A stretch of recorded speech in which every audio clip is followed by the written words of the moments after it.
I'm sorry for the delay in starting. I forgot to eat dinner, and I think for once in my life I'm not going to eat on stream. So I don't think I will, unless there are nuggies in my future at like midnight or something. I don't know. But hi, um, we're gonna see if maybe we can finish out Fata Morgana today. I know it's a long time coming. I think we're about 66% of the way through, 2/3. So the hope is that we can finish it in the next 4 hours or so. But I don't know.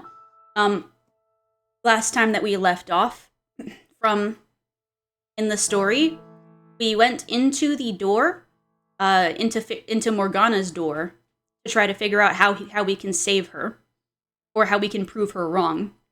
That the people that she has condemned to hell to have like a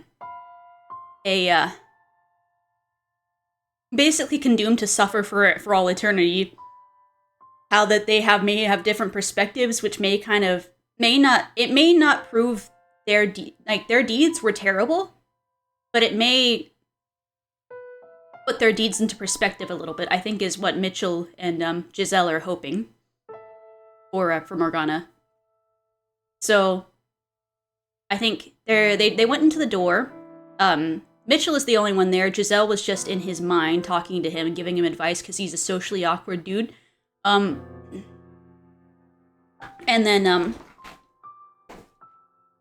then basically he ran across Mel almost immediately, who was one of the first perpetrators who we saw in our door 1. We got Mel's story.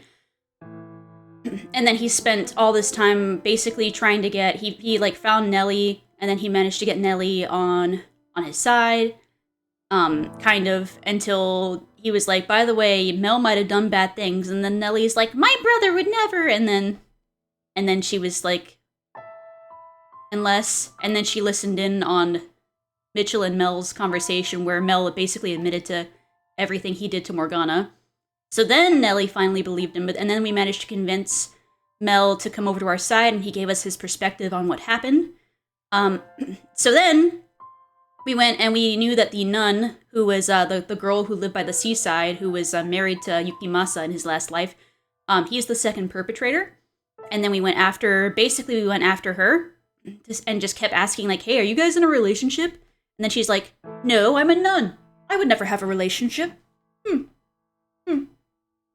And yeah, she absolutely was in love with Yukimasa and didn't even really want to be a nun.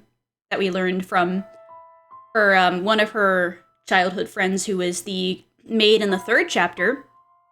Yukimasa and the girl are from the 2nd chapter, but the girl from the 3rd chapter was apparently the nun's friend in the nursery, in an orphanage that they grew up in. And that person was like, I don't think she was all that devout.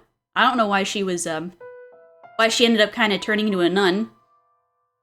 But yeah, then basically it was outed that she and Yukimasa like each other. Also, Yukimasa caught wind of our plans to free Morgana, and then led Mitchell into the basement, broke each of his fingers yeah, it was bad. Broke his arm, and then we learned that Mel had led the nun, Pauline, over to the door, and she heard the entire thing as well, the same as Nellie did. And so then she learned that Yukimasa was actually like batshit crazy. And then he can't hide that he's like a bad person anymore. And so now he's gonna help us and give us his key. Because like basically he doesn't love her, and we learned that in chapter 2 as well, but Pauline is like his tether to like staying sane, because he's afraid of like himself going insane, even though he definitely is, and man's a serial killer basically. But that's like his one weakness, is Pauline. But yeah, we asked him to give us his perspective, and he said, well, my perspective is not going to change that I'm a terrible person, but if you really want it, I'll give it to you. And that's where we left off. So we're at perpetrator 2 out of 3, and we're about to hear his perspective on why he acted the way he did towards Morgana, and why, like, and his view of the situation that happened. I still don't know what could justify murdering an entire carriage of they were like, there was like a slave carriage or something, and they were trying to there were these slave masters taking these slaves away, and at first he murdered all the slave masters, which was great. I was like, yeah, you freed them, and then he murdered all the slaves too. So like, what the fuck, my dude? So maybe we'll figure out why Yukimasa did that. I don't think there's any way to justify this guy, but maybe Morgana, maybe the House and Fate of Morgana will change my mind. But he's kind of an asshole, so we'll see. Anyway, recap over. Let's get started. I don't know how they're gonna make the Lord any better too. Mel I can already understand from the get-go because he's not a bad person. But the other two, I don't know how they're gonna justify them. We'll see. Anyway, Yukimasa's perspective. Where are we at? There we go, the killer and the nun. And we're in, from the first line here, as you know, I'm not from this land. The issue is, I don't know any more about where I came from than you. I remember this Silk Road, stretching up before me as far as the eye can see. Clouds of dust wisping across the bare dirt trail. That endless expanse of red earth remains branded into the very fabric of my mind. But beyond that, most of my memories are gone. I can only clearly remember the last 5 years or so of my life. In my oldest real memory, I was a slave. I didn't work on some nobleman's estate, but instead I did physical labor, construction work. I built roads and buildings, tore down hills and mountains. That's where it was decided someone built like I am would be the most use, I suppose. And while I doubt I need to tell you this, living conditions were miserable. Other slaves withered away and died on a daily basis. Working a noble's estate would have been easier, without a doubt, if only for the fact that I would have a specific master. I don't remember anything about my life before becoming a slave. All I have are those few images from which I can guess I was part of a caravan. Or perhaps a messenger. Did he lose his mind? Is that why he killed everybody in the caravan? I vaguely remember being waylaid. We were vastly outnumbered, massacred with little resistance. Or at least I assume that's what happened. When I next woke up, I had been stripped bare and was surrounded by men I didn't recognize. The words they spoke were gibberish to my ears, but I could tell from their tone of voice and expressions that the things they were saying were not friendly. I'm gonna turn this down a little bit, just a tad. Let me know if it's too quiet. They seemed to be mocking me, laughing at me. As you might expect, I attempted to protest, but evidently I had been beaten quite badly while I was unconscious. My joints were stiff and swollen, on top of my dehydration, so I could barely move, let alone put up a fight. As strong as I might have been at full health, I was in no condition to do anything then. You have no idea what that's like. How it feels to be abused and humiliated, desperate for food and water. Oh, I see. So as I was saying, I was a slave for one grueling, torturous year. No one treated me like a human being. There was no one from the same part of the world as me, and there was no one to come to my aid. Over time, I came to learn their language. Though I can only speak it, I don't know how to read or write. To be honest, I think I was happier not understanding what people were saying about me.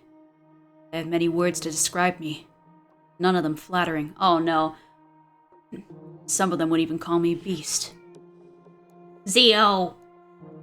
Zio!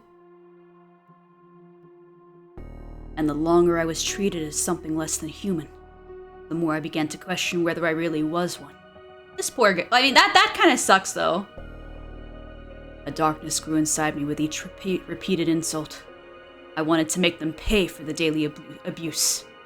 And who wouldn't? The desire to exact revenge when you've been mistreated is only natural. It's perfectly reasonable. They were right about what I was deep down. A beast. My revenge went far beyond what could be considered reasonable. I see now kind of why his past life leaked into his current life. Like, if any of that at all leaked, like, as part of his being leaked into his current life, That would explain why he was the person he was at heart, even if he wasn't mistreated in the second life.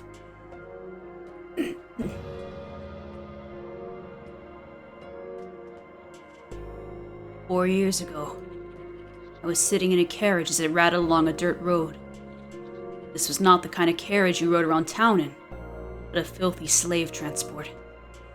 It was packed from front to back with slaves, or soon-to-be slaves, I suppose I should say. There were men, young women, and even children. Everyone wore a look of hopelessness on their faces, and no one had the strength left to resist. They looked like me a year earlier, deprived of food and water, and beaten into submission. The slave traders' guards were armed, of course, swords hanging from their hips, ready to cut down anyone who showed any sign of resistance. So they sat there, lamenting their fate. Sitting beside me was a young girl, crying in silence.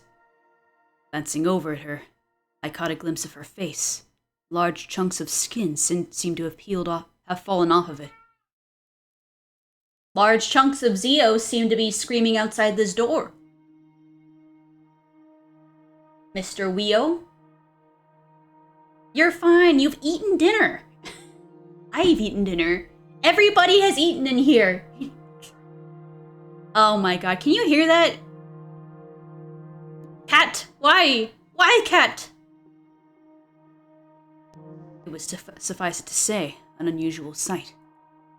Beyond that, I didn't think much of it. I didn't find it disturbing or unpleasant. Perhaps because I had a similarly unusual appearance. What caught my attention, though, was the way she was crying. Sorry, I had to cough. I'm not sure how to describe it. It seemed different somehow from everyone else crying in the carriage. It was almost like tears were not for herself.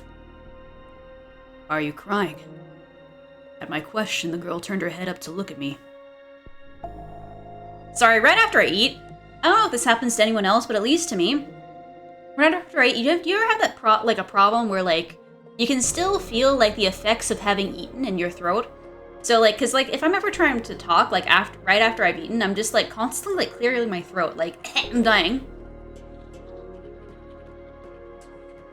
Man, okay. At my question, the girl turned her head to look up at me.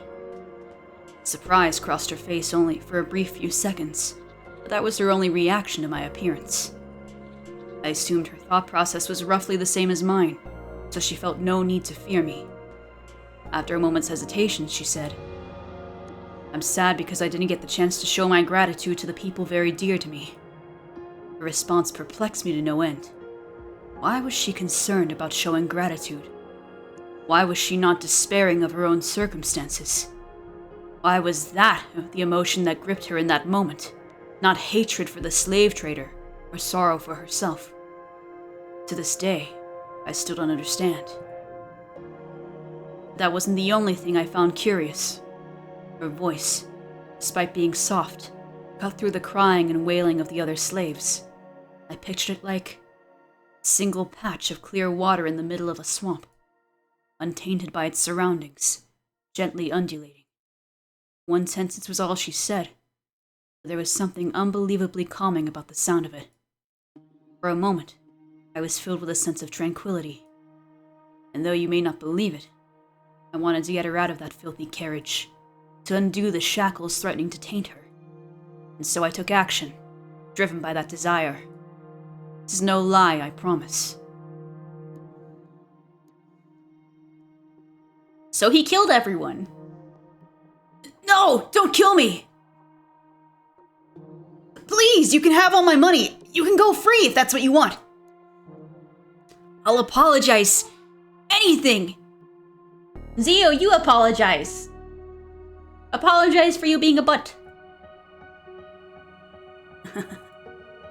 What? Why are you laughing? Please, spare me!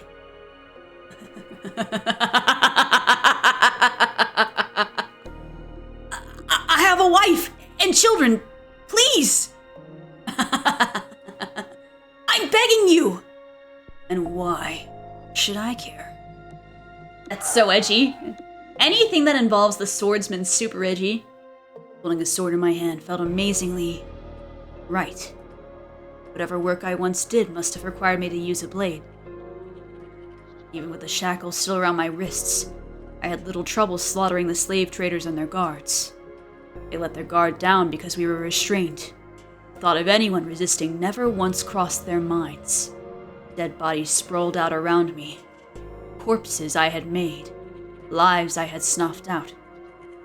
Look at this. See? No one can defeat me. They stood no chance against my strength. I'm not gonna laugh any more than that, that's enough. Swordsman goes a little crazy with laughter. More. I need more. I need more! I don't have the words to describe the high it gave me killing those men. The power I felt over them. I was driven mad by the stench of blood filling the air. No. I just drew what was always there. If I weren't already deranged, the corpses would have had nothing to stimulate in the first place. So basically he has no reason other than being already bloodthirsty. So yeah, there's no justification. After taking the keys off one of the slave traders, I returned to the carriage, doing my best to act calm and suppress the bubbling exhilaration. Hey, you. Unlock my shackles for me. I would do it myself if I could. Did this man just literally murder an entire caravan with shackles on? Yukimasa's too OP. You. Say something, would you? But she said nothing, simply removing my shackles as commanded. If she had said even one word, let me hear that curiously calming voice of hers, then in all likelihood, I probably would have stopped there. But she remained perfectly silent. Everyone was in shock at what they had just witnessed, her included. In time, though, the slaves started cheering. Same people who had been wailing minutes earlier were now shouting praises. Our savior! You're our savior! We're free to go home! We can have our lives back! Undo our shackles, please! Beast. What? I'm not a savior. I'm not a man. I'm a beast. Isn't that right? I'm a beast, aren't I? Oh, he's still like, this man's just still fucked up. What are you? More. I need more. I thirst for more. Why are you pointing your... I need more! And he's murdering. In that moment, the last of my reason dissolved. I went into a frenzy, slaughtering the helpless slaves I had never intended to kill. I was euphoric. I couldn't get enough. I reveled in it. Never before had I felt such utter ecstasy. The cries for mercy as I ripped through them were delicious. Zio, you're not one of the victims. He's never beating the allegations. The look of fear in their eyes, the way their faces twisted, the splatters of blood around their mouths open in screams, the despair that filled them. I didn't care anymore that they were just as much victims as me, that they had suffered the same abuse and humiliation. All of that was buried beneath the waves of bliss that ravaged me. Everyone who asked to be spared, I skewered. I worked my way around the inside of the carriage, killing dozens upon dozens of slaves. Heads went rolling off shoulders, hot geysers of blood spewing from open necks. I was practically wading through blood by that point. Some bodies I completely dismembered. Others I disemboweled, leaving their entrails to hang out of their open guts. Ew! All of them had looks of agony frozen in into their faces as death took them. And you just left Morgana, okay. I don't know if I was unconsciously avoiding her, or if it was just a coincidence. The girl was the only one left alive. She, of course, hadn't been spared the mess, so she just sat there, drenched in sticky red gore. Her lips appeared to be trembling. I couldn't tell for sure with so much of her skin missing. The fire inside me still burned white hot. She was the reason I had done any of this in the first place. I had stood up because I wanted to set her free. My original intentions were long since gone from my mind. Raw pleasure overwhelmed any sense of reason. I approached the girl, pointing the sword at her neck. I expected her to scream, to beg for her life like the others, but she did nothing, simply stared up at me. "Why didn't you run?" At my question, the girl finally spoke. "Why did you kill them?" The sound of her voice quelled the furor within me. It baffled me. I had no control over it, yet this strange girl could pacify me with a single utterance. The words she used didn't matter. It was her voice. She could have called me a monster, and it would have had the same effect. Because I felt like it. I couldn't explain my reason for murdering the slaves. I didn't have the words to express the things that drove me. All I could tell her was that I did it because I felt like it. "And why haven't you killed me yet?" I couldn't find a sure answer for that question in my somewhat rattled mind either. In retrospect, I realized now that her voice was my first tether. But at the same time, I had no idea why I hadn't taken her life in my frenzy. Killed other children, other women. Young, old, sad, miserable. It didn't matter. Nothing had so much as prickled my conscience. "I don't know," I said, and then I stepped off the carriage and walked away, left with questions I couldn't answer. Was I really a beast? Was unleashing my innate savagery and reveling in the massacre of helpless people really all I wanted? I didn't know. Yeah, no, the guy's just a psychopath. It's, unfortunate. I don't know how if we can justify this guy. After escaping the slave traders, I became something of a bandit. I had no hope of anyone taking me in. Not only was I a murderer, I was a foreigner. Nor did I have any chance of finding decent work. So I lived by the sword, killing and plundering. The money, I honestly didn't give a damn about. I had no desire to be wealthy. It was simply a matter of survival. That, and quenching my thirst. I went on for about 3 years like that. And then the Lord approached him? Till finally encountering something I couldn't defeat with my sword. No amount of muscle was enough to protect myself from disease. Oh, he got sick? One day, I woke up with the chills, my vision blurry, barely able to move my own limbs. I set off for a nearby village, hoping to see a doctor, but my body didn't last that long. I collapsed on the side of the road, drained of my last strength. It was a moderately busy road, at that, so I assume I had made it close to the city. Dozens of people passed by, silently pretending not to see anything. I didn't look like someone a respectable person would want to involve themselves with in normal circumstances, so it was no surprise they weren't interested in this sick, filthy foreign man.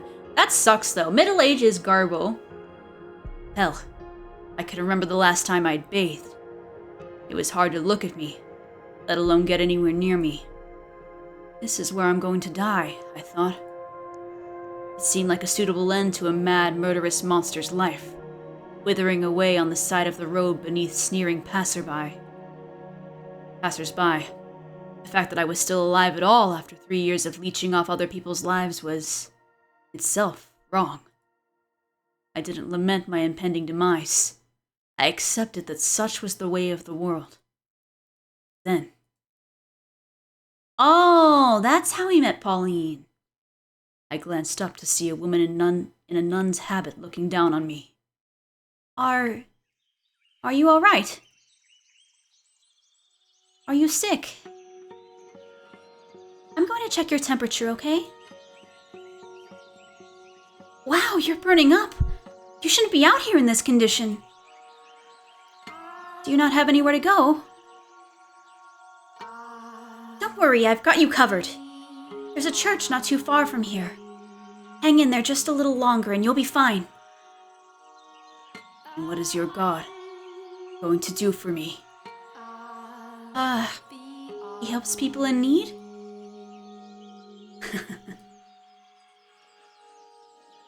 It's not very big, but we've always got room for people who need it. You can rest up in one of the open beds, and I should be able to get you a little something to eat. I promise it'll be better than staying out here at any rate. Can you stand? Not a problem. We can do this together. Put your arm around my shoulders. The church isn't that far, we can do it. You are going to carry me? Yep. It'll be fine, we'll make it one way or another.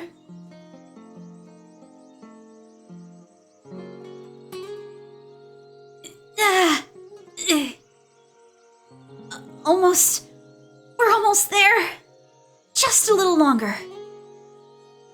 I'm heavy, aren't I? Very, very heavy, but that's not a problem. I can do anything if I put my mind to it. Just throw me into a ditch. Now. God doesn't like his children talking like that. Almost there. We're almost there.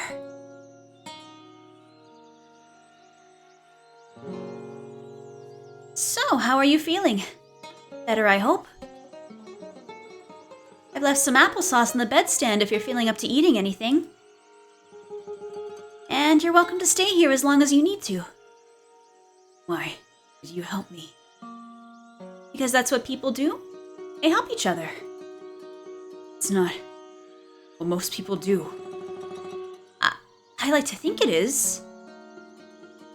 You church people are exceptions. I'm not sure I agree with that. This woman is only showing me compassion because she doesn't know what I am. She wouldn't be so friendly if she knew I was a madman and a murderer. If there's anything you want, let me know. I can't make you fancy dinners, but if it's anything I can get, I will. You tell me your name? I'm Mary. Mary. After, who was it? The Virgin? You're not familiar with the Virgin Mary? Just look at me. I'm clearly not from these parts. Ah, yeah. I can hear that. Sir? Sir? Quiet out there, sir. Zio is really making his feelings known today. Okay. Ah, yes, I can see that. So that would make you a traveler, huh? You speak the language really well, though. I take it you've been here a while, then? Yes, I have. How exciting! So when you're feeling better, maybe you could tell me about the country you came from. I've never been very far from home, so I'm curious what it's like elsewhere. There's nothing I could tell you. It can be anything. Tell me about yourself if you want. I'm even less inclined to do that. Get better soon, okay? I'm looking forward to hearing all about it. I'm not sure there's anyone out there more deserving of the Virgin Mary's name. What was that? Your name. It suits you. Oh, no, not at all. I'm incredibly flattered to hear you say that, but I hardly live up to the name. What's your name, by the way? I have no name. Oh, is that why he's not telling us his name? He doesn't remember that his name is Yukimasa. You don't? If you want something to call me by, you can choose a name for me. Anything you want. Not Zio. Zio is not being offered into the pot. I am nameless. You give me a name. I think you should be the one to choose your name. I'd be more than happy to help, though. But you should go with the name you think is best. See. Well, I should get going. I'll be around if you need anything, so if you need anything, just holler. Bye then. How am I supposed to choose a name for myself when I don't know anything about me? I recovered quickly with a proper bed and a roof over my head. Out on the road, I'd been certain I stood no chance. But I was back on my feet after only 3 days at the church. My body was more resilient than even I knew. And now that I was back in health, I had no intention of sticking around. Thank you for everything. I would be dead if it weren't for you. No thanks necessary. I'm just glad to see you're feeling better. There's no need to be in such a rush to leave, you know. Stay a bit longer, make sure everything is alright. I'm not going to stay any longer than necessary. You're sure? Take this as payment for the food and lodgings. I can't accept that, no. You don't charge for charity. Charity is not free. You paid for it. Let me pay you back. I can't. Please take the money. If you insist, I can accept it as a tithe. Tithe? Think of it like a donation to the church. Like you said, the work we do isn't free. All right. Then a tithe it is. Thank you. And may God bless you for your generosity. So long. Hey, if you're ever in the area, maybe you could stop by sometime? I never did get the chance to have that talk with you. And I was really looking forward to it too. I'll just cause you more trouble. What? No, you wouldn't.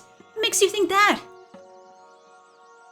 Are you afraid you'll scare people off because you look different? I really don't think you need to be worried about that. It's not just my appearance. I'm Bloodthirsty. A psychopath. Is that what you want to say, swordsman? Do you mean it? That it won't be any trouble having me around? I absolutely mean it. Okay. I'll consider it. Wonderful! I can't wait to see you again. Yeah.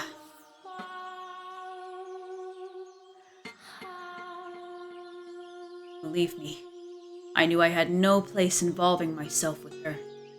A killer making himself comfortable in the house of God? I don't even believe in their deity, and I still knew that that was nothing if not extremely disrespectful. The money I had donated to her church wasn't even I'm half tempted to bring this, bring this cat in here or something, but I don't trust him. He's bad kitty recently. He's being a bad boy. But he needs to stop screaming. He has other things in life. He has everything given to him on a platter. What is he doing? Lamenting his woes. 1 second. Let me grab him.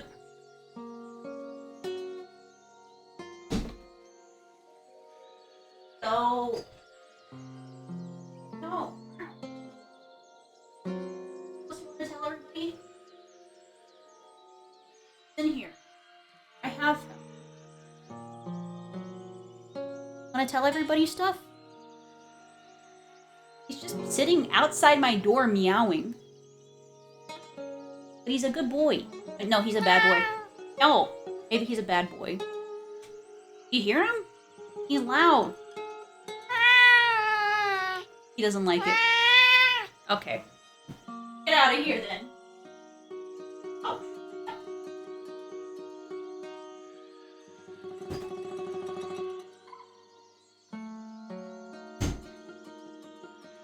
Why did he meow at my door if he didn't actually want to be in here?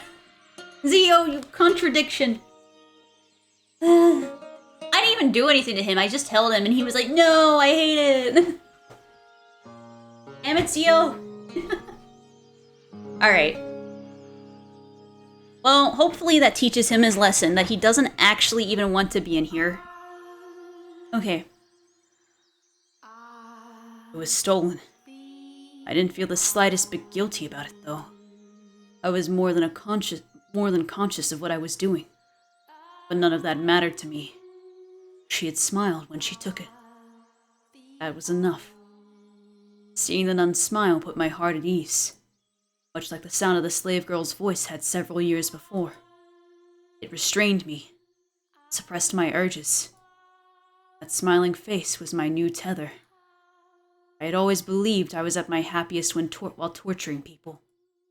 But my thirst for murder was ingrained in my soul.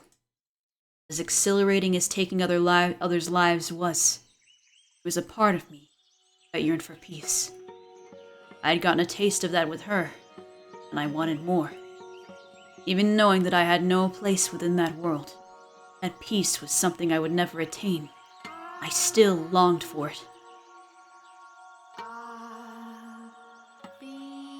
It started with brief visits every few months. In time, though, their frequency began to increase. Okay, maybe he is lying to himself. I mean, I get that he thinks that, like, she's just, her smile is his tether. But at the same time, I think, like, he is simplifying it too much. I think it is possible that he actually does like Pauline.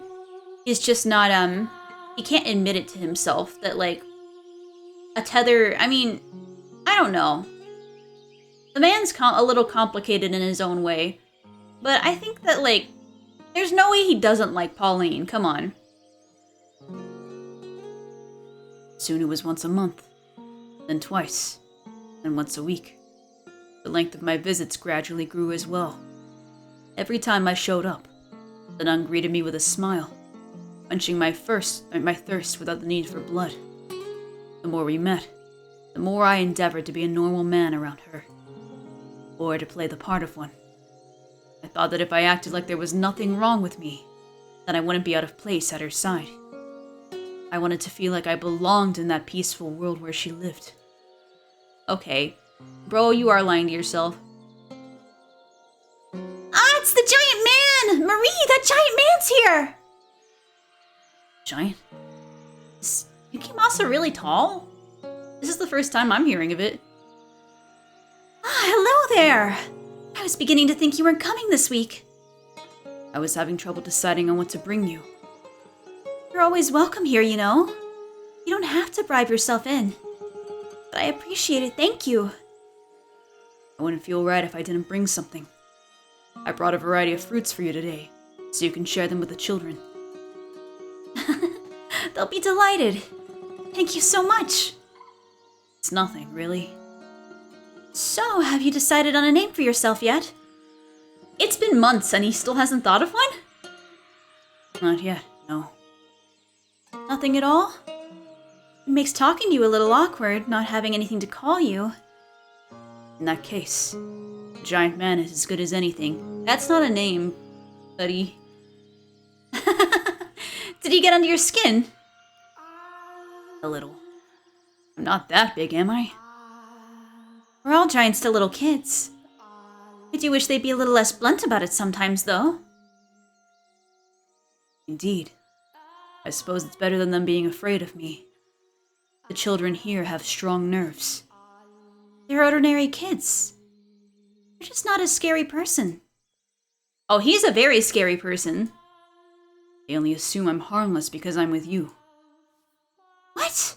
You make it sound like you're actually are dangerous or something. Because I am. Don't get all worked up about it. The only thing different about us is our race. Everything else is exactly the same. Not so sure. You must have had some pretty awful experiences because of your appearance then to make you so concerned about it. I wish I could say I understood your pain. That's not necessary. But if I could, then maybe I'd feel a little closer to you. Only I could be even half the same race as you. What? What a weird sentiment. But I guess that is why she was like half Japanese herself in like her next life. Okay, that makes sense, I guess, in a weird, but it's a weird personal thought. Oh well. You have nothing to gain from being more like me. You don't think so? I think there's a lot that would be nice about it. I probably would have really pretty black hair at least. Oh! Is that why we don't see her hair in the past either? No, that actually is interesting. Okay.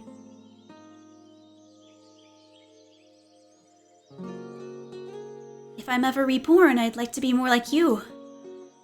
Why are you so obsessed with being like me?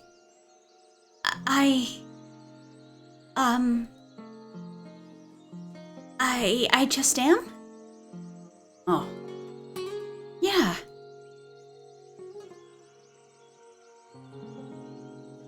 That was about the time I started noticing the feelings she had for me. At first, I thought I was simply being egotistical. There was no way a woman like her would be interested in a man like me. But I couldn't think of any other explanation for the way she looked at me. Back then, I believed I loved her too, and that if we could be together as man and woman, that I would finally be able to attain the peace I so sought. That I could wash my hands free of the killer within me, defeat the urges once and for all. That I could step out of the darkness I had lived in for so long. That I would be able to see the light. That I would be able to experience love like any other ordinary man. So in the name of that hope, I took action. That foolish, naive hope. But what are we doing out here so late at night?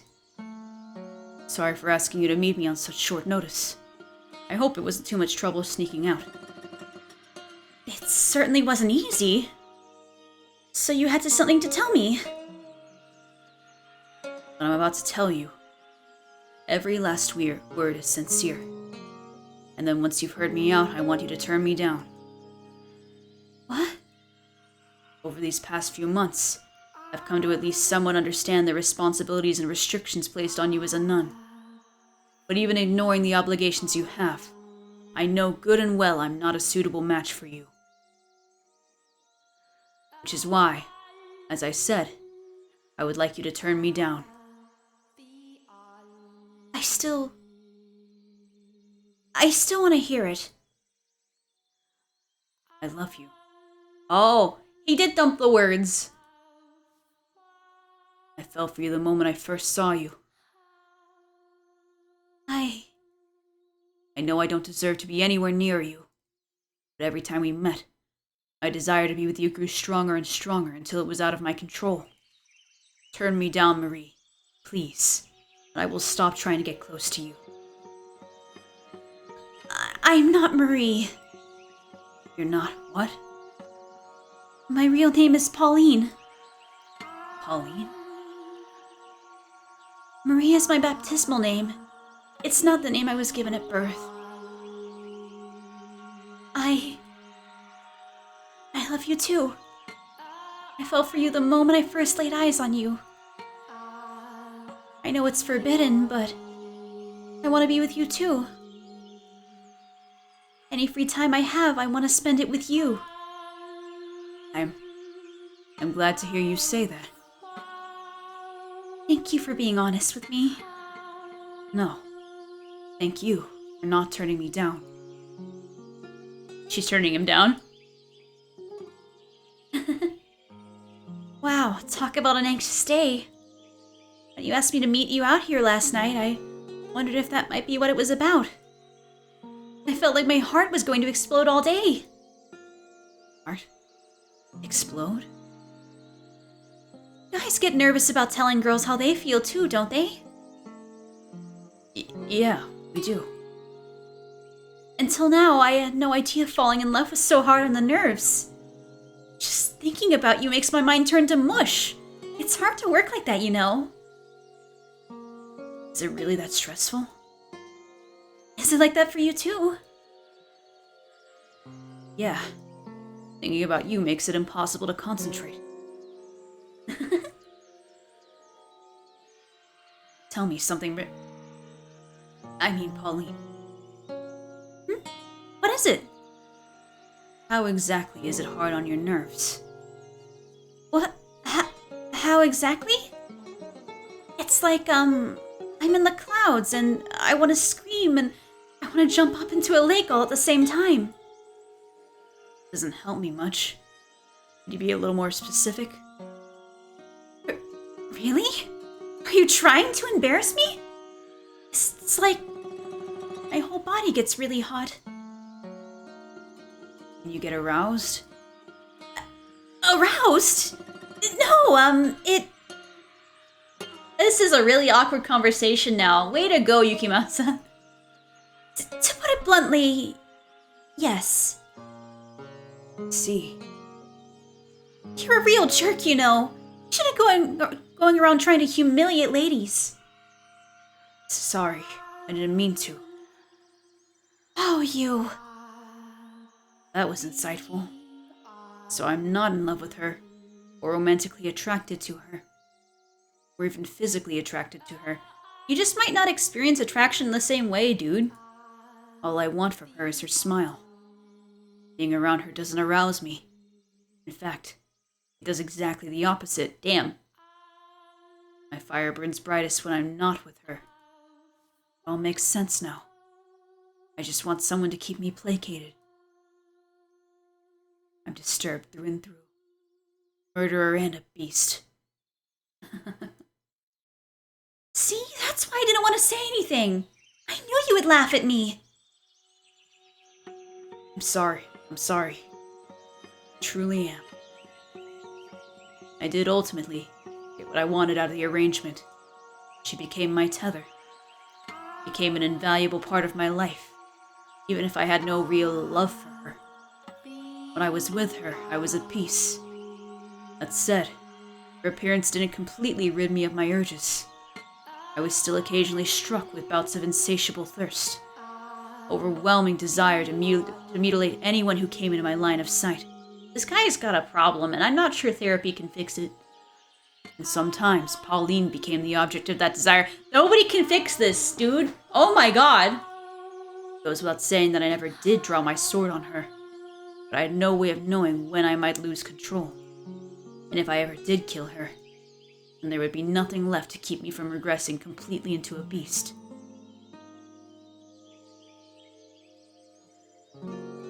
Pauline and I arranged regular nighttime meetings, but never once did I tell her how I truly felt. And I had no intention to either. When I was with her, I was in the role of her lover.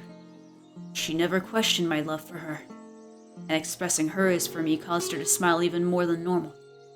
The happier she was, the more beneficial it was to me. Spending time with her in this capacity, I was able to gain a deeper understanding into what kind of person Pauline was. She was a deeply generous and compassionate woman. While I now understand her near compulsive deeds of charity were as a result of stress and uncertainty she felt about herself at the time, I believe she was doing it because at the time, I believe she was doing it because she genuinely wanted to. I believed she wanted to save absolutely everyone, to be the saintess she had come to be known as. She gave assistance to anyone who sought it from her, without question, and as a result, the church's coffers quickly dried up. Her God did not supply her with an endless store of bread and wine either. In the end, any endeavor, no matter the intentions, requires money. In time, her generosity turned excessive, self-destructive. She would even skip meals so that others could eat. In retrospect, it was probably my fault too. I pushed her towards wanting to be a regular girl. She pushed back against that desire by being even more charitable. Soon, her actions started making the other nuns' lives difficult, giving her a less than favorable reputation within the church. Still, she would tell me when we met up how she wished she could help even more people. If doing so would give her peace. And if I could be part of that peace, then I wanted to grant her wish. What could a killer like me do to help? Petty thievery wouldn't make me nearly enough money to keep a church and orphanage running. And a raid large enough in scale to do so would inevitably be traced back to the source, which would ruin the church forever. I was a murderer to acquire such a large sum of money.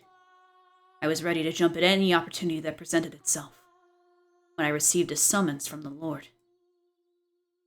I think we're like halfway through his perspective, because we gotta go through the, oh, that's Yokopo? In the past? He's still like an arrogant-looking son of a bitch. I take it you're the Oriental man who's been seen buzzing around the local church of late? When I first saw the Lord, I was surprised at just how young he looked. Couldn't have been more than a couple years difference between us. I'd envisioned him as an elderly, or at least a middle-aged man. That would be me, yes? What of it? Who do you think you're talking to, you impudent rat? Show some damn respect! Apologies. I'm not really familiar with the local customs or language. Very well then. You're fortunate that I'm such an understanding man. Now, for the reason I called you here.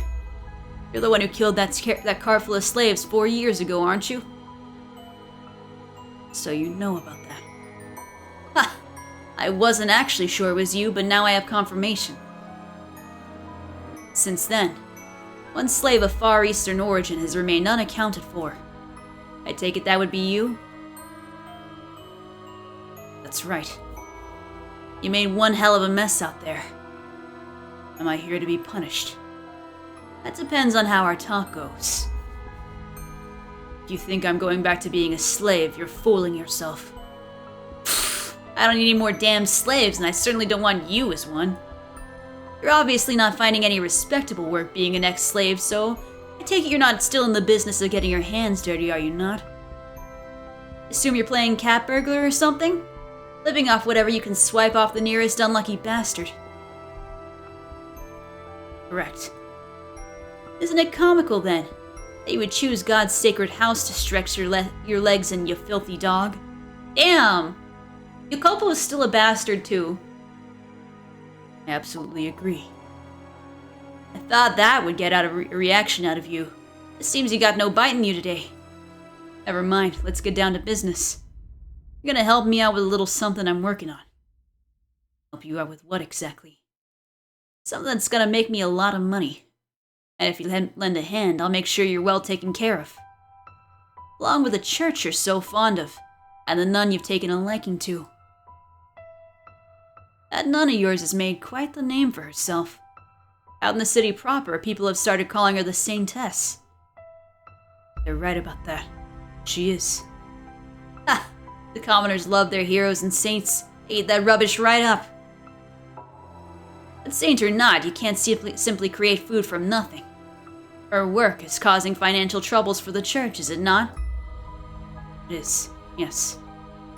If you help me with this, I'm offering you an entirely new church, where she has complete control to do what she wishes. She'll make it into the biggest church in the city. She'll be able to help even more people, which should surely please her. What'd you have me do? Jump in at the first whiff of scraps. You really are a dog, aren't you? I don't like conversations that overstay their welcome. Fair enough. Well, let's get down to business. Not far from here lives a witch whose blood has the power to cause miracles. Miracle blood? Sounds like a sham to me. You never know. They say the sound of her first cry brought rain to the land she was born, saving the whole village from drought. They say her blood has the power to cure any disease. I'll worry about the veracity of the rumors later. Right now, all I want is for you to capture her and bring her to me. Explain something to me, Lord. You said that if I helped you, the nun would be able to save more people than she does now. So how does capturing this witch accomplish that? I'm glad you know how to listen, dog. We'll be turning the blood into a miracle elixir, which she will then distribute to the patrons of the church. In exchange for tithes, of course. Selling it, then. Selling isn't quite the right word, but if that's how you want to think of it, by all means. The commoner's beloved saintess, handing out an all-powerful miracle medicine. They'll lap it up.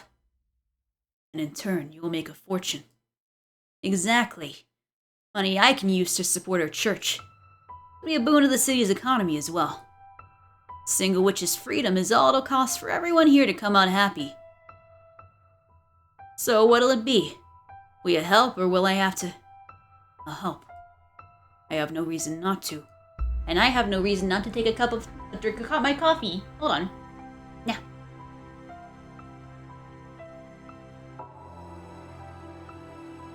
Sorry, I gotta drink it. I need to take a sip. It's getting cold.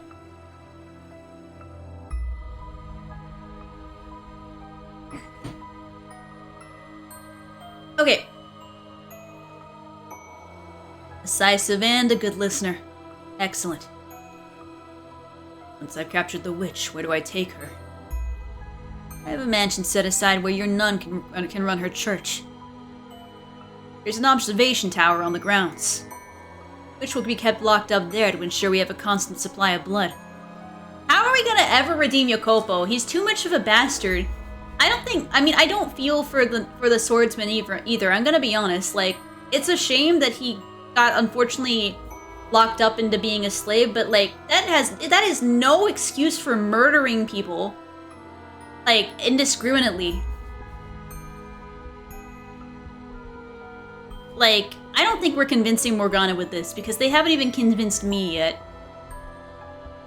Okay. When do you want me to get her? You're just chomping on the bit now, aren't you? Thought you'd hesitate at least a little, but guess it was foolish of me to presume how a killer's mind works. All the resources I put into investigating you and everyone close to you were wasted, it would seem. Do you even have a conscience? Don't act like you're any different. I assure you I have a conscience. I wouldn't be doing this if it wasn't necessary for the growth of the city. No. I mean, you're as much a murderer as I am. You would never come up with a scheme like this if your hands were clean. Watch your mouth, dog. Don't you dare incinerate I would ever condescend to your level.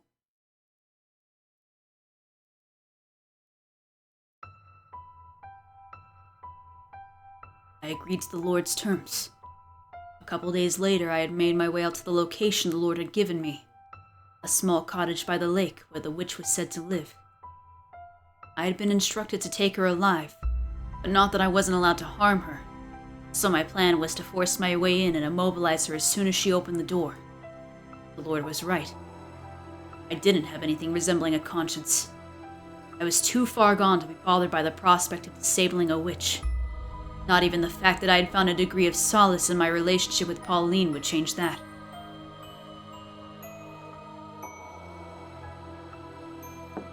However, who's there? When I heard the witch's voice through the door, I froze. It was the girl from 4 years earlier. I didn't even have to see her. I knew right away. I wouldn't mistake that voice. That stream of pure, clear water cutting through the grime for anything. I would never forget the first thing that had ever managed to suppress my desires. My first tether. When the Lord told me about the witch, I never once expected it to be her. Who is it? Are you the witch with the miracle blood? My hand rested on the hilt of my sword. I had at first meant to break down the door if she wouldn't open it for me. Please leave. However, when I heard that voice, my hand fell limp. Please stay away from my home. I'm in need of your blood. Could you not spare a little? I have nothing to spare for a man like you. My blood is only for the sick and needy. So please, go away. Stay away from me. I'm begging you. Get away from this place. You're a murderer. I want nothing to do with you. So please, just go away. As you say. She had commanded. I took my leave of her cottage, somewhat of a haze. It should have come as no surprise, but in the 4 years since our last encounter, she had no kind words left to spare me. Yet even in her derision, I still felt myself being calmed by the sound of her voice.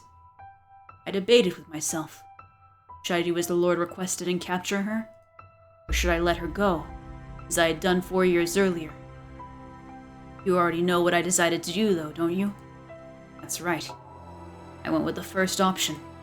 After all, I had no need for 2 tethers. And he grabbed Mel.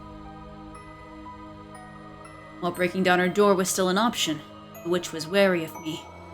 If she were to somehow manage to escape, there was no saying how the Lord might react. So I stood watch, waiting for her to step outside. The problem was she never opened her door.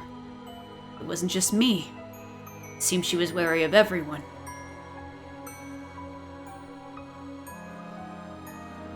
There's one exception, though. The boy. She left the cottage for him. They went on walks together around the lake.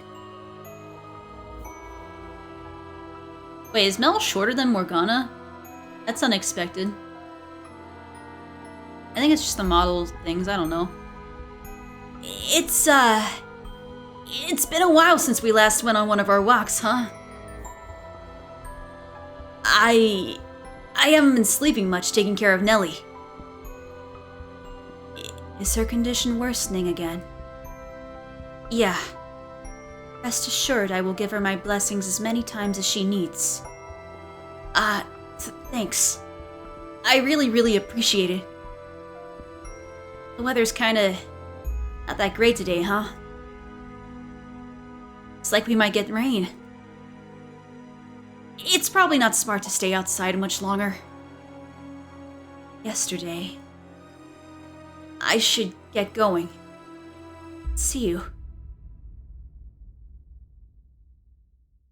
Watching the two of them, it occurred to me that I could make good use of the boy. You have two options. Either you say no and protect the witch. Get away! You help me capture her. Get away from her right now! And if you choose the witch, I kill the girl. Get away! Make your decision. Get away from her! You have until the count of 10. If you don't choose, I kill the girl. 10, 9, 8, 7, 6, 5. Okay, I'll do it. I'll help you, so get your sword out of her face. Don't kill her. I thought you'd hold out till the last second. Well, what are you waiting for? Let's get going. Get moving. Poor Mel. You pitiful boy. He's the only one I feel sorry for in a way.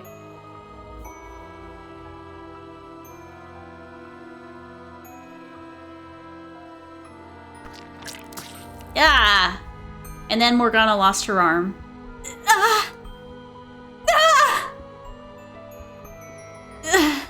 I'm not screaming any more than that. We're good. Get back! No! Stay away from me! No! Help! Don't kill me! I'm not doing any more than that. Take it. What? That's your share. Should last you long enough.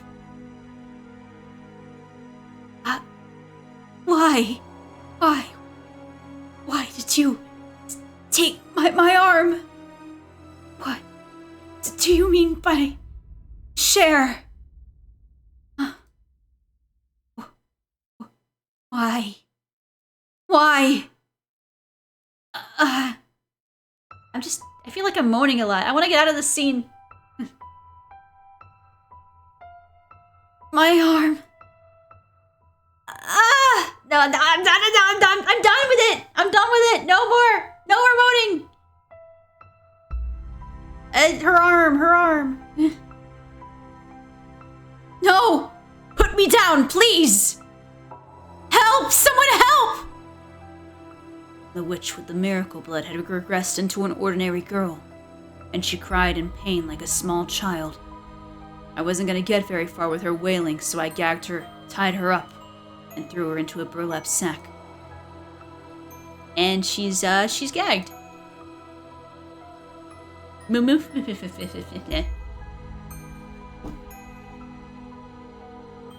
Nothing personal. I just need your blood. Without it, she'll lose her church. She needs the money. I needed some way of getting enough money to keep her church running. They're just gonna let Morgana just keep going there? So the Lord made me an offer. If I brought him the witch with the miracle blood, he would finance a whole new church for her. So don't take it personally.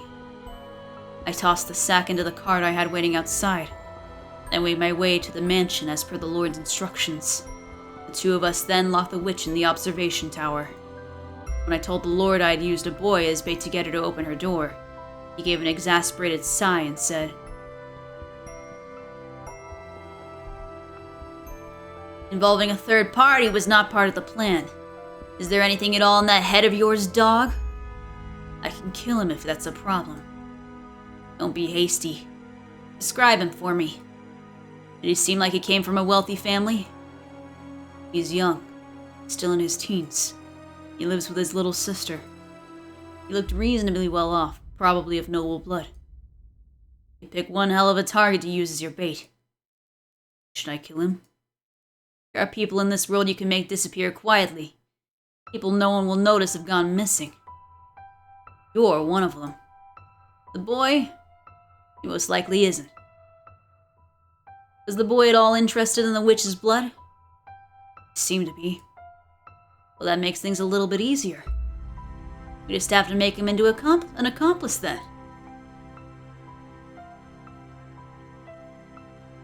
That's everything up to about 6 months ago.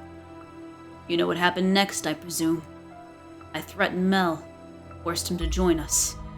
He needed the blood for his sister, but even without that excuse, he didn't have the courage to run. Me, on the other hand, I involved myself of my own free will. I had no reason to try to back out. In fact, being put in charge of one of the 3 keys gave me an excuse to meet up with her more often. The arrangement was quite beneficial for me. Hey, I heard the news. You were selected to be part of the Lord's personal guard. Now you've got it made. Congratulations. You exaggerate. It's nothing. Oh, no need to be humble. He wouldn't have picked you if he didn't really trust you.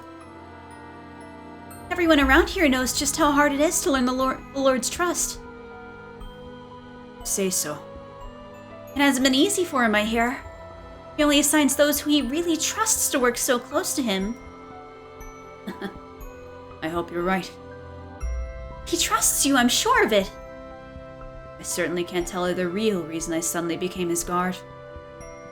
And I've got more exciting news, too. The Lord sent a messenger for me earlier. Apparently he's building a new church, and he wants me to serve as a nun there. Can you believe it? You shouldn't be surprised. You are the city's saintess, after all. It's little wonder you would be his first choice.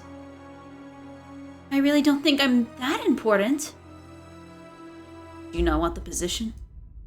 No. I'm delighted to have such an incredible opportunity. This will allow me to help so many more people than before. It's wonderful news.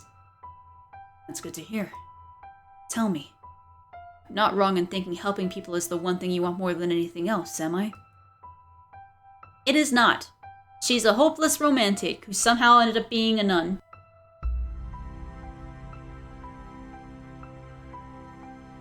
I adjusted my chair for a second. Right. That's what I want more than anything in the world. I see.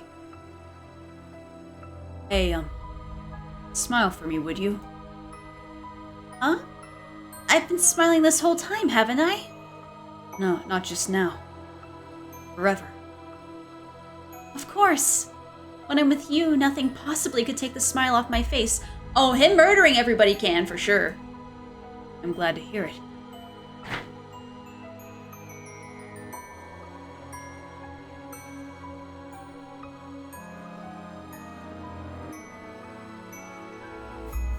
I never knew someone could lose so much weight while still eating every day.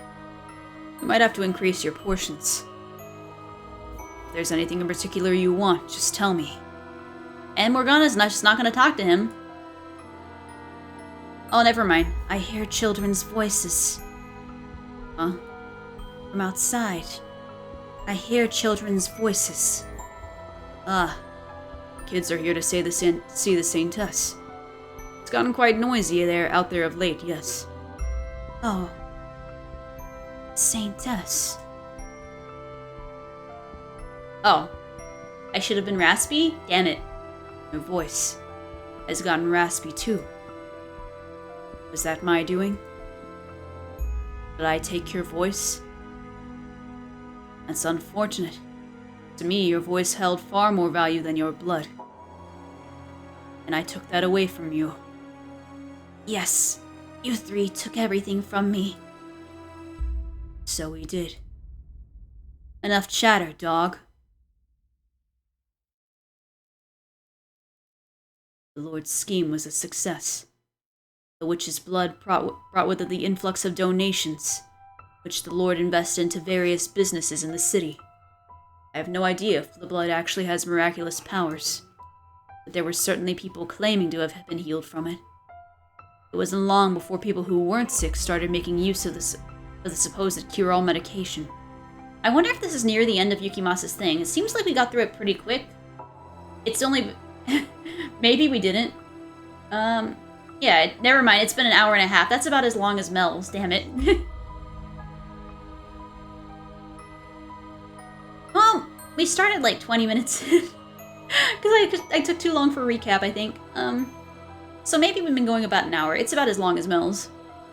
Saying it had preventative properties as well. As word of the elixir spread, the Lord's profits grew in kind. One fact was undeniable. The witch's blood stimulated the city's dramatic growth. And that's where we are? We're done!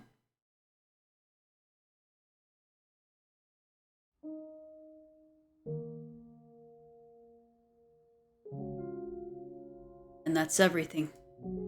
Appalling, is it not? Morgana. You hate me for what I did to her. You can take this sword and kill me with it. And you can have my key. I won't put up a fight. You have the right to exact punishment on me. Killing you would accomplish nothing. It is neither my place to forgive nor punish you. As much as it would make me feel better, doing so would serve no meaningful purpose. I would like you to give me a little time, though. I need time to cool down enough that I can talk to you with a clear head. Of course. So you are still willing to speak with me? Why does he seem like he regrets something? This man has never regretted a day in his life. Although I guess he did regret murdering that carriage when he realized that it probably gets away from his goal of being human. But he enjoyed it, so that it does not excuse him. I gave you my word. I told you I would help you figure out what path you should take. You're an honorable man. I will not force your hand if you do not want to do this. You can tell me to leave, and I'll walk right out the door. More than anger or hatred, I'm simply deeply pained. Maybe things would have turned out better if I were as sympathetic a man as you. People are supposed to feel happy or sad for each other. I can't, though, which must make me a beast. When you first met Morgana, you felt a desire to rescue her from the slave traders, did you not? You thought of someone other than yourself. I never saw that desire through, though. My thirst far overpowered anything I might have wanted to do for her. And the next time we met, I sold her to the Lord. As I said before, there is no room for interpretation in the things I have done. Whatever I might have wanted to do at one point, it's all meaningless now. Regardless, anything I do for someone else is ultimately for my own benefit. Because it's what I need. No matter how selfish your motivations may ultimately be. Please let me believe some part of you does genuinely want to help her. Alright. I know I'll sound like a hypocrite for saying this. Sitting back and waiting for her to die is not what I want. When I cut off her arm, I didn't feel any of the thrill or euphoria that I usually do when I take my sword to someone. I can't say whether that means I had a conscience, if for a moment, or I just wasn't myself at the time. You can save her, though. Please do. I can't do anything. If I try, I'll only make things worse. I cannot do everything on my own either. Give me your word that you will atone to Morgana for your actions. While I doubt making reparations will clear me of my crimes. That is what you want me to do, that is what I will do. Can I ask you something? What is it? Tell me more about my next life. I want to know what kind of man I am. I want to know every mistake I make, all the details. It is interesting that literally in both of his lives, this man has had amnesia. He just loses his memories and then goes, like, freaking crazy with a blade and murders people. I warn you, it's a tale far more barbaric than anything you can imagine. You still want to hear it? I do, and I have little doubt that I will believe it. You're worried I might react the way I did earlier. I'll lay down my sword. You can tie me up too if you want. That won't be necessary. I'm going to trust you. Do not trust this man. I wouldn't trust this man. As far as, like, I could throw him, you know? I'll tell you the whole hopelessly tragic truth. Everything I saw with no embellishments. Please do. Wait. Okay, good. I was like, you can't make us go through the second door again. That's my least favorite door. And so, I told him the tale I witnessed beyond the second door.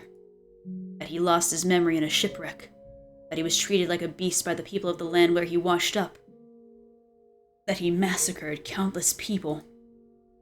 And that he took the life of his lover who had come in search for him, never wavering in her belief that he was still alive. I told him about the white-haired girl. I told him about the things he made Giselle do. I didn't hide anything. As I spoke, I need to cough.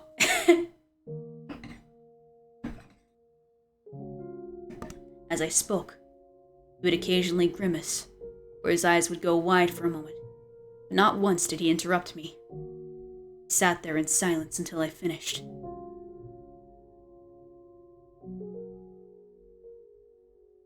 You weren't kidding.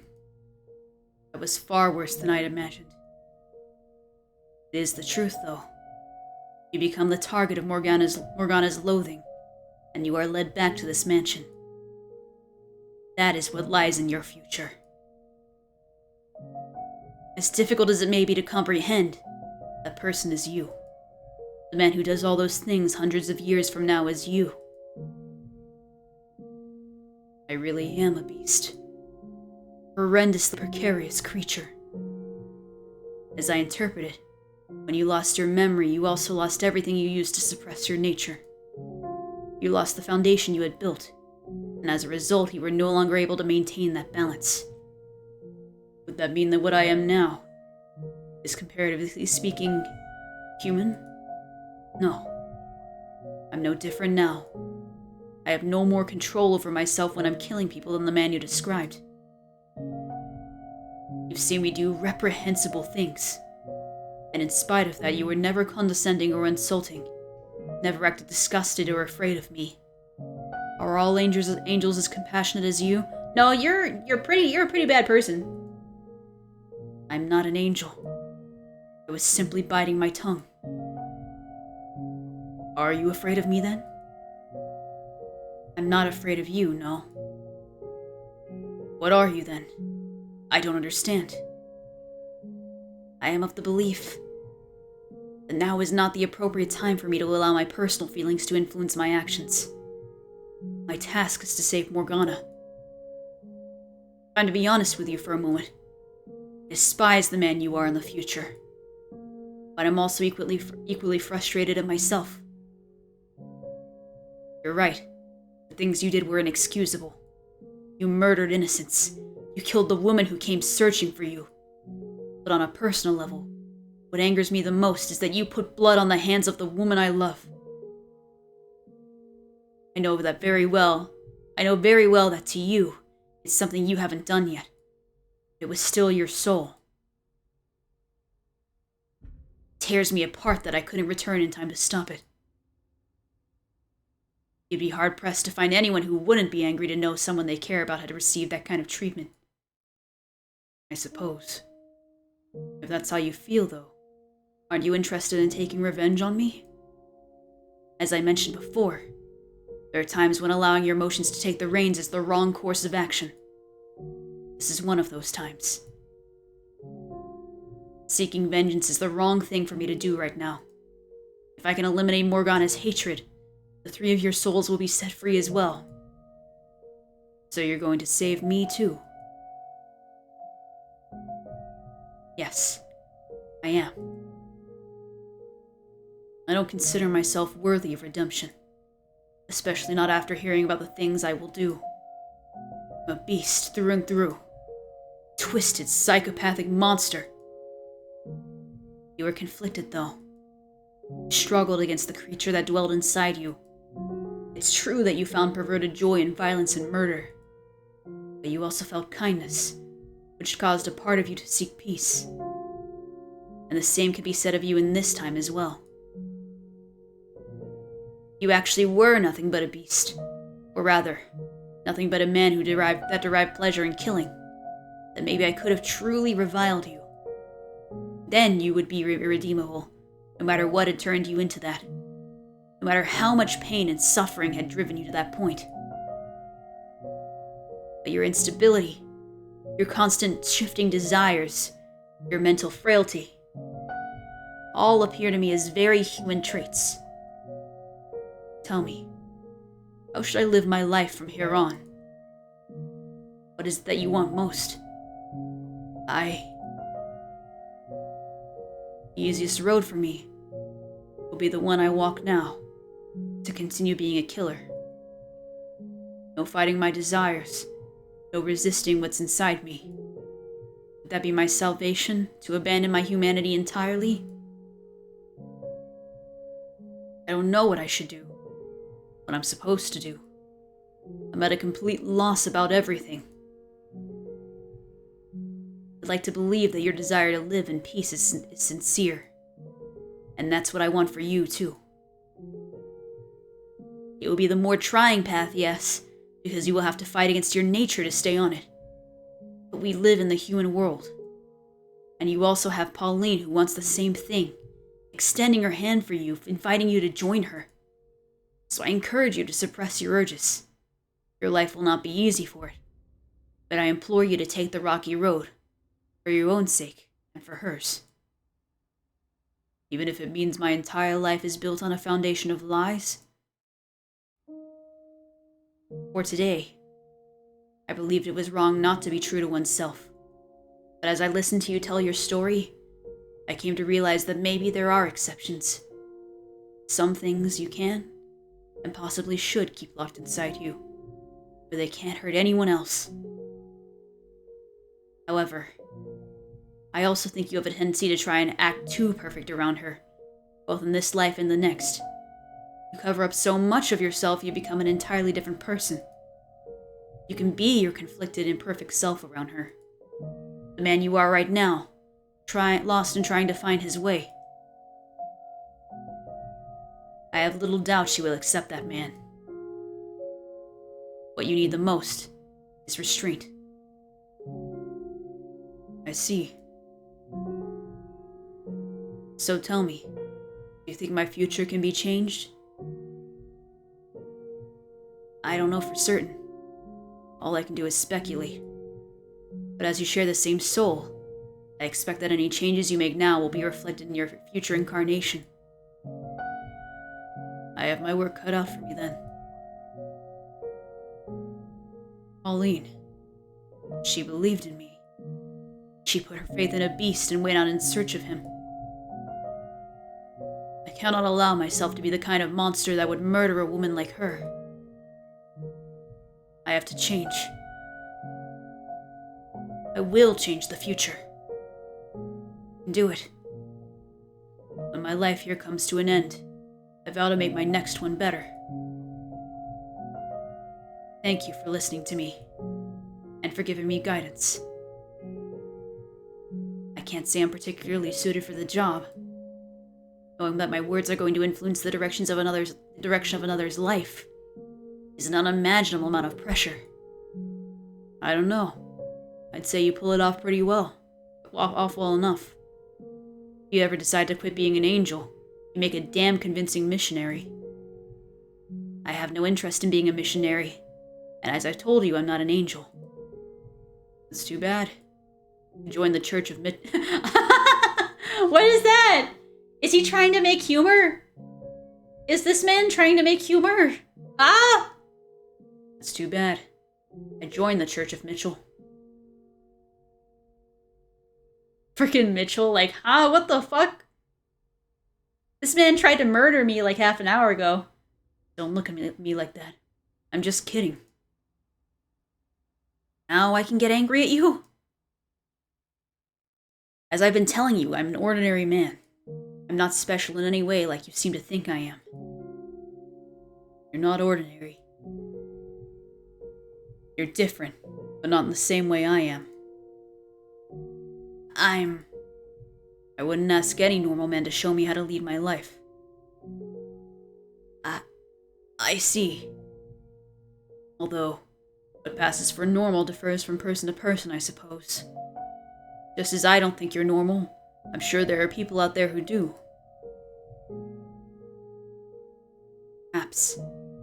Or maybe they're just able to see my desire to be normal. So that's everything I have to tell you. You're going to want to talk to the Lord next, I assume. That's right. I'm going to convince him to hand over his key, and then I'm going to set Morgana free. I doubt you'll have much luck convincing him of anything, but I'll help in any way I can. I appreciate it. I'll get him to come to supper tonight. You be there too. Okay, I'll be there. If I could ask you one favor, though. Could you try to arrange that for as late as possible? That should be doable. But why? Someone else I need to speak with first. Alright. I'll do what I can. Thank you. See you this evening, then. This is the last night, right? So he needs to go and find, Maria. Maria was her name. Not Marie as in Pauline, but Maria, the, Lord's childhood friend in the future, and in this life, not really related, but kind of related person, and that she's a little, promiscuous. Did I lead him onto the correct path? Will he actually find redemption at the end of it? No. I made the right decision. Even if he doesn't in this life, there's enough of a chance that he will in his next. One left, and that's it. I'm almost there, Giselle. I've almost made it to Morgana. I've come this far. All that's left is to speak with the Lord. Giselle, come back! Stay focused, Mitchell. Pieces I have still don't fit together yet. As Morgana told it, the Lord was a cruel man from the moment she first saw him. And he wasn't that much different in the swordsman's telling of events either. Those betrayals the full picture of what kind of man he is? Will adding his perspective do anything but amplify Morgana's hatred? And if he really is the man he is made out to be, exactly the man he's made out to be, then how do you explain his internal struggles from the third door? Did his core personality change with the times? Everyone else I've met has been fundamentally the same, though. Are you the exception? Yokopo? Morgana found joy in her life during her 3 years at the brothel. She wept about not being given the opportunity to thank them. So maybe Maria is more likely to be able to assuage assuage Morgana's animosity. I'll have to hear what she has to say. Why are we passing out?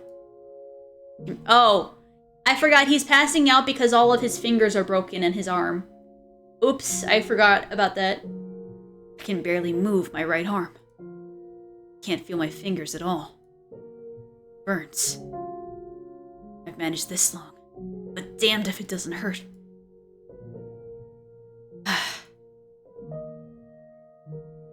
Yeah, having all of your fingers bent backwards would definitely hurt. I hope they at least like kind of pop them back into place. I don't know if that's not really going to do anything for them, but I don't know who's speaking. Why must you hand out miracles for nothing? I know that voice. I'm looking up at someone. A woman. She's draped in a black fog, and I can't make out many details. And I want to turn my fan off because I'm cold. Or at least put a jacket on. I have a jacket, it's behind me. I'm gonna put that on. I'll about to be okay. Backing up, backing up.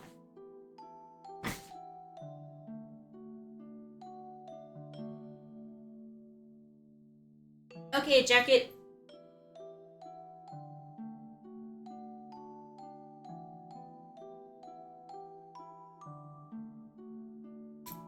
Okay. I am jacketed up. Not that I already wasn't wearing a jacket, you know, I'm wearing one right now, you know? I'm jacketed up.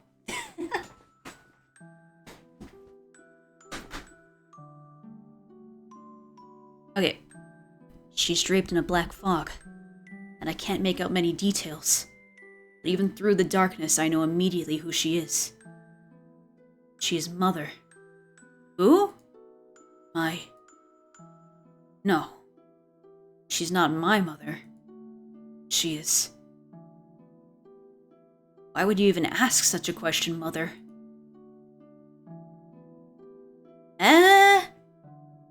We're barely holding on as it is, my dear. It's not wrong to expect a little remuneration for our services. No, Mother. It is wrong. Miracles are not to be bartered for. I don't know where this is coming from. What is going on right now? I know, hi Mochi! Me too! Huh? I don't understand what's going on anymore. I hope you're having a good evening though.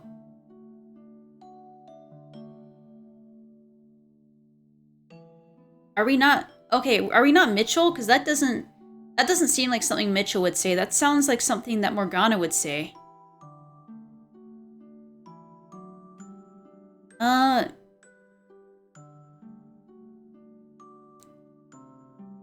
This is Morgana talking to... Oh no! That's not good. I hope you feel like less dizzy soon then.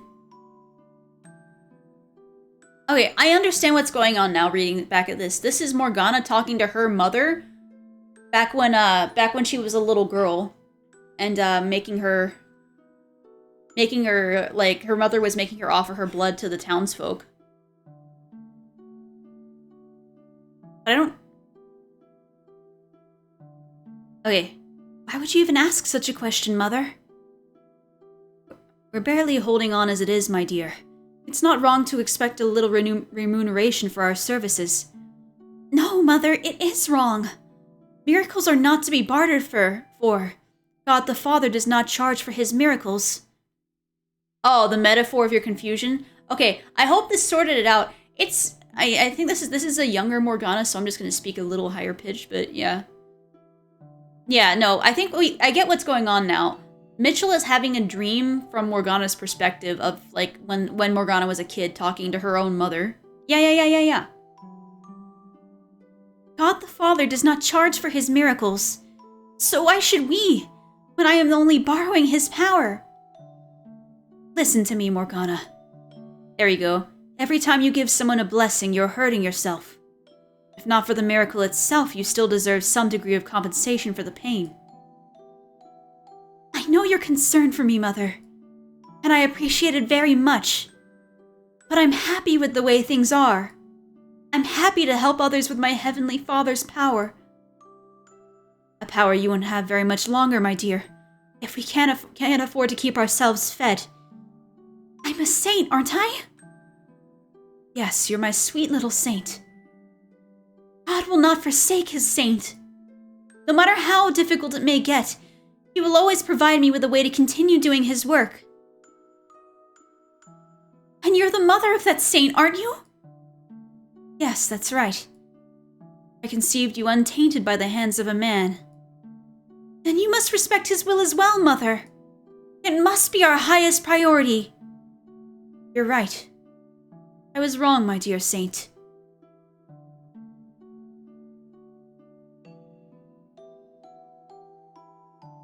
Mother! Mother!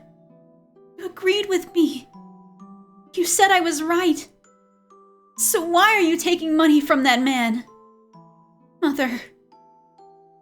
Mother looks over as a strange man shoved me into a carriage. The look in her eyes sends a chill down my spine. I see her lips moving. She doesn't actually say the words out loud, but I can make out every individual syllable. Because you're worthless to me. Wow. Wow! Morgana's mother is big bitch. Welcome, daughter of the Lord, daughter of God. You'll be performing miracles for me now. And if you cooperate, I can guarantee you'll live more than comfortably. Miracles are not something to be performed for one single person's benefit. What? Miracles are not magic or parlor tricks. They're a precious gift granted to me by my Father in heaven. Using his power for personal gratification is a grave sin. I will do no such thing. I entreat you to think long and hard about your actions. Do away with such selfish desires, and dedicate yourself to helping the people. The power you've been given was bestowed upon you by the hand of God. It is not your power. He is merely allowing you to make use of it for a short time. Pride is a sin. Please consider how you conduct yourself. You're an ignorant, insolent child, aren't you? Oh, wait. I thought we were talking to... Oh my god, I should have been talking using the Lord's voice. Fuck! This is fine. Okay. I didn't know who the Lord was for a little bit, even though I should have known that was the Lord. Damn it.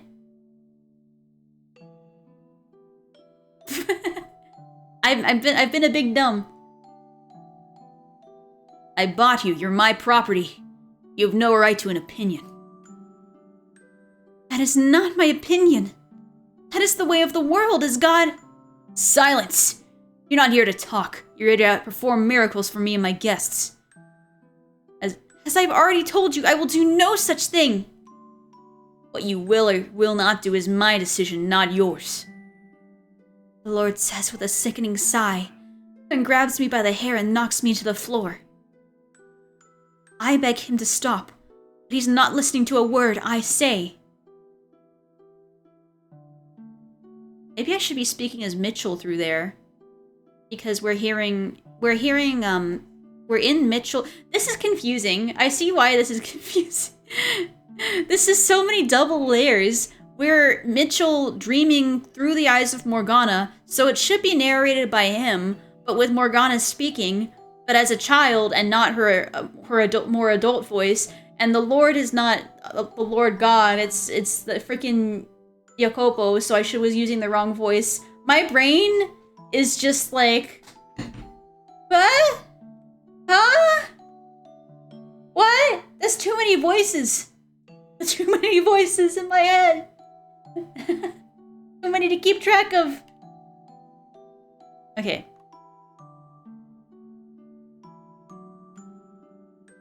Okay, let me see. What was I missing? Cheers, a saint's blood and good fortune to all. I stare vaguely out at the crowd, gathered for the Lord's blood feast. Every time he has guests, he throws another party. And every time he slices another part of my arms or legs open. It isn't long before they're an unsightly web of crisscrossing scars. The Lord sometimes has trouble deciding where to cut, not out of any sense of sympathy for me. He simply thinks drawing blood from an untouched area of my body will make it more effective. The Lord strips me bare. Perhaps I'll use your stomach today, Saint. I should be able to get some nice pure blood from there. Stop this! Can you not comprehend what you're doing is an affront to the Lord? I'm free to do what I wish on with my property. Saint or not, you're no different than any of my slaves. The Lord is greatly displeased with your actions. This is exactly why I was confused. For some reason I thought he was a priest, and not Yokopo, but my brain. Then use your miracle powers to deliver divine punishment on me. Go on. You can do that, can't you? Your soul will be punished. You may not see the effects now, but you will pay for your sins one day. Ah, you're not as threatening as you think you are, buck-naked girl. Don't give me that look, girl. I have no interest in taking that from you. You'd be lucky to find anyone willing to lay with a girl covered in disgusting scars. All I can do is wait and endure day after day of torture and shame. The Lord searching for new places to stick his knife. My entire body, except for my face, is covered in reddish-black wounds. And even that kind of gets fucked. Or Morgana. Someone, anyone, help me. Get me out of here. Please, someone. Oh, Father who art in heaven, I pray for you to lead me unto deliverance. Father, your trials, they're much too great.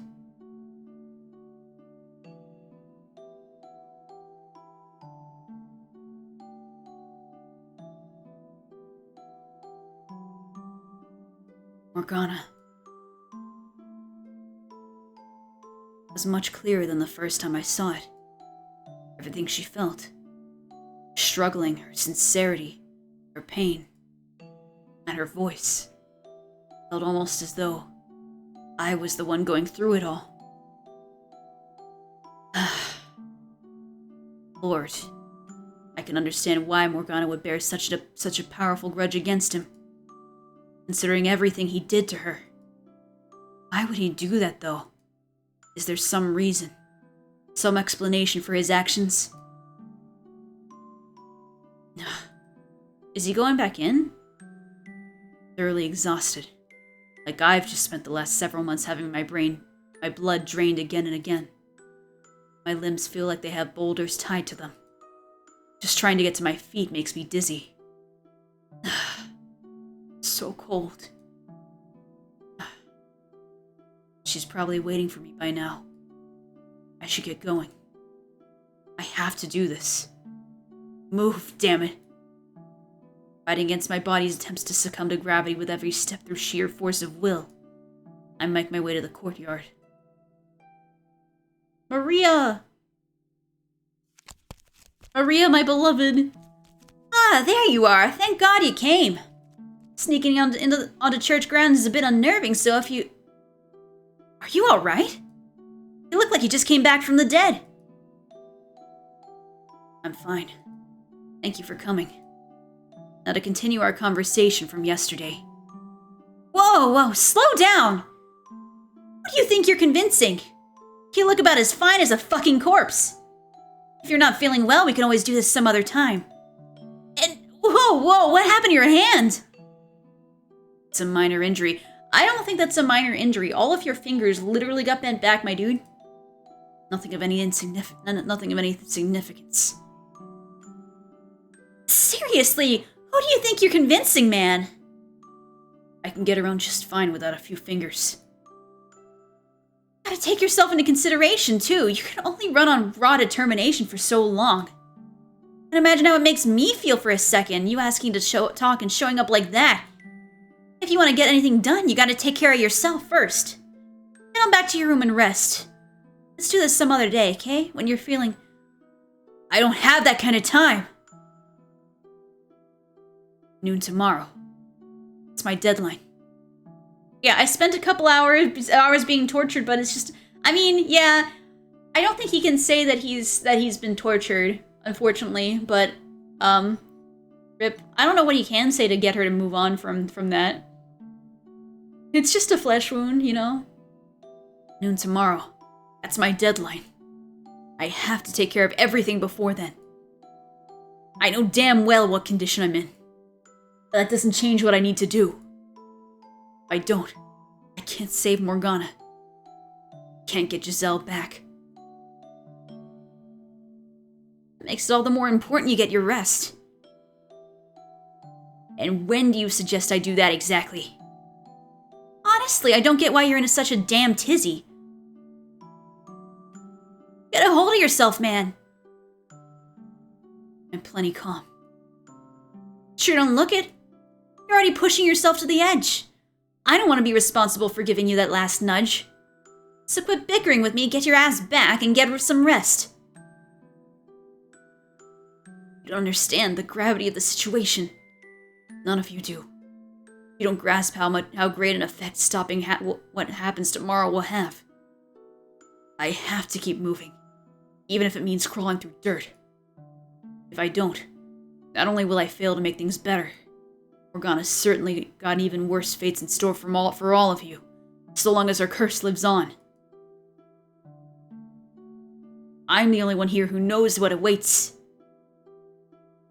So that makes you, what, prophet or something then? Not exactly, no. But in terms of this time period, that would be the most apt description.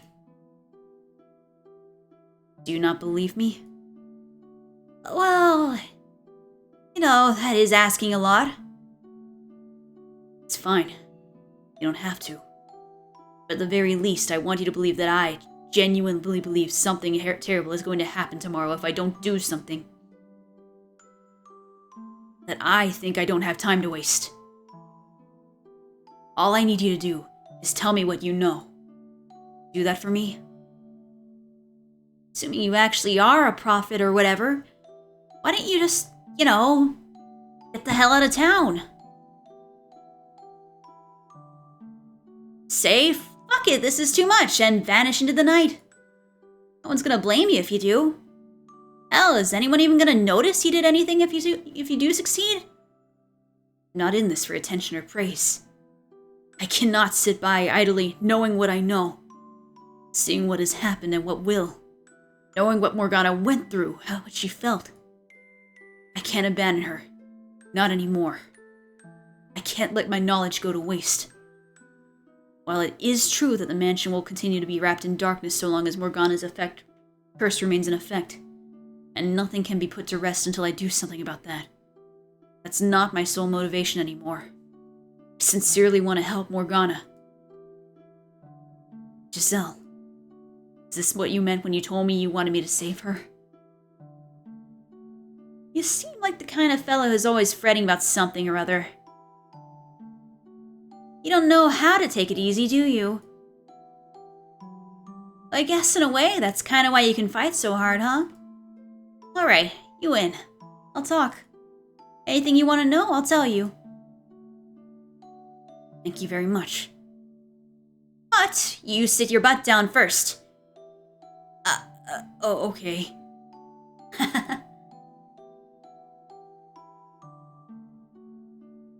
Morgana said that? She did. She described her 3 years out there as one of the brightest periods of her life. Who'd have thought? Damn, that's kinda really great to hear. She never tell you herself how she felt? She never really made much of an attempt to be part of the group. But she was like she had these colossal walls all around her. See that? Yeah, so I always felt like, I never really knew if I was sticking my nose in too far or not, you know? She appreciated what you and the other women did for her. After the raid 4 years ago, she ended up in the hands of a slave trader. And as she was being transported, she said this with tears in her eyes. Sad because I didn't get the chance to show my gratitude to people very dear to me. Well, damn. So is that, you know, absolutely 100% exactly what she said? You're not just pulling it out of your ass, are you? Those were her exact words, yes. As hard as it may be to believe. Nah, I believe you. Just surprised is all. I mean, just, wow, yeah. Huh? If I'd known that was how she felt, maybe I could have been a little friendlier with her. You weren't friendly with her? Not especially. I mean, it's not to say I was cold or anything. It's just that all the girls kept a bit of distance from her. Not because we didn't like her, but because it's what it looked like she wanted, some distance. None of us were really cut out for the caretaker gig. As much as we'd have loved to be some kind of mother figure for her, we just didn't have it in us. Who was closest to her? He's dead. Slave. Huh? What's this about a slave? There was a young man. A slave who participated in the revolt at the Met Lord's Manor. Saved Morgana's life. Ah, yeah, that's the guy. He was the closest to her of any of us to her. Or at least he gave her the most attention. And he's 6 feet under. That's unfortunate. What can you do? People come and go, that's just the way of things. I thought that maybe if he were still alive, it would improve our chances of saving Morgana. Improve our chances? There's only one way about it. We smash the Lord's fucking skull and take his key. That's not an option. Doing that will not alleviate her hatred. Would you be willing to accompany us when we go into the observation tower? Huh? Me? Why? I want you to be there to say something to her. Say whatever you want me to say once you've gotten her out of the tower. Don't you think being able to hear the voice of someone she cares for when she's finally set free would do more to pull her out of the darkness than anything else? That's all the more reason it can't be me. Why not? Like I've been saying, I was never that tight with her. I kept my distance. I can't do anything. Not with the reasons you've given me for why she's so full of hatred. I have no other options, though. You know, actually, while I doubt this will do much in the way of getting rid of her grudge, there is something I was supposed to give her but never got the chance. Oh? It's nothing special, just a rinky-dink little necklace, but if you get the chance, would you mind giving it to her? If anything, that should come from you. It's not from me. It's supposed to come from the slave. He got it for her as a birthday gift, but that was the day the brothel got raided. So, yeah, that's the story. Make sure she gets it, would ya? Okay, I will. Thanks, man. Well, now that's out of the way, I should split. Best of... Who? Is it Pauline? There you are. It's Pauline and Nellie. Okay, it was Nellie. You weren't in your room, so I was worried sick. What are you two doing out here? You're going to talk to the Lord tonight, right? So... there's a chance you might be able to set the same test free. No way am I gonna miss that. That's why you're here? That and say goodbye. I want for them to make reparations as soon as the girl's released. Do you feel the same way, Nellie? If Mel tells me what he wants to, then I won't stop him. But he was threatened, so if it's possible, I don't think there's any need for him to rush to be punished. I don't want to lose my brother. Surely there are other ways he can atone. That's reasonable. I do feel guilty about what he was put through. It's not your fault what he did. Anyway, I'm really anxious about tonight, but I'm sure it'll all turn out fine. You'll make it work, won't you, dearest Mitchell? I'll do my best. Oh, come on, you gotta act confident. Take care of my Mel for me, too. He's very fragile, so handle him with care. Like a big old box of china. Is he really that fragile? As for me, If he looks like he's going to do anything he shouldn't, would you stop him for me? I wish I could be there to do it myself, but well, he insists only the people directly involved should be there, and I want to respect that. I was never going to allow anyone to get hurt anyway. That's good, thank you. He and the Lord may have caused the girl a great deal of pain, but I still don't want anyone to get hurt. Some people deserve it, and I say let them have it. Now, Maria, don't be like that. You're the weird one, Little Miss Perfect. Go around letting everyone off the hook for letting up everyone off the hook for everything, and the whole damn world's gonna come falling around you. He did what he did for me, though. And the Lord? He's only in it for his own profit. Much as he says it benefits the city, it still comes back around to his own pockets. The Lord's not a bad man, though. Huh? Zio.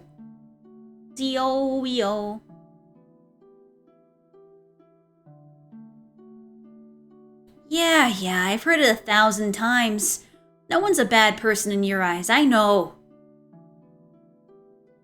Now, can we please try to keep things civil? Yeah, sorry, bad habit, I know. I talk a lot of rot, but I don't really mean half of it. I do think he's much better than the old Lord, though. Hold on a second. What did you just say? He's better than the old... When did the current Lord take his place? 4 years ago?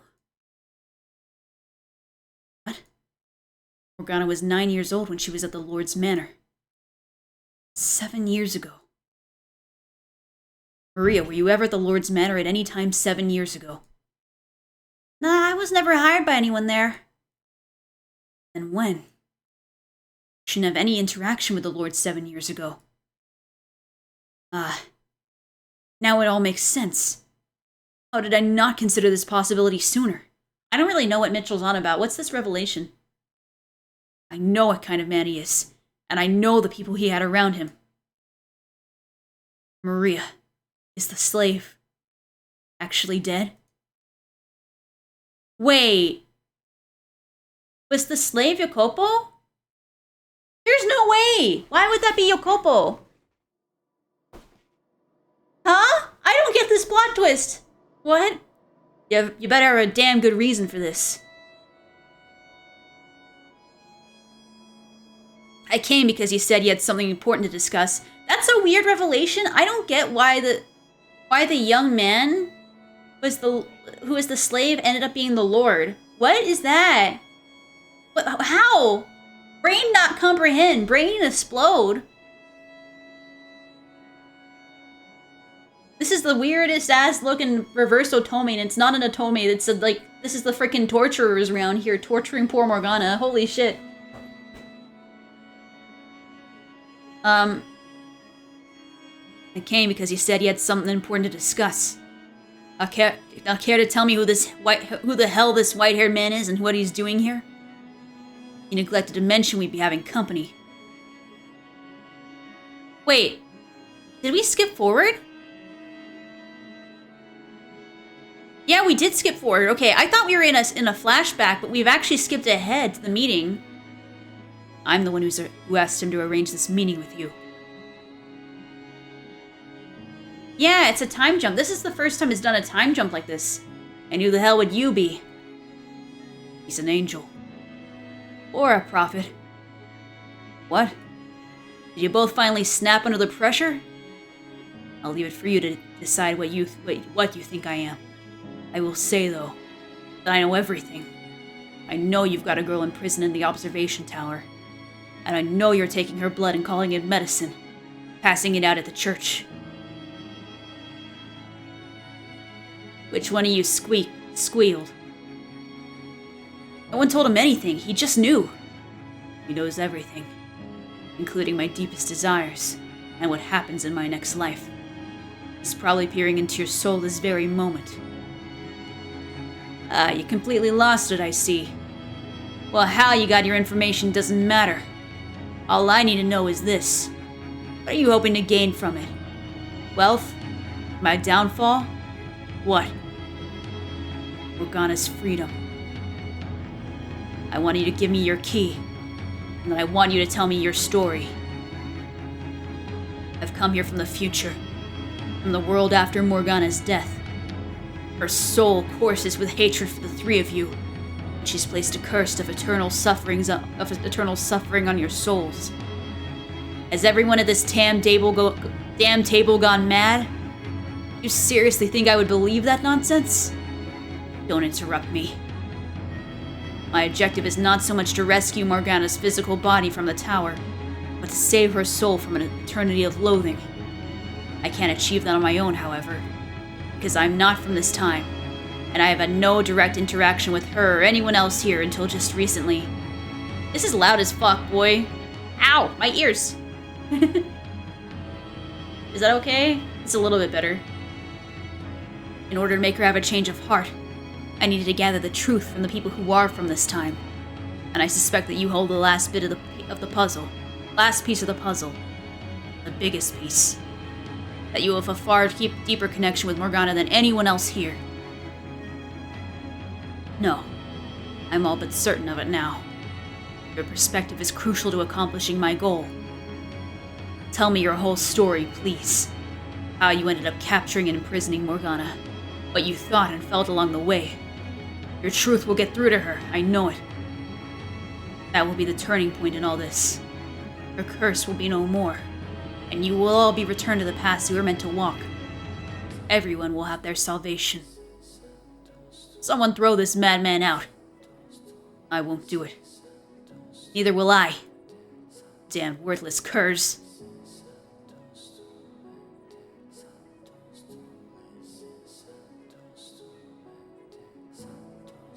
I'll call the guards then. Who do you think I am exactly? I'm the lord of this land. Under ordinary circumstances, I never so much as deign to speak with you, lowly peasant. Now get out of my sight, or I'll take it as an act of aggression. You'll find yourself without a head. In this room, right now, you're not a lord. You're a lone man. Until you hand over your key, we're not letting you leave. And you'll find there aren't many guards for you to call. Or any guards for you to call. You're all alone on this estate. Your preoccupation with staying out of sight played right into our hands. Accept your defeat, Lord.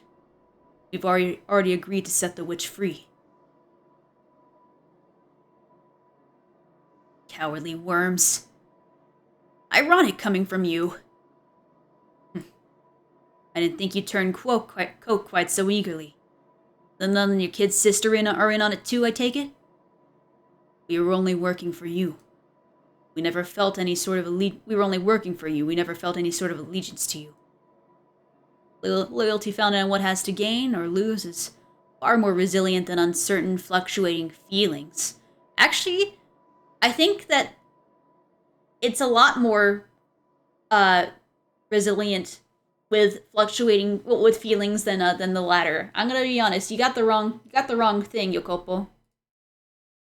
It would appear this white-haired man shattered the foundation. How long have you been colluding with them, cur? I arrived in this era 2 days ago. What? 2 days? In just 2 days you got these worms dancing for you? They're not dancing for me. I merely spoke with them and they listened. You're a disturbed man. You couldn't possibly have won these two over a mere 2 days. He's no ordinary man. As we've said, he knew everything. While I was talking to him, it felt like he was looking directly into my soul. He's definitely an unusual one, yeah. It felt like he's known me my whole life, even though he just showed up out of nowhere 2 days ago. I didn't believe what he was saying at first, but he knew things he couldn't possibly know. His secret wish, something I've never told anyone before. I don't know what kind of tricks you're playing, but I know now why I've never seen you around. If you've been lurking around the city for long or sticking your nose where it didn't belong, I would have taken notice sooner or later. I'm impressed. In only 2 days, you managed to convince them both to betray me and set me up. I am indeed the one in charge of this operation. So if it's the witch you're after, I'm the obvious target, yes? And the two dogs there surely have some pent-up rage. So I take it you're gonna tie me up and torture me until I tell you what you want to know? That's not a bad idea. What do you say? Give me the word and he's in ropes. Yukimasa, calm down. Wait, we just agreed we weren't getting rough. I have no interest in solving this problem with violence. We're here to uncover the truth. We needn't exchange blows, only words. Anyway, if we were gonna beat it out of him, we would have done so as soon as he walked through the door. We discussed this beforehand, we're only talking. No one's getting into any fights. Physically or verbally. That's right. Well, looks like I got no way out, so you got me. I surrender. Take my key. Open the tower doors. What? That was easier than expected? Your key is not important right now. Your perspective is what I seek. Why did you make it so the lock required 3 keys? One person is more than adequate for the job. So why split it 3 ways? Is that any of your concern, Kerr? Was it because there was too much weight to bear? It was too much weight to bear alone? You didn't actually want to imprison Morgana. You didn't actually want to imprison Morgana, did you? Something, somewhere went wrong. You backed yourself into a corner and couldn't escape. I'm done listening to you. Am I right, or am I wrong, Lord? Or should I say, Jacopo? Jacopo, but isn't his name, Jean-Francois Barnier? That's Lord Barnier to you, you insolent child. You seem to be a bit confused. I'm the son of House Barnier, which means I'm royalty. No. You're not. I don't know how you came to start calling yourself Barnier. There's not a drop of royal blood flowing through your veins. The slave revolt at the Lord's Manor 7 years ago. You were there, weren't you? During the revolt, you helped Morgana escape. That's right. You saved her life once. That was you. You were the slave from 7 years ago. Slave? Are you out of your goddamn mind? Me, a slave? Like hell, a former slave could become royalty. I did it, though. You went from slave to lord. Enough, I don't know who's filling that white-haired head of yours with this drivel, but I'm done listening to it. See another world and I'll throttle you myself. Keep slandering my name, I dare you. Maria told me the slave from back then was dead. She didn't mean it literally, though. She meant he wasn't who he used to be anymore. Maria, you been talking to her too? Because she was afraid if Morgana found out, it would only serve to throw her deeper into despair. The man who had once saved her was now responsible for keeping her imprisoned. Years not work, Kerr. I said I've had enough. I need your perspective. There's more to the story, I'm sure of it. I refuse to believe you only acted for your own benefit, only to cause her pain. If you want the key so damn badly, then take it! Set the witch free, I don't give a damn! But if you say another word, I'll rip your fucking tongue out!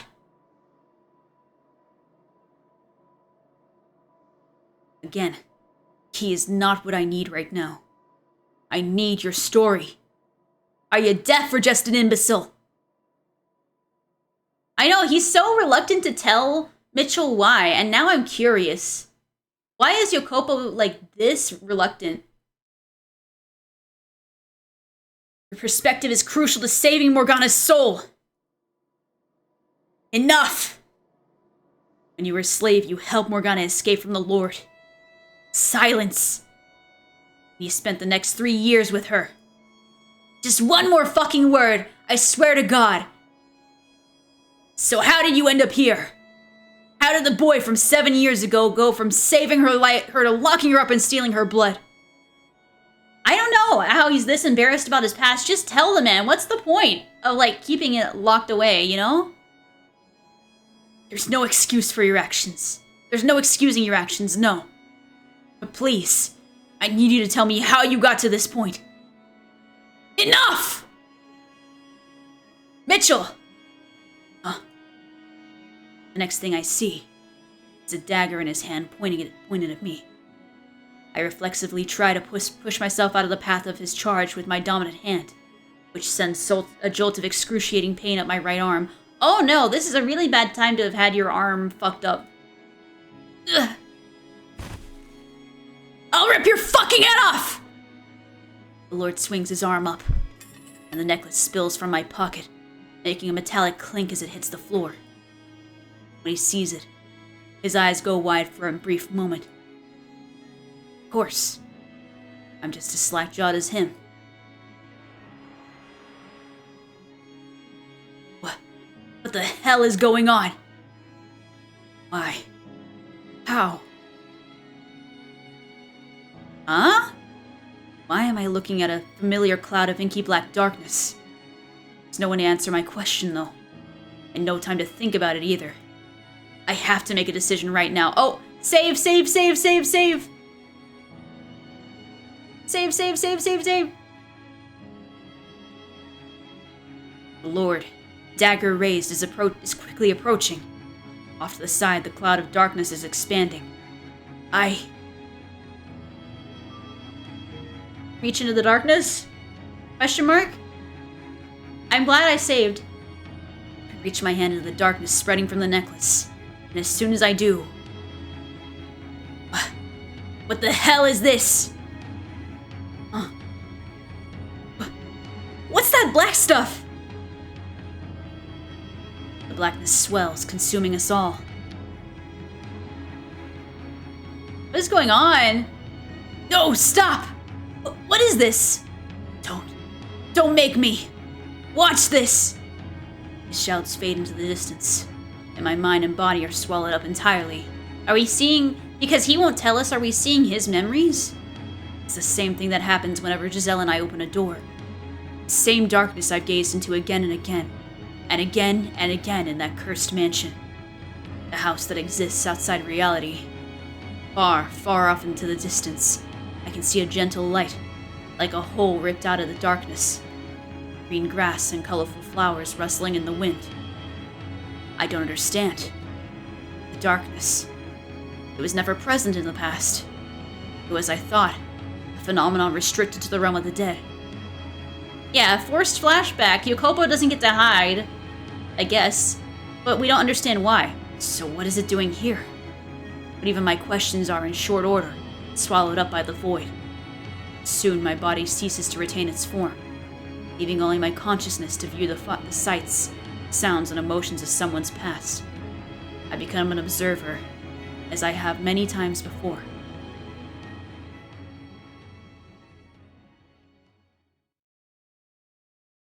The door within a door within a door.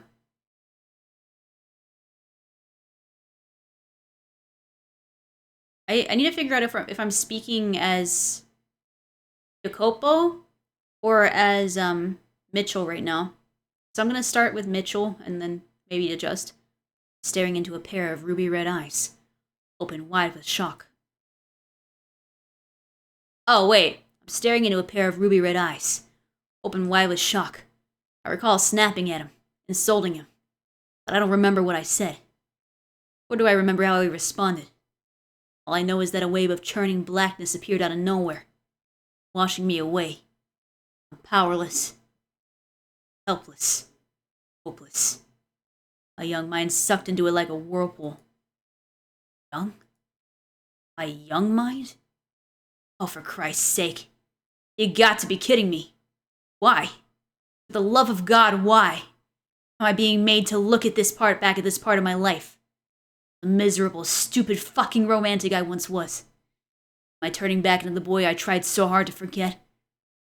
Where did this absurd black smoke come from, and why can't I get out of it? It's that white-haired man who's doing this to me. Then he's not an angel or a prophet. He's the goddamn devil himself. But all my questions, my confusion, my frustration, everything that composes my present, is superseded by that darkness, but wisping away into nothing.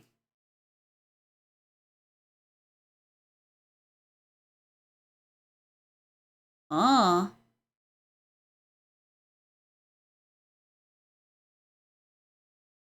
To be blunt, the world's a small place. There's an unimaginable amount of it out there, but you only ever get to see a minuscule fraction of that. That goes doubly so for us. The poor barely get the chance to see any of it at all.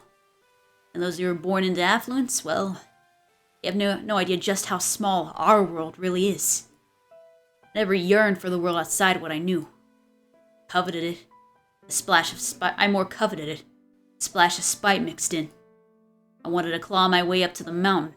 Knock down all the bastards who had never seen what it was like at the bottom. If I made it high enough, I could do anything. I would have complete freedom. That sounds like a childish fantasy to you. Well, you'd be right. That's exactly what it was. There you are. You spend so much time in the graveyard that one of these days someone's gonna think you're a gravekeeper. Or maybe a grave robber. I can understand a gravekeeper, but I take offense to the suggestion I look like a grave robber. I'm praying for the souls who have no one to see them off. Oh, wait. I can understand, yeah, okay, that would be Morgana. I can understand a gravekeeper, but I take offense at the suggestion I look like a grave robber. I'm praying, sir, for souls who have no one to see them off. The girl named Morgana turned around to face me. Though I'd known her for some time, I'd rarely ever looked her in the eyes. Her face was almost always concealed beneath a black hood, revealing only the tip of her nose and sometimes her lips. Honestly, I don't get it. Why do you care so much? These are souls that have no one else to pray for them. At best, they may get a bit of lip service from a priest once or twice. It's our responsibility to offer a helping hand to the sick and the poor, to pray for the abandoned souls. What I don't get is why you need to pray for the dead at all. Just bags of bones. I hope you enjoy an eternity in hell, blasphemer. Hey! That was uncalled for! I'm just joking, obviously. It take black humor to a new level. Morgana gave me a curt shrug, then turned away. She never faced anyone head-on for very long, and she had a perfectly good reason for it. It wasn't because she disliked me or anything. I don't think, anyway. About 3 years earlier, something had happened that had caused large patches of flesh to fall off her face. Supposedly, she had looked fine before then, but I only knew her as she was at the time. The rest of her body was covered in wounds as well, but applying ointment to them had reduced the scarring significantly. Her face, though, showed no signs of recovering. A close friend of mine, a prostitute, said she thought it might be a psychological thing, but regardless, I continued applying the ointment to Morgana's face. Hey, come on, don't turn away from me. I know you can hear me. I brought ointment, so let me put it on you. It's a waste of time. You don't know that. Your arms look much better than before. It won't be long till your face starts healing too. The ointment isn't free. You're wasting your money. It's my money. I can use it however I please, so shut up and let me do this. You're a very obnoxious man, you know. What was that? You want me to rub it in real hard, huh?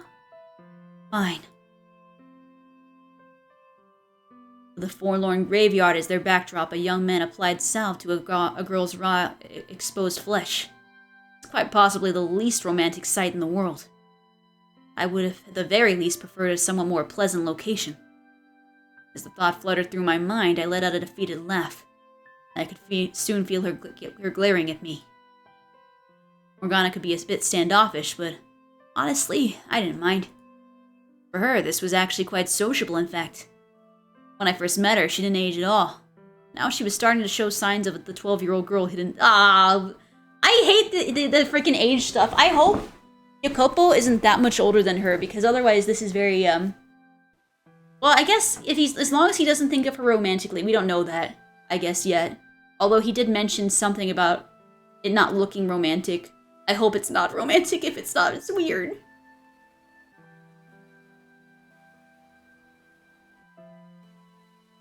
Years prior, when I had met Morgana, she'd been the victim of unspeakable abuse at the hands of the Lord. I didn't know why he had done those things to her. I didn't ask either, because I knew doing so would only reopen old wounds. All I knew is that the Lord was so far gone as a human being as to brutally torture a 9-year-old.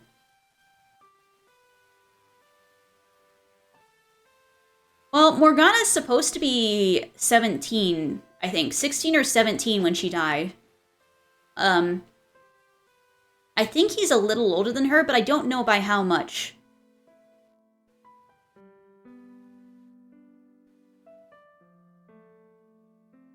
Because he looks to me like somebody in at least his early 20s. So maybe he's like 4 years older than her? I don't know. I just don't know how old Yokopo is. Or Yukimasa for that matter. I just know that Yukimasa and Yokopo are near each other's age.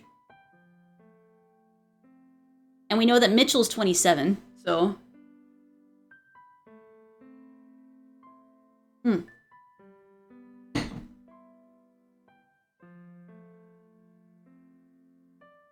At the time, the only thing that ever seemed to come out of her mouth was the word of God. Everything she said or did was ostensibly for the benefit of others. It felt to me more like she was acting out of some sort of sense of duty rather than genuine concern. Honorable, but ultimately hollow. I much preferred this Morgana, even if she could be a bit jaded. What are you hoping to get out of repairing my face? I'm not trying to get anything. I just want you to heal up.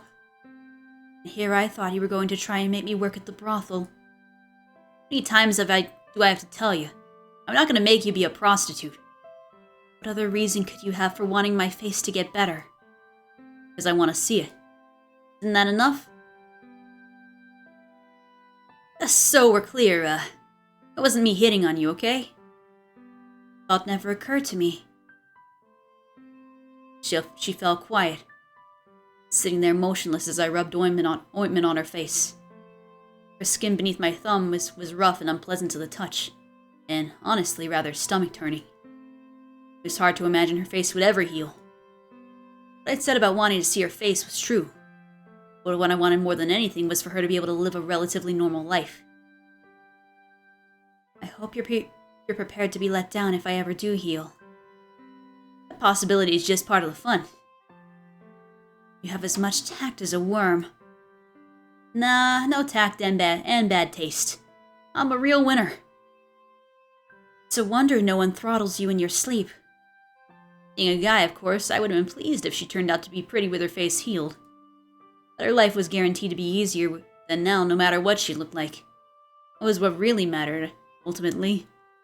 I could only imagine how hard it was to have your life completely turned upside down at the age of 9. A large portion of us in the slums had our share of misfortune. Hardly any of them stacked up to what Morgana had to bear. She had no parents. When I'd asked about her mother, she'd gotten so cagey with me, so I assumed she'd been sold off. When I asked about her father, though, she just pointed up at the sky, which I took to mean he was dead. A young girl, no family, sent off all on her own up to some strange land, somewhere along the line ending up in some lord's cruel grasp. Misfortune felt like an understatement, if anything. That said, it wasn't just out of pity that I gave Morgana so much of my attention. The other reason, though, is that she'd probably go running if I told her. Hell, I wanted to hit myself over the head. I'll still be your friend, even if you turn out to be the ugliest girl in the city. You should be grateful. How is it you haven't managed to chase off everyone in your life yet? I like a decent guy around other people. Do my best to fit in. Then why are you such a dolt around me? Just doing my best to fit in. So you're saying this is my fault? Everyone could use a thorn or two, makes them more exciting. You especially. Okay, that should be everything. Does it sting anywhere? Not particularly, no. Alright. Ah, also, finish up here and get back to Maria soon. Unless you'd rather I drag you there. Why? Seriously? It's your damn birthday, that's why. And? What do you think, dimwit? She wants to celebrate. Get back there soon, okay? I'm planning to drop by too. Okay? Okay. She gave a sheepish nod, to which was honestly kind of cute, but of course I couldn't say that. So I shrugged my shoulders, feigning exasperation, then turned to leave. Once I might have offered to accompany her back to the brothel, but Morgana never seemed keen on the idea of walking anywhere with me. Maybe she was afraid of grown men after what had happened to her at the Lord's Manor. Or maybe she just didn't want me to be seen with someone who looked like her. So hey, I thought you were leaving? One day I'll show you the world. Oh, this guy's fucked. Bro! What is with these guys and frickin', I don't know. I won't get my hopes up. Get your hopes up, damn it, I said with a soft chuckle, and then I took my leave. I had every intention of making good on that promise. I had more than enough reason to believe I could. 3 years back, there was a slave revolt at the Lord's Manor. That's not quite accurate, though, because while I was partly responsible for inciting the riot, I wasn't actually a slave. The local lord was spoken of in whispers as the second coming of that great tyrant of old. People were constantly grumbling about how he seemed to treat the land like his own personal playground, exploiting everything and anyone on it for his own amusement. When enough stress and resentment builds up in a contained space, all it takes is a little shove from the outside to burst. And that was our plan. He and a number of dissatisfied citizens gathered together to pop that bubble and give the Lord a taste of how we felt about him. With the help of a slave trader, I infiltrated the Lord's Manor. I'd known slaves weren't treated well, but seeing it for myself, I thought that most of these people would have been happier having been born as a dog or cat and owned by someone who actually had a heart. It was revolting. A flagrant injustice. Broadly speaking, there are two types of people who see injustice in the world. The first are those who have everything, who sit unchallenged at the top of the world, looking down on the less fortunate with pity. The second are those with nothing, who wish to overthrow the entire system keeping them down. It should come to no surprise that I fell in the second camp. Once I was inside, I went around the manor telling all the slaves about our plan. Most of them had long since lost the will to fight. With enough assurance that there were people on the outside ready and willing to help, glimmers of hope started to return to their eyes. Finding out they weren't alone, that they weren't helpless anymore, had an incredible effect on their morale. And once the slaves were convinced, the revolt began. It ended up being much larger in scale than I'd imagined, and many lost their lives in the process. But the majority of them managed to escape. Naturally, the slaves couldn't stay in the city, so I directed them to people waiting outside who would take them to another city or a neighboring country. I had neither the money nor the power to guarantee them a good life on the outside. That hardly mattered to them. Everyone was sure that wherever they ended up would be better than staying, and I prayed that would be the case. It was during the revolt that I saved Morgana. I would have sent her off somewhere like all the other slaves, but she was in so dire a condition when I found her that she could hardly even move on her own. She'd been sapped of all her willpower. So I brought her to the brothel where a friend of mine worked and asked her to take Morgana in. My companions and I reveled in the revolt's success. It wasn't enough of an accomplishment to have any real political implications, but we still felt like heroes. Drunk on victory, we started talking about going bigger, starting a full-on revolution. Once the elation passed, though, we realized there wasn't much more we could do. Even if we did manage to start a large enough uprising to kill the Lord, we were only peasants. Not only did we not know the first thing about ruling, the other counts would never acknowledge our authority anyway. We'd pretend to be in control until the next in line showed up, and that would be the end of that. So we just ended up sitting on our thumbs, and wanted to do anything about our discontent. Skipping forward to about a month before Morgana's birthday, one day, a middle-aged woman approached me. I had never met her before, but she had wavy hair that reminded me a great deal of my own. Looking at me straight in the eye, the woman said, I was once a maidservant for the Barnier estate. They'd done their best to keep it a secret, but I had a child with a previous lord. That child is you. The revelation came completely out of the blue. According to her, I had royal blood. And if we could convince the lord of that, I could become royalty. Furthermore, she, as my alleged mother, could return to her old life at the manor.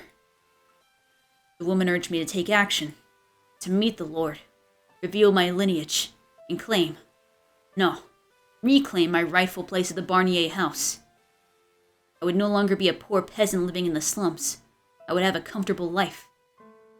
I obviously wasn't going to agree on the spot. Her story was so blatantly dubious I needed some time to think on it.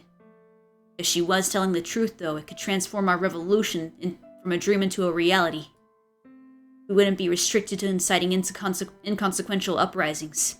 I could seize power legitimately and make some actual change. So I asked the woman to give me some time to consider. Have you decided what you're going to give her? Oh, have you decided what you're going to give her? That was the very first thing I heard when I stepped back through the back of the door of the brothel. Oh, it's Maria. Maria, a short blind-haired prostitute and good friend of mine, flashed me a devilish smirk. I brought a necklace as per your suggestion. Girls appreciate that sort of thing, don't they? Most do. Yeah, I got a taste for knives and other such pointy things. I doubt she has much interest in those, though. Sometimes I wonder if you're actually a girl. Anyone could see that Maria and I were close, but our relationship was strictly platonic.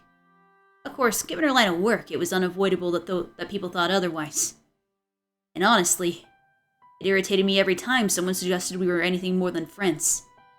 We'll have this annoying, short-sighted tendency to assume that just because a guy and a girl are friendly, they must be intimate. It didn't matter that she was a girl. I only thought of her as a friend. And as best as I could tell, that was all she thought of me as well. Maria and I first met when we were children. But at that age, she was already a prostitute, myself a pretty thief. Oh no! Why? Why? Why? You can't use those words together. That's horrible. Stupid Middle Ages. I hate you, Middle Ages. Scream. I'm screaming internally. We were both incredibly lucky to have survived to adulthood with only ourselves to watch each other's backs. I know! You can't say that profession in... What? No! It's possible the only reason either of us maintained the willpower to survive this long was because we had each other to bitch about life to when things got bad. So is today the day? Oh, wait. No! No! He does like Morgana. Please let him be not that old. That's still too old. It's still too old. Stupid Middle Ages. So is today the day? You finally gonna tell her how you feel? Excuse me? Tell her how I what? Don't be coy. You know exactly what. It's about time you manned up and told her. I think you got a better chance than you think. I need to remind you how old she is. 12? No! No, no, no, no, no! Jacopo, I want to hit my head into a brick wall. I fucking knew it! Why can't people be normal? Why can't this story be normal? Why?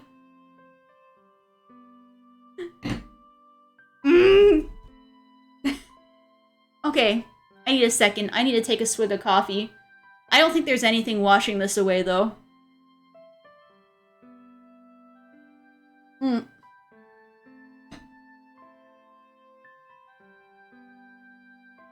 Jacopo's not beating the allegations either.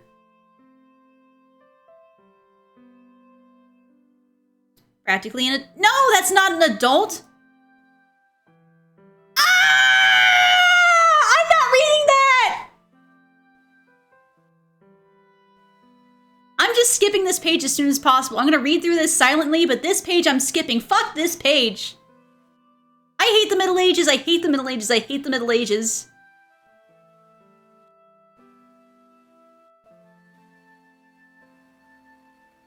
Okay, goodbye, page. This has deeply disturbed me. Oh my god, why does that page exist? I am not reading that at all. I deeply, morally disagree.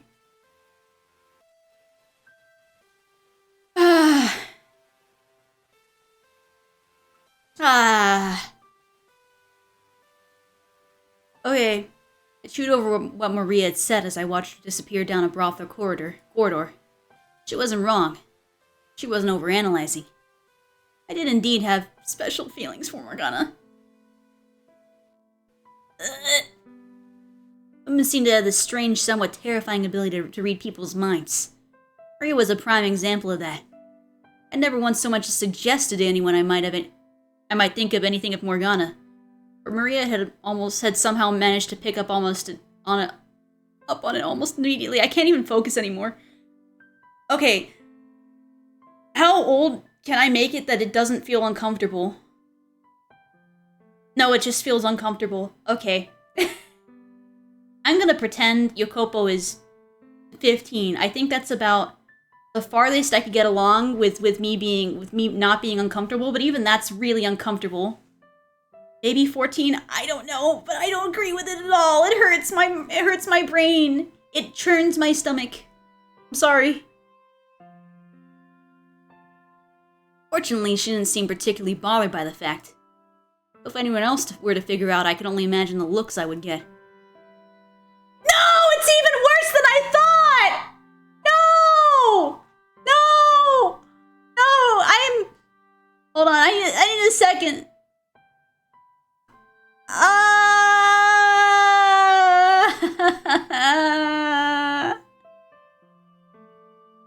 Why? Why is this story like this?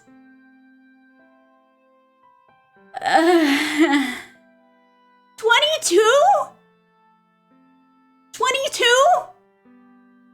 I had just tried to find a way to make it more bearable for myself, and they're like, no, you can't have that. I hate them. Why can't they be normal, huh?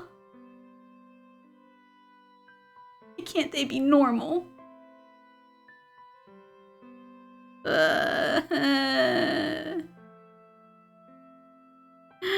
want to freaking cry. Why am I reading this story again?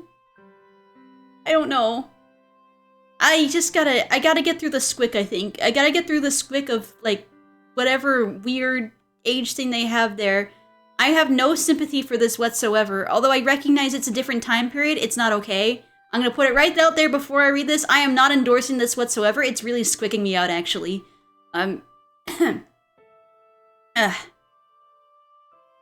Okay.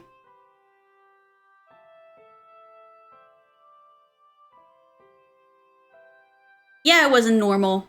You bastard, get away from her. That wasn't normal. I never felt... Not reading that. No! You can't justify that, my dude. So why was she any different? Because she's not any different. She's not any different, my guy. She was covered in scars, and every other time that we met, she would tell me to go to hell, and you should. And she refused to walk anywhere with me, and no matter how much ice I broke, I could never seem to get all the way through. I'm not... Okay. Yet still, the world felt like it was just a little bit better a place when I was with her. Made me want to see her smile, no matter how grotesque her face. How would I even go about saying it, assuming I actually did? Even if your face still isn't healed in 4 years, I'll still take... No! No! I reject this. I want to hit Yokopo with a banana. But I don't even have his face on screen for me to hit him with the banana. What the hell do I do? God, no, that's terrible. Has to be a better way to put it. Now I was getting stressed out, and it was all thanks to Maria. This was supposed to be a day of celebration, not fretting over stupid personal matters. Not long after I arrived at the brothel and made my way to the back room, Maria and a handful of other unoccupied girls showed up. Morgana, who was supposed to be the guest of honor, was even more reticent than usual. The prostitutes chatted among themselves about work in unabashedly graphic detail. trading info on which customers were good and which customers were bad. All the while Morgana looking incredibly uncomfortable. You guys think you could maybe change the subject? Like we have anything else to talk about? Making the birthday girl want to hide in a corner defeats the whole purpose, don't you think? Oh no, don't mind me. I don't have anything I want to talk about, Morgana said almost in a whisper, her head downturned. At least eat something then. The cookies are barely sweetened and dry as rocks, but they're edible. Jacopo, you little bitch! You got some stones to shit-top my cookies to my face. Stop it, Maria! Stop throwing things at... that's Jacopo. Stop it, Maria! Stop throwing things at me! The other girls cackled as Maria and I bickered, hoping it might have elicited a reaction from Morgana as well. But I snuck a glance over at her, but she remained expressionless.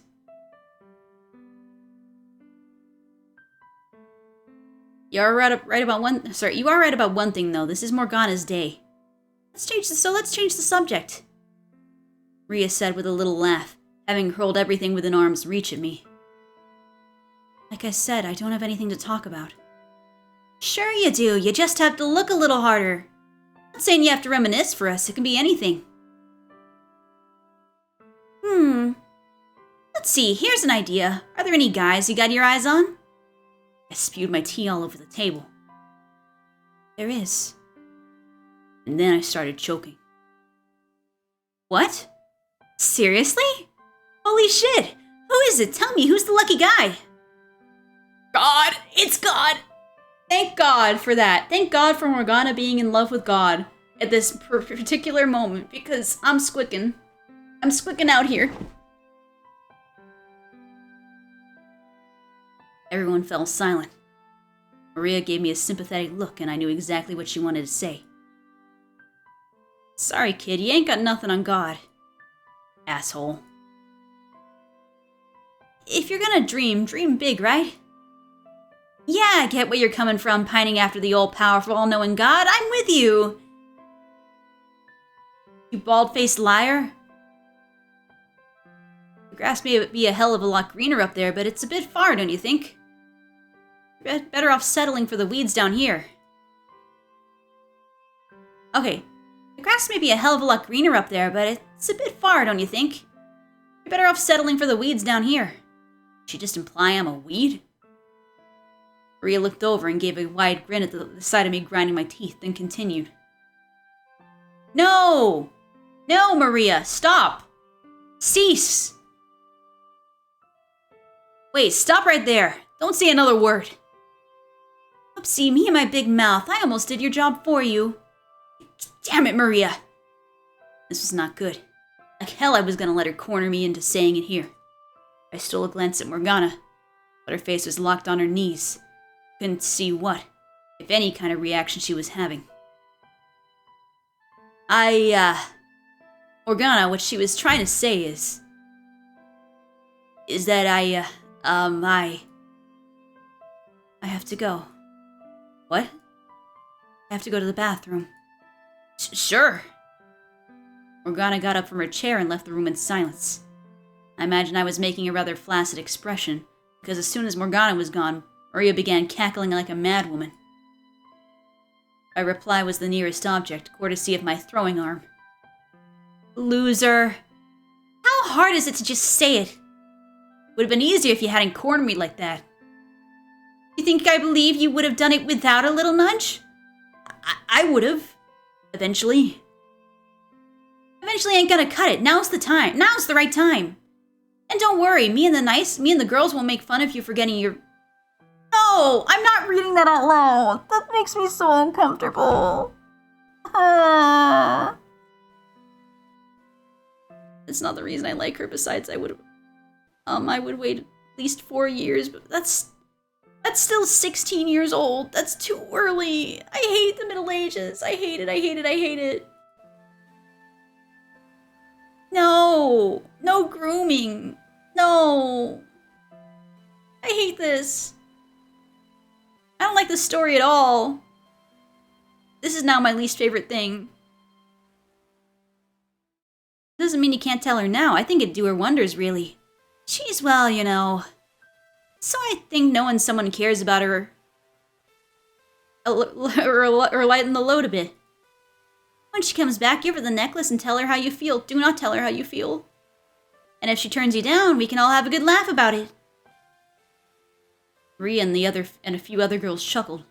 As uncomfortable as she was making me feel, she had a point. Regardless of whether Morgana reciprocated my feelings or not, there was a good chance that just pointing them out there would help in breaking down the wall she had built in her heart. And maybe one day, I would actually be able to see her smile. I'll do it. I'll tell her. It didn't matter if I came out looking like a loser. It didn't matter if Morgana wasn't interested in me that way. What mattered was that she knew someone accepted her, regardless of her appearance or things she had been through. And if by some chance there really was royal blood flowing through my veins, I could make good on my promise to show her the world. I could put an end to her life of poverty and abuse, replace it with one of comfort and wealth. I could buy her even better medicine, something that could actually heal her face. If I truly were royalty, I could do so much more for her. It makes it sound like I want to be some kind of fairy tale hero or something. But honestly, I wouldn't have minded that. If I was going to make her happier to wipe away all her past misfortune, then why couldn't I make it a little dramatic? It wasn't usually my style, but in this case I wouldn't have objected to a storybook ending.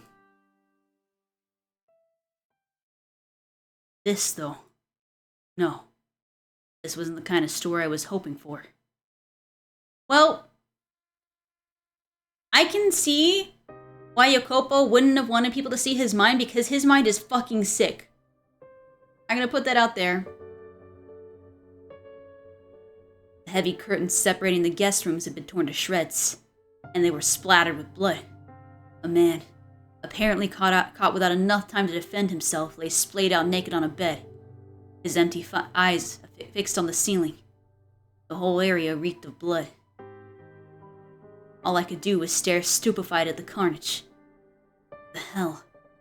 Why? How could this happen? My dumbfounded muttering went unanswered, though. The few who were still alive could do no better than make sense of the incomprehensible massacre than me. Sudden, unarbitrary upheaval of our world. Inexplicable, inescapable reality. Shortly after Morgana stepped out, I heard a woman scream from the front of the brothel. Next, a man shouting. First, I assumed it was one of the customers losing his temper over something. But the tone of the scream seemed somehow off or something like that. It wasn't long before the noise had escalated to alarming levels, so I dashed towards the source of the shouting. A good dozen men, bandits or maybe thieves, who seemed more organized, had raided the brothel. They slaughtered all the customers, stripping them of any valuables, and they tied up the girls, killing any who resisted. The first thought that rose to my panicked mind was that I needed to find Morgana. I needed to get her out of here no matter what.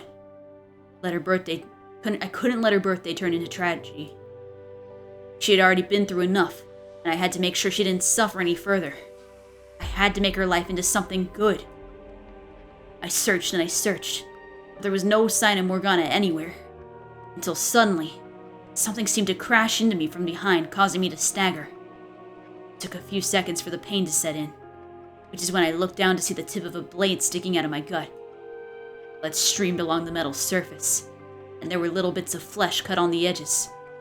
I turned around just in time to see the man holding it kick me away, and before I had time to process what was happening, I hit the floor and lost consciousness. If I were a hero, I could have surely eradicated all the violent intruders in the blink of an eye, saving everyone. Protected that which I wanted to protect. Not had to lose anything.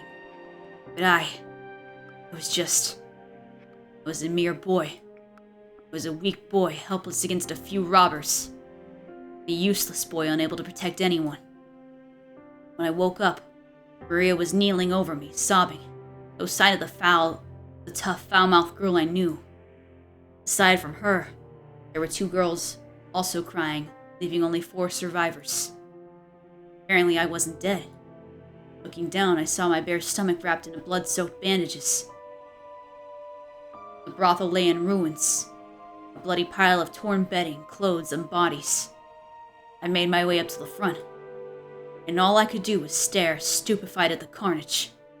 What the hell? Why? How could this happen? My dumbfounded muttering went unanswered, though. Maria stood beside me, quietly rubbing her trembling arms. Where's Morgana? Couldn't find her. Where's Morgana? I couldn't find her. Why not? I'm sorry. I looked everywhere. I couldn't find her. I'm so sorry. I wanted to say I wasn't blaming her, but I couldn't find the words. If I'd had power, I could have prevented this from happening. What kind of power would I have needed, though? Physical strength to overpower the thieves? No. I needed to think bigger. If I weren't a peasant, but someone of real influence and import, no one would dare stand up to me. No petty thieves would ever even consider a raid on me. And I would have the power to punish anyone who tried. Regardless, this would never have happened at all. I was supposed to give Morgana a good life. To show her the world. To make her smile. If only I had power. Absolute, unflinching power. If I had climbed to the top of the ladder when the chance was offered to me, this all could have been avoided. If only I'd asserted my place as royalty a month earlier, as the woman who claimed to be my mother had urged me to. I wanted power. The power to keep everything I cared about safe. The power to change this damn world. The power to stop those filthy thieves. The power to keep her by my side. I wanted power.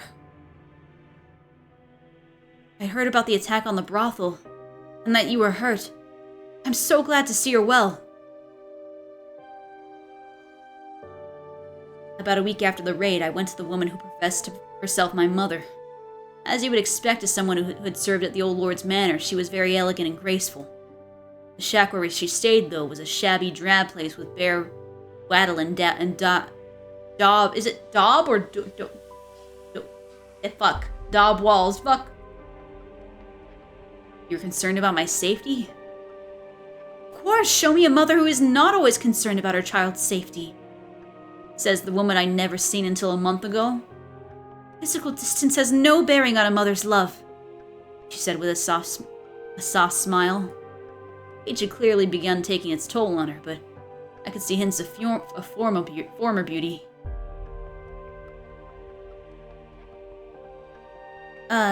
If you had gone to speak with the Lord and revealed your lineage when I first came to see you, you would have never been in that kind of danger.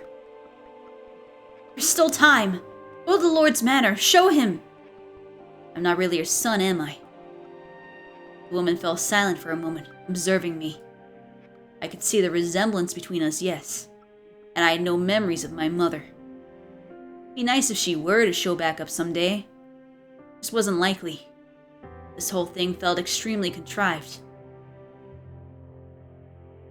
Discussions will progress much smoother if we both know what the other wants out of this arrangement. Discussions will progress much smoother if we both know what the other wants out of this arrangement. Start by telling me who you really are. Were you actually a maidservant for the previous lord?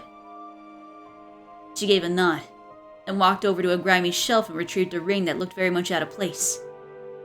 It was made of gold, engraved with an elaborate insignia.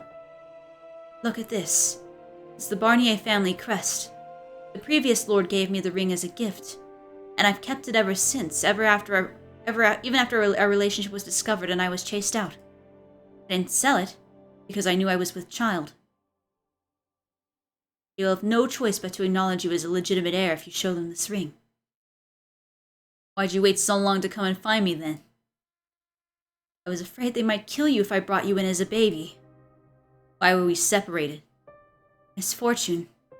One day, bandits came and kidnapped you.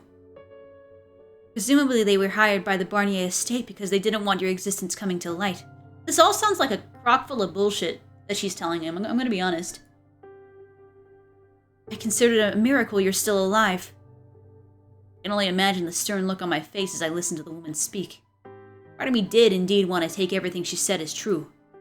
Wanted to believe I was someone important. But I couldn't convince myself I had anything other than commoner's blood running through my veins. It appears as though you've done your research. Well, it would appear as though you've done your research. I don't have any other family to the best of my knowledge. Oh no, it's Yokobo talking. It would appear you've done your research. I don't have any other family, to the best of my knowledge, which does indeed make me a good candidate for you to step in and claim your stake on. If I were to guess, your child with the Lord has either passed or never existed at all. Miscarriage, maybe? It's probably true that you worked at the Barnier's manor, and it's probably true that you had relations with the former Lord. You were chased out, and now you live in poverty. You want to go back to your former, more comfortable life, and while you're at it, take vengeance on the current Lord. Being a woman, you had no means to accomplish that yourself. So you came up with the idea of using a fake son. If your child were still alive, he would be right about my age, wouldn't he? And we'd look similarly enough for you to convincingly claim we're related. But the biggest reason you chose me is because I've made something of a name for myself. Because I was one of the people involved in inciting the revolt 3 years ago. The perfect choice to spearhead a revolution. How dramatic. The man who set the Lord's slaves free was secretly his family. The people would eat it right up. So, how far off am I? For some time, the woman sat in silence. Eventually, she broke it. Not by yelling or in anger or desperately trying to refute me. But with a smile. I knew very well what lurked behind that smile, too. Scorn.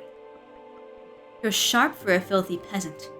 It would seem I chose wisely. I was right. She was a manipulative, conniving shyster. But that I could work with. That fits so much better. I wasn't royalty. I wasn't a hero. I was a filthy peasant. I'm in. First thing I did after agreeing to work with the woman was not to approach the Lord, but to reveal my false lineage to my accomplices. They all thought I was joking until I showed them the ring. Then their dreams of revolution started seeming far more realistic. Maria was the one exception. Not only did she not believe me, she tried to stop me from going through with the scheme. Haven't you had enough danger for one life? Come on, forget about all this revolution stuff. We can build up a new brothel and just stay low for the rest of our days. Does that really sound so bad? You're the only friend I got left, Jacopo. She said somewhat desperately. I sympathized with her concerns, but I didn't want to let this chance to gain some real power slip away. I was done having things taken away from me.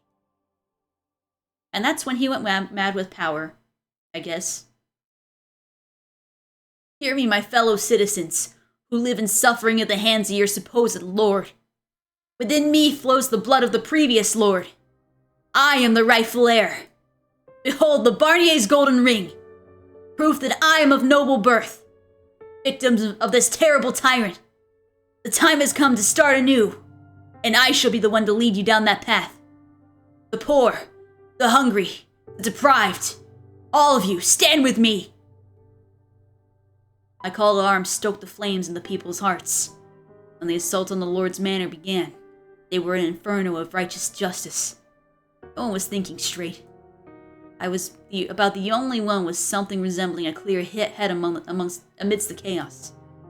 If I were really a hero, then I would have rejoiced in that glorious day, that momentous turning point in the city's history. I would have been honored to have led the charge. But this was all about one woman's avarice and desire for vengeance. This was about one man's lamentation of his own weakness. I wasn't motivated by any desire to help these people. The Lord, backed into a corner, begged for his life. I decapitated him, then held his severed head up for the people. Their cheers and shouts filled the air. As I watched them rejoice, I wondered, was this the future that awaited me? Would the people come after me next? Was my head going to be the one in their hands one day? The king and the other counts acknowledged my royalty. It was less because I had the Barnier's ring and more because they thought that was the best way to prevent things from getting any messier. So with their approval, I formally became the lord of the land. I also assumed the former lord's name, because despite his reputation with his people, it was a name people knew, and one that held far more clout than my own. And just like that, my longtime dream of power had come true. That said, simply becoming the Lord didn't mean everything had fallen neatly into place. This is gonna be a long one, wow.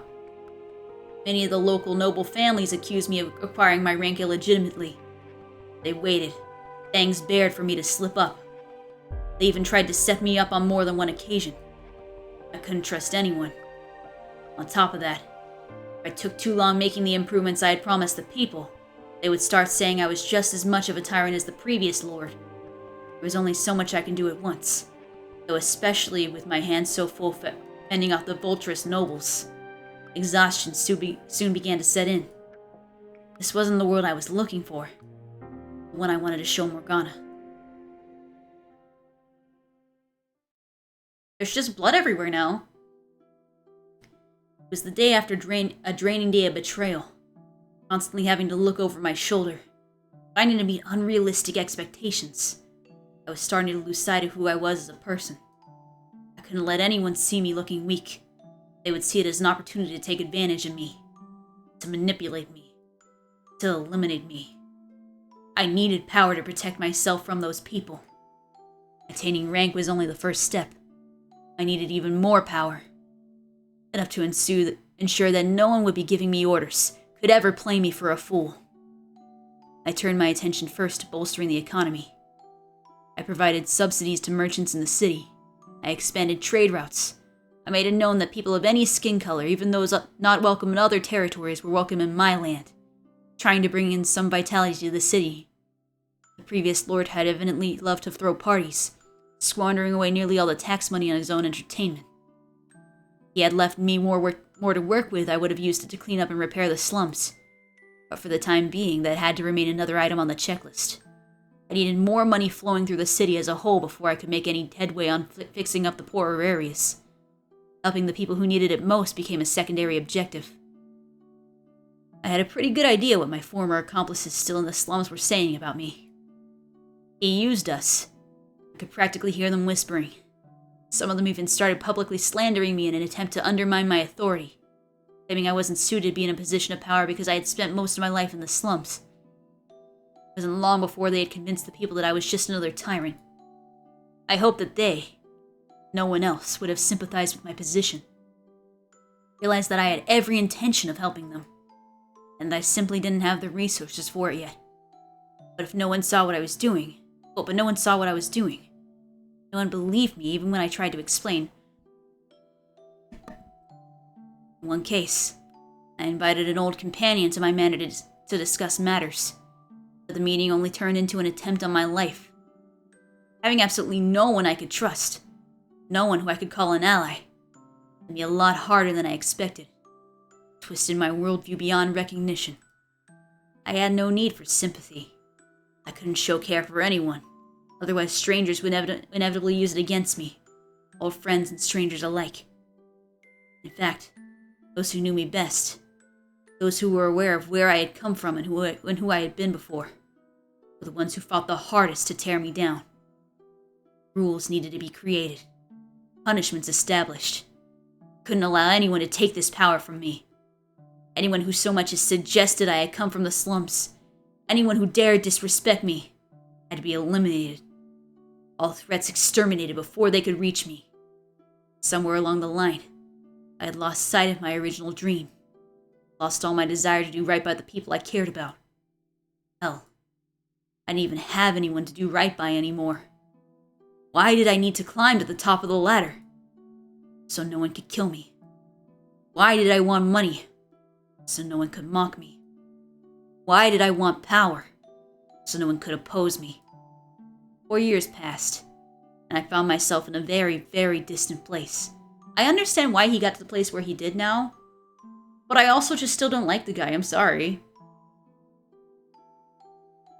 Miracle Blood sounds like a sham to me.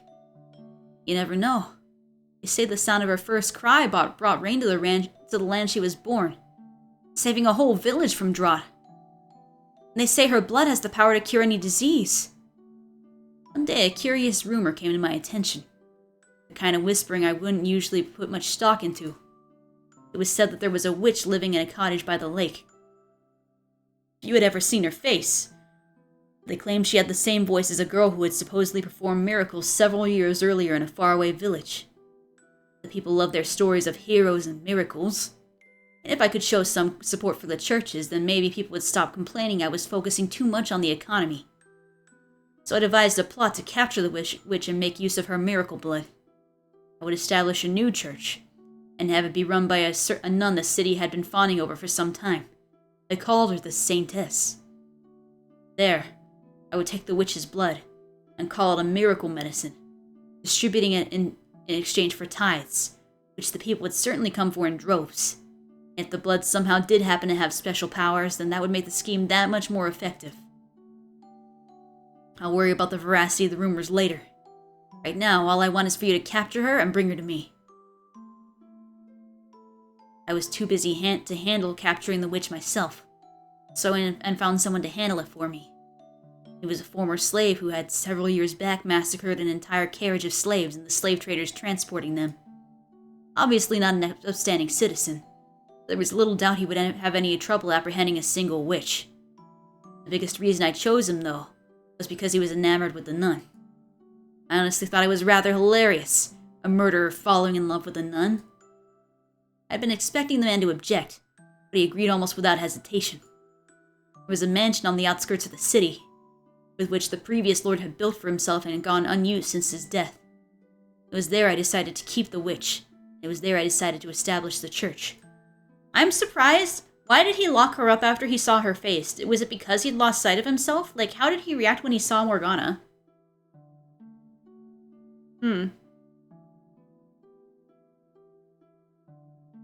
Hold on.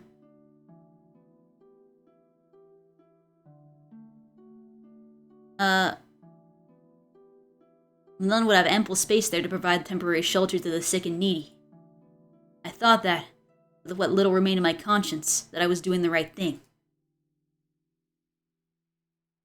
If one witch, probably an old woman at that, was all it cost to accomplish such good, then a worthy sacrifice it was. In an ideal world, it wouldn't matter old or young or old. A human being was an unacceptable price for anything. But this was far from an ideal world, so I decided that taking what little remained of this woman's life was the best. No, the only acceptable course of action. She would probably despise me for it, but I would gladly accept her hatred in exchange for the benefits her blood would bring the city. It's our responsibility to offer a helping hand to the sick and poor, to pray for abandoned souls. Morgana's words from years back popped into my head. I believed that, as aggressive, self-centered, and utterly lacking in compassion as my methods may have been, I was following that mantra. Boy, you're about to be surprised. I was offering a helping hand to people who needed it in the only way I knew how. I wasn't so dense as to think she would approve of me making an old woman pay the price for my charity, though. Doing this made me no better than a thug. Everything has a price. For every extravagant feast held, a dozen people go the night without food. It's simply the way of the world. I was no god. I was no saint. I had blood on my hands. I was a villain. I knew no way to accomplish good without doing bad. After the swordsman departed, I took some time to myself. I filled a goblet with water, smelled it, then gave it a bit of it to my pet dog, before gulping down the rest of it. Oh. He had the classic dog lapping up water scene. I see. Hold on.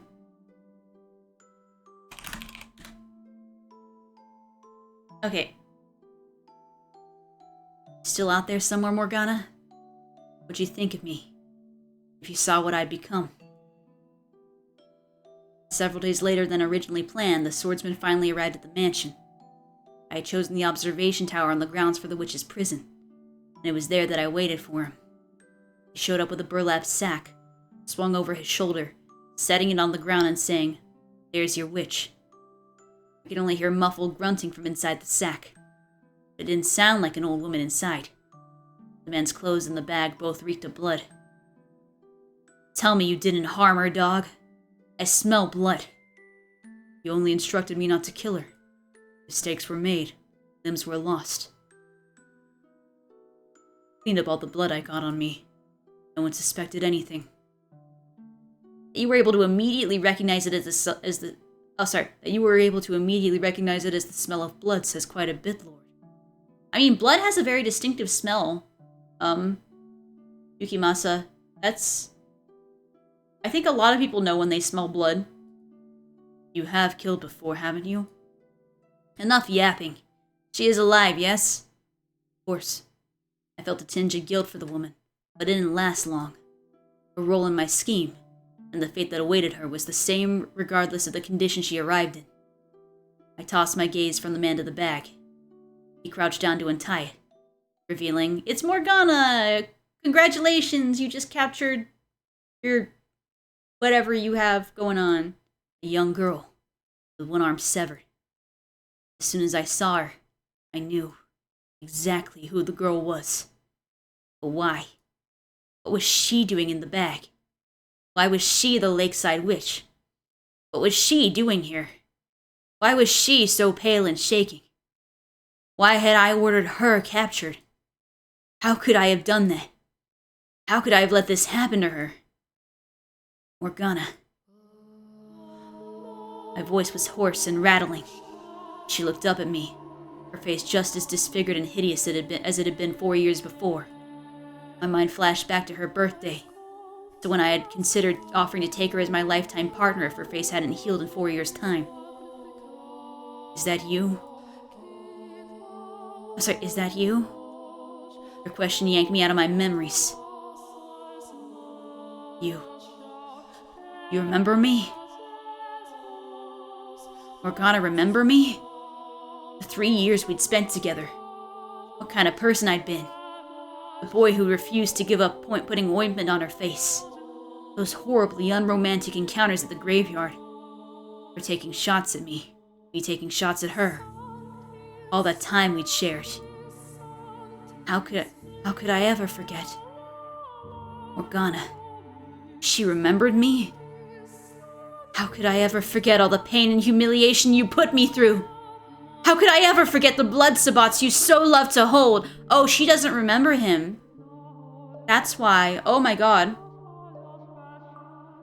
What? What was she talking about? Haven't had enough, have you? Leaving the scars on every inch of my body wasn't enough for you? You haven't had your fill of my blood? No. That wasn't me.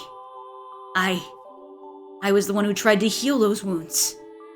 You're the man who bound me, cut me up, called me a witch, and then tried to kill me. I haven't forgotten you even for a moment. No, Morgana. I was the man who rescued you from him. I don't care how much my father preaches forgiveness. That's the one thing you'll never get from me. I despise you with all my soul. I revile you with every fiber of my being. For every scar you gave me, I gave you a lifetime of hatred. No, Morgana. I was not aware you knew the Witch Lord. His voice made my blood run cold. I didn't just know her. Morgana was... This man, the Lord. He destroyed me, mind and body. No, that was another man.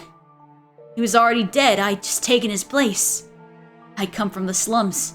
I'd been part of the slaves' revolt. I knew I had to tell her. He ruined my life.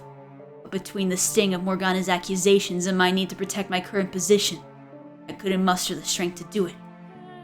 If someone were to find out I wasn't legitimate royalty, that I had come from the slums, everything I had worked so hard to build up for who though, would come crumbling down. Do I really think it hasn't already? All I had left was my power, my rank. Is that what I actually wanted? I couldn't afford to lose that too. And when did I first start straying from the path? Yes, I know her. Or I knew her years ago. I see. What do you want to do then, Lord? You look sick. This doesn't change anything. We lock the witch up and proceed as planned. Oh yeah, this man is fucked. Why? Why couldn't I tell her the truth? How? How could I keep her imprisoned? What had I wanted power for in the first place? Would anyone ever believe me if I said this wasn't how I wanted things to turn out?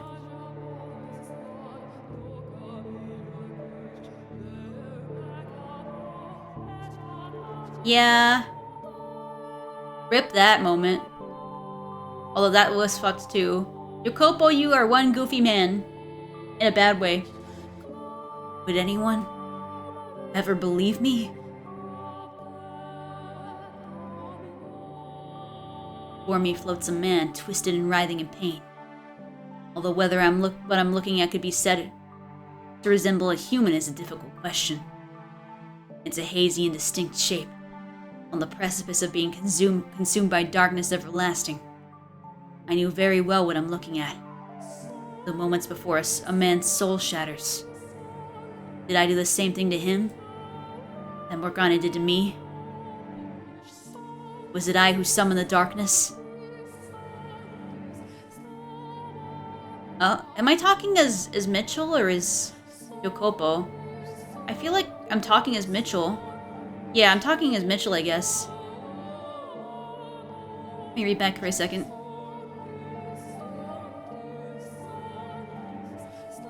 Okay. Was I the one who summoned the darkness? Who laid his past bare? Who forced him to relive those events? To experience once more everything he felt, everything he thought? Who put him through that despair a second time?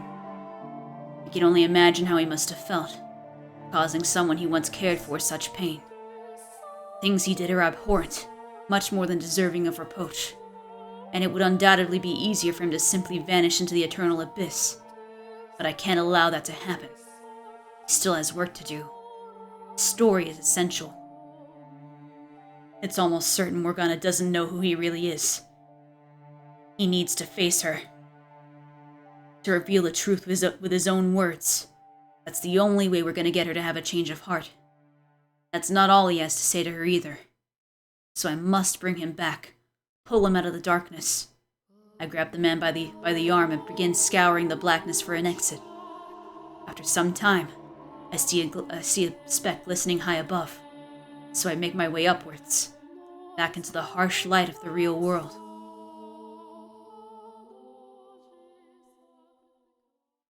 We're free of the flashback. Is that the last one?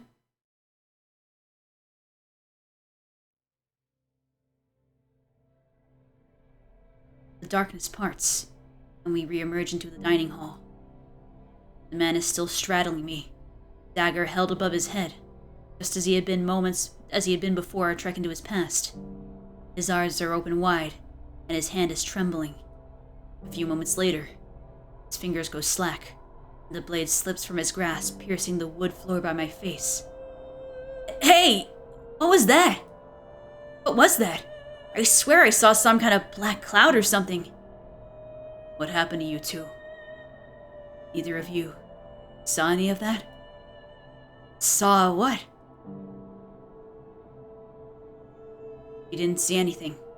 Then don't worry about it. The necklace.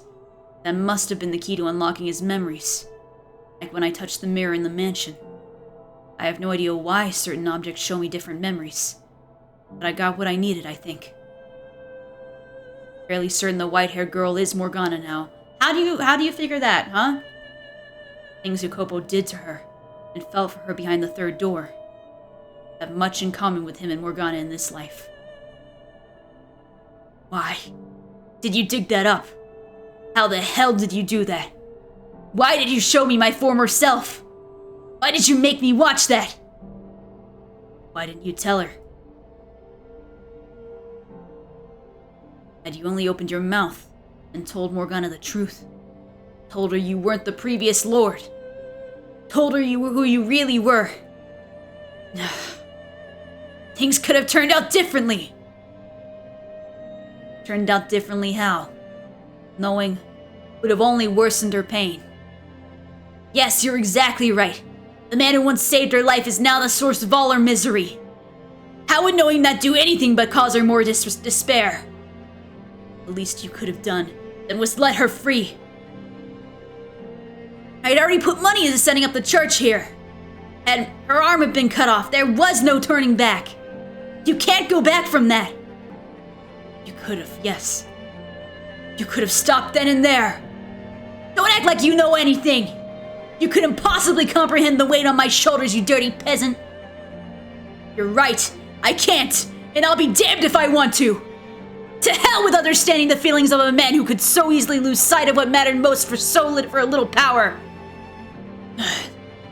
Money, power, that's not all you really wanted to hold dear. So why couldn't you let go of that?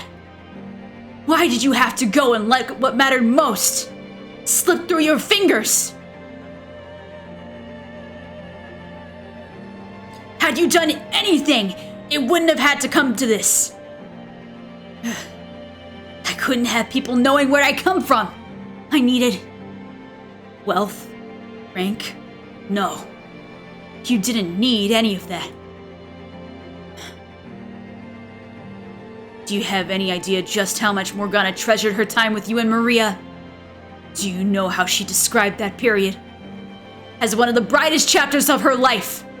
Those 3 years she spent at the brothel, until it was attacked. She said that was where she learned how to find joy in life. Enough. She would never say any of that. Why do you refuse to believe me? She never opened up to anybody. That's just your fantasy. What do you see in her? You're trying to convince me of something that was never there. No, I think he's right, Lord. I believe she did feel that way. The day I killed that carriage full of slaves 4 years ago. This girl you're talking about, she was there. What? That can't. She said this to me before I began my massacre. I'm sad because I didn't get the chance to show my gratitude to people very dear to me. She was crying as she did. So that's who she was talking about. It was you. There's no way. When exactly did the brothel attack 4 years ago take place? It was winter. I see. Winter 4 years ago is when I met the girl too. That reminds me. She mentioned something unpleasant happening to her 4 years ago during one of our conversations. That she was forced to part ways with the people who taught her that humans are capable of kindness.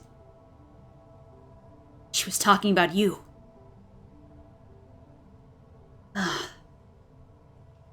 I don't think I have it in me to yell anymore. But Jacopo is losing it. I'm still gonna end up yelling at some point, but no more ahs, I think. Unless I'm in the moment. Still time. You can still set Morgana free. You can still reveal your true self to her. She was likely in shock that day, not seeing or thinking straight. She still thinks you're someone else. Hearing you were the Lord, it set something off inside her, prevented her from seeing who you really were. Her time in the previous Lord's captivity left scars even deeper than she knew. So all it took was that one word. And in her eyes, you became him. Which isn't to say that you haven't caused her much pain yourself. But I still believe your truth is the key to allaying her hatred. It will change her perception of the world. I'm certain of it.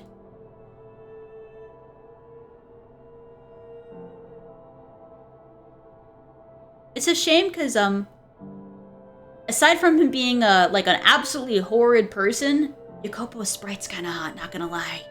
Damn it. Why does he have to be so horrible? I hate him. Morgana. Hey, how's it going? You didn't hear any of that. Nope, nothing at all. I hope you're having a good evening.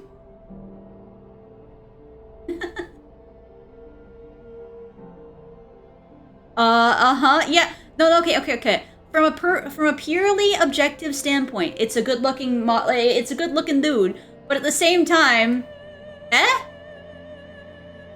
No, not you. No. I'm saying that Jacopo looks good looking.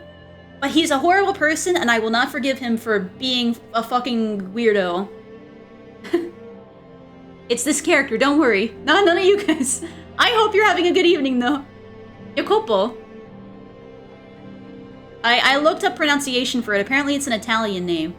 Which is weird, given that a lot of the names up until now... I guess all the names in, like, Mitchell's era were French. So... Jacopupu. Yeah, that's fair.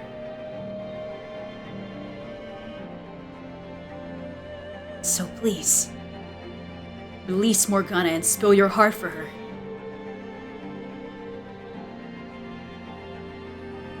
I was planning to end it all with the Harvest Festival. What? I was already planning to set her free then. Oh, you fucked up.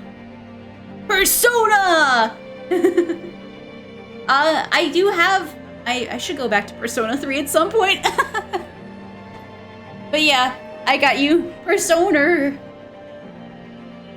I have something Persona related soon. Yeah. I hope you're doing okay though. What is that? It's a tank. It's a shame that Yokobo was planning to set her free then because she fucking died that day. That's what we're trying to prevent. I was already planning to set her free then. It's my Catboy and an artillery. That's brilliant.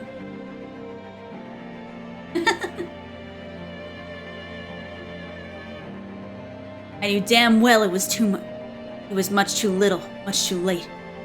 But I needed an excuse to face her. Some occasion to give me that last nudge. So I told myself, that's gonna be the day. That's when I'm gonna do it. You had to show up out of nowhere, digging up my past, throwing all my plans out the window. You still think I'm the reason your carefully laid plans fell apart? I'll let her go during the Harvest Festival. Tomorrow she goes free. Tomorrow is too late. What difference does it make? When the bell tolls noon on the day of the Harvest Festival, Morgana dies. I've had more than enough of your so-called prophecies. I'm done. Why do you still refuse to believe me? I'm not making anything up. I'm from the future. I know how this ends. Having an occasion and a plan can certainly make it easier to take action, but you can't just wait for the right occasion for everything. Sometimes, if you don't act on something as soon as you've decided to do it, you'll miss your chance. That is Yokopo's problem. He waited in his other life, he waited till the last second and he lost his chance. In your next life, you make the same mistakes. You lock someone up that you care about, eventually causing her to break down entirely. And you're so fixated on waiting for the right occasion, you completely destroy any chance of salvaging anything. You're set on releasing her. Then release her! Jacopo! Stop being so damn fixated on your occasions already! Enough. Huh? Damn you. You're right. You don't have to tell me I'm being a fool. I'm sorry, I'm yelling like people are personas. I'm sorry. Yokopo! Sir Persona! Yeah. I'm just dramatic reading here. Okay, I'll do it. Right now, I'll do it. I'll release her.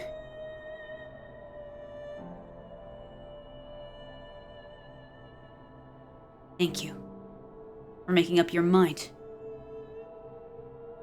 I didn't make the lock require 3 keys, because the weight was too much to bear alone. It was because having others with me would force me to keep up the Lord facade, to prevent me from letting anything slip. I imagine a cowboy summoning a persona. This fight's looking rough. I'll have to use my persona. That's very fair. Persona! Or maybe I was just waiting. Hoping somebody would betray me, make me pay. Pathetic, I know. you can have the necklace. It belongs to you. Though I doubt Morgana will accept it. I hope you'll still attempt to give it to her yourself. Will you do that? Where did you get that anyway? From Maria. I thought she would have thrown it out by now. I assume she doesn't think very highly of me. Be honest with me. She was planning to kill you. Ah. Maybe that would have been for the best.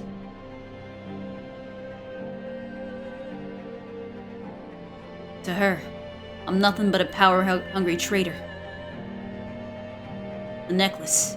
I'll take it. Here you are. We're gonna do it? Are we gonna free Morgana? When he takes the necklace, Jacopo looks as though he's on the verge of tears. Whether from the pressure of not wanting to lose face, or simply because he's no longer able to. He doesn't actually shed any, though. The other two just stand and watch him quietly. Neither of them saw the vision of his past, but they don't pry either. Our exchange was probably sufficient to give them an idea of what happened, even if they don't know the details. Touching the necklace in one hand, Jacopo takes up the head of the procession to the observation tower. Let the cat go, Jacopo. Yeah, he's got a funky name. One of those funky Italian names. And while it lasts but for a brief moment, I see an image of the young man he used to be in his slightly slouched shoulders.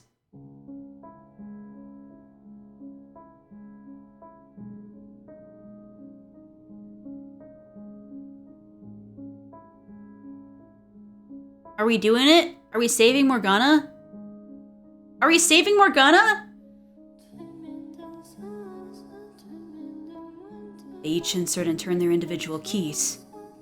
The lock disengaging and the door giving a deep groan as it swings open.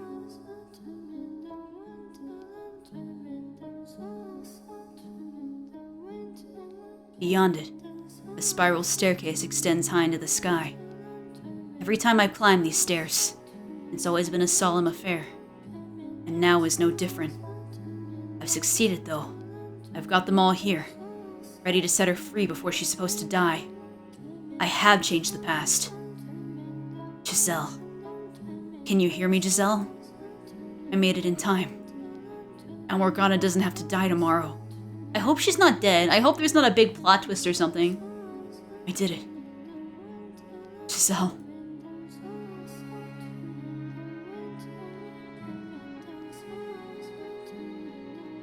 I don't know. Mitchell seems to have made his way into the past.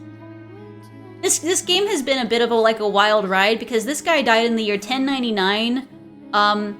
Basically saw like his girlfriend lived for 1,000 years, and then he saw the lives of these three people who were reincarnated in like the 1600s to like the 1800s, and then he went to go save the witch who cursed them, Morgana. And now he's in her past. And I guess, I don't know, it seems like he's properly in the past now. Yeah, you can't change the past or future, except for the fact that we maybe might be able to. We'll see. With me. Come on.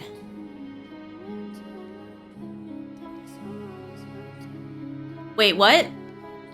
Huh? Do you guys hear talking behind the door? Is there someone else in there with her? It couldn't be.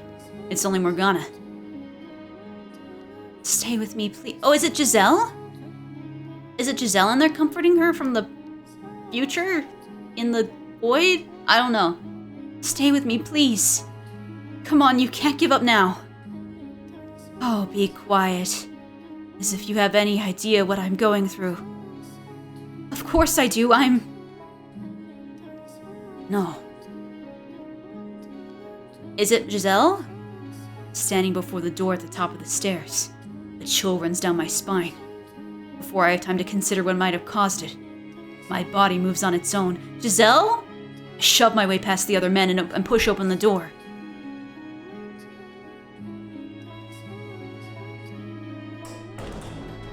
Oh dear God. Oh dear God. Poor Morgana. That poor girl. Holy shit, she's so fucking dead. I know. I'll come up with something pleasant to take your mind off things. She's basically already dead. It's no wonder she dies the next day. Like, she looks dead now. I'll come up with a story. A story? She's talking to herself. Oh no. How about this? A dove flies through the window up above. A piece of parchment tied to its leg. Yeah, she's very malnourished. Her skin's still peeled off of her face. This poor girl is just so fucked. It's a letter from the prince of a neighboring land. You read it, and then you write a response. I do not. I don't respond.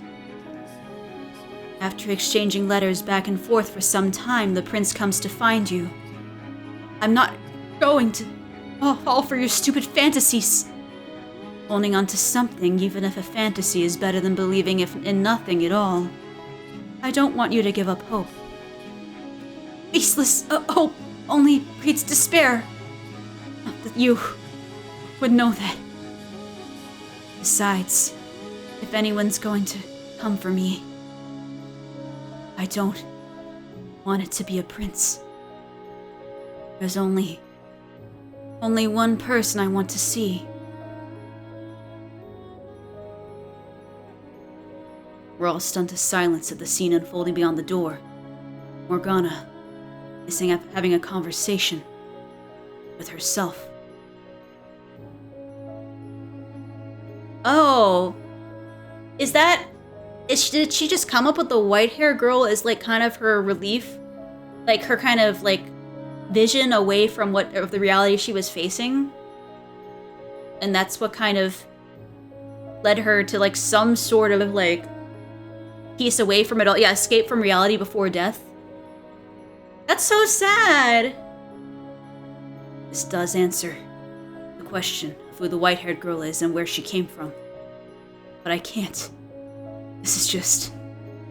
No one should have to go through this. Her mind is split into two.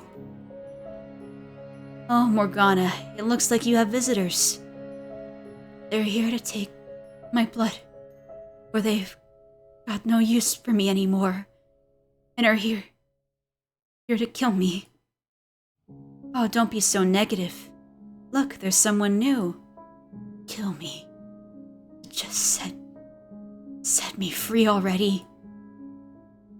Morgana, you know what my wish is. Kill me and curse. Put a curse on them. Come on, Morgana, look at them. Your letters, they made it. I never wrote any letters. He's got a long hair as white as snow, and eyes like rubies. He's beautiful, like an angel descended from heaven. An angel. Morgana. I've come for you, Morgana. Come to set you free. Would you please undo her shackles, Jacopo? As you say. Poor Morgana.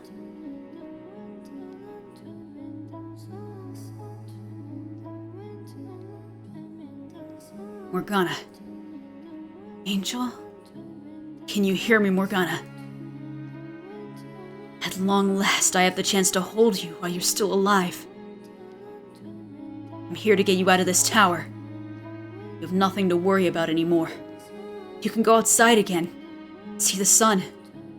You can go back to your old life. Angel. Morgana. Angel. No one's gonna hurt you anymore, Morgana. And the three of them by the door, none of them had any malice for you. Angel. You're free. You can go free again.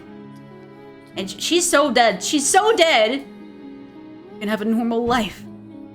No one is gonna take any more of your blood. Angel. Please, Morgana. Please stay with me. Don't you want to leave this place? I'm going to set you free.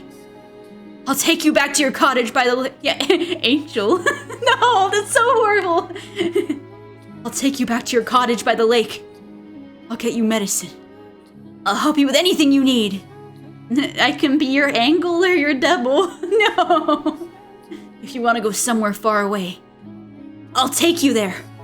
I'm begging you. I've waited so long for this moment. Morgana, I've been waiting so long for God to send an angel. Are you an angel? Are you an angel sent to deliver me from this place? Please, deliver me into my father's presence. I can't go back out there. I can't live in the mortal realm much any longer. I don't want to. There's only one place I wish to go. Oh, she's so blazed. She's out of there. She's not blazed. Blazed the wrong. She's like death blazed. That's probably not the best term, but it's something. Yeah, she's going to Kokomo. A holy servant of the Lord. You are an angel, aren't you? Morgana, please deliver me from this place. Come on, just at least wipe her face clean. Come on. Yes, that's right. I am. For now. Yes, I will be. I'm the Archangel Michael, set to deliver your soul into God the Father. Yeah, that's, what are we gonna do? She's kind of... That is her she's had exposed flesh for a very long time, unfortunately. I'm surprised she hasn't died of infection before this, but, like... yeah. Your angel. I've descended from heaven above. That's wonderful. Morgana. His father... Is he proud of me? Your father, the Lord Almighty, is exceedingly proud of the great work you've done in his name. Thank you. It means so much to me to hear that. I couldn't be happier. Are we still... Is she gonna die before noon? Did we just fail to change the past anyway? To be able to return with you to see him. Morgana. Morgana! Oh god. I think she might be dying. Morgana!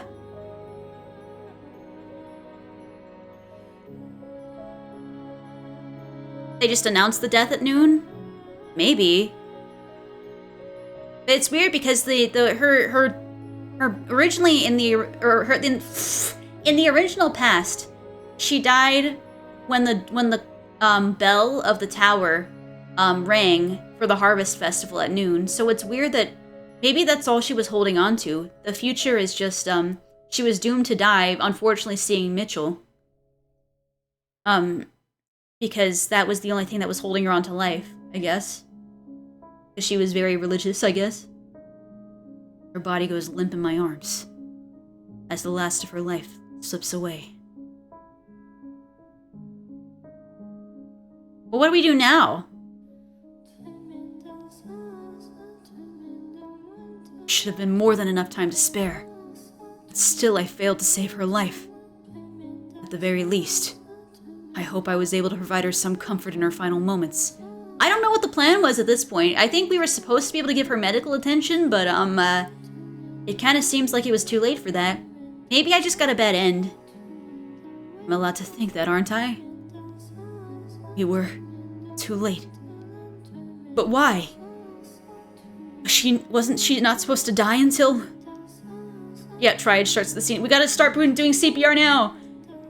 They wouldn't know, though. CPR hasn't been invented yet for any of these people. Even the person, even if, the three of them were reincarnated into their next life, the most recently reincarnated of them was Yokopo, who was in the 1800s. I don't think they know about CPR yet. It's too early. But why? Wasn't she not supposed to die until... That's what you said, isn't it? That was how it was supposed to happen, right? So how come we still didn't make it? Why didn't you do anything? Why did you just let her wither away like this? Why? Answer me! I have no answer for you. I had no idea she had deteriorated so badly. You should take her outside. Then you can atone for your sins. But first, we need to take her body somewhere clean. Death does not mean you are free of pain. We need to ensure her soul can depart in peace. You won't see me objecting. You need to say now what you were going to say to her. You must let her know the truth.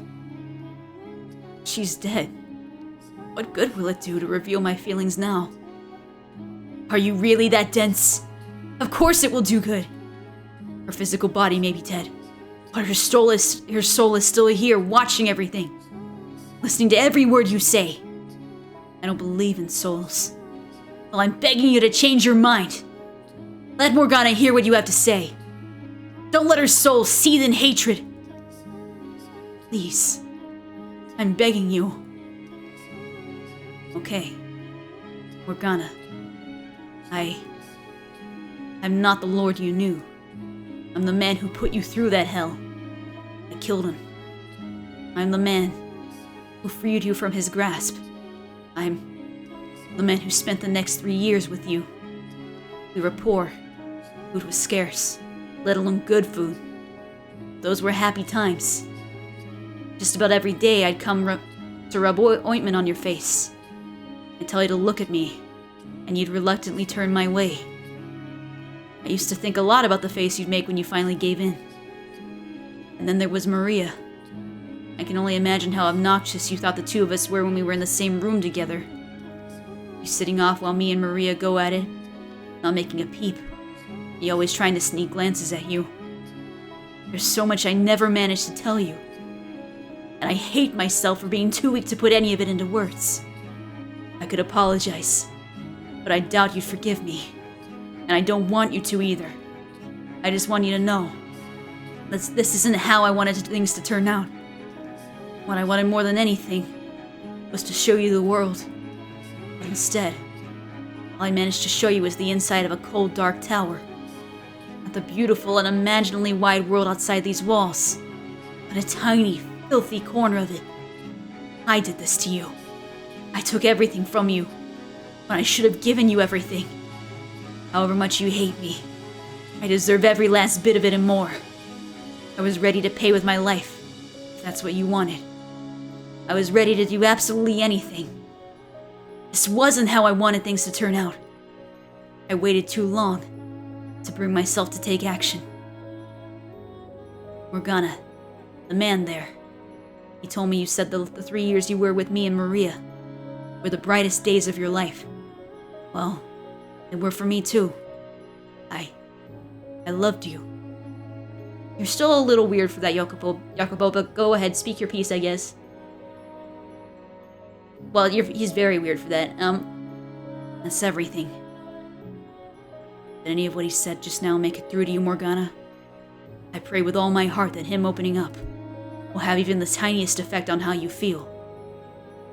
Morgana, I also want to apologize for everything I did to hurt you. I feel terrible about it, I really do. And yeah, I know that's not enough to make up for what I've done. So I want to make amends, whatever it takes. If you want me to give up you my life now, I will. Or if you want me to spend the rest of my days paying for my sins, I can do that too. I'm an irredeemable monster and a killer. I take pleasure in hurting people. You were right to be afraid of me. I am genuinely sorry for what I did to you, though. I never wanted to see you dead. Sorry, I can't come up with anything better to say. Let's bring her outside. Will you carry her body, please? You should be the one to carry her. Yeah, you probably should. Well, no. I have very mixed feelings about Jacopo. Mostly leading badly. You're far more suited for the job. That is true, actually. It's probably a good thing that they're not showing, Mitchell's right hand, because his right hand is literally fucking crushed right now by Yukimasa. My right arm is in no condition to be picking anything up. I'll help you lift her then. You said it was my words she needed to hear most, but ultimately, it was you that saved her. And me, who made that necessary. She wanted to be delivered to God by the hands of an angel, so the angel here should carry her. I can't. It wouldn't be right. Please, would you do it for her? Very well. Man. Jacopo puts the necklace around Morgana's neck, and lifts her dead body off the ground and places her in my arms. He opens the door, heading the four-man procession out the tower as he had in. I walk at the back of the line. Each step they take down the spiral staircase is slow and ponderous, as if weighted down by the knowledge of their sins. But they must make their way to the place they will make their atonement. I wasn't able to prevent Morgana's death, but I was able to uncover the truth. I accomplished something. Some of everything I did these 3 days should be enough to change her heart and change the course of their next lives. They should be able to avoid the tragedies I witnessed through each of their doors.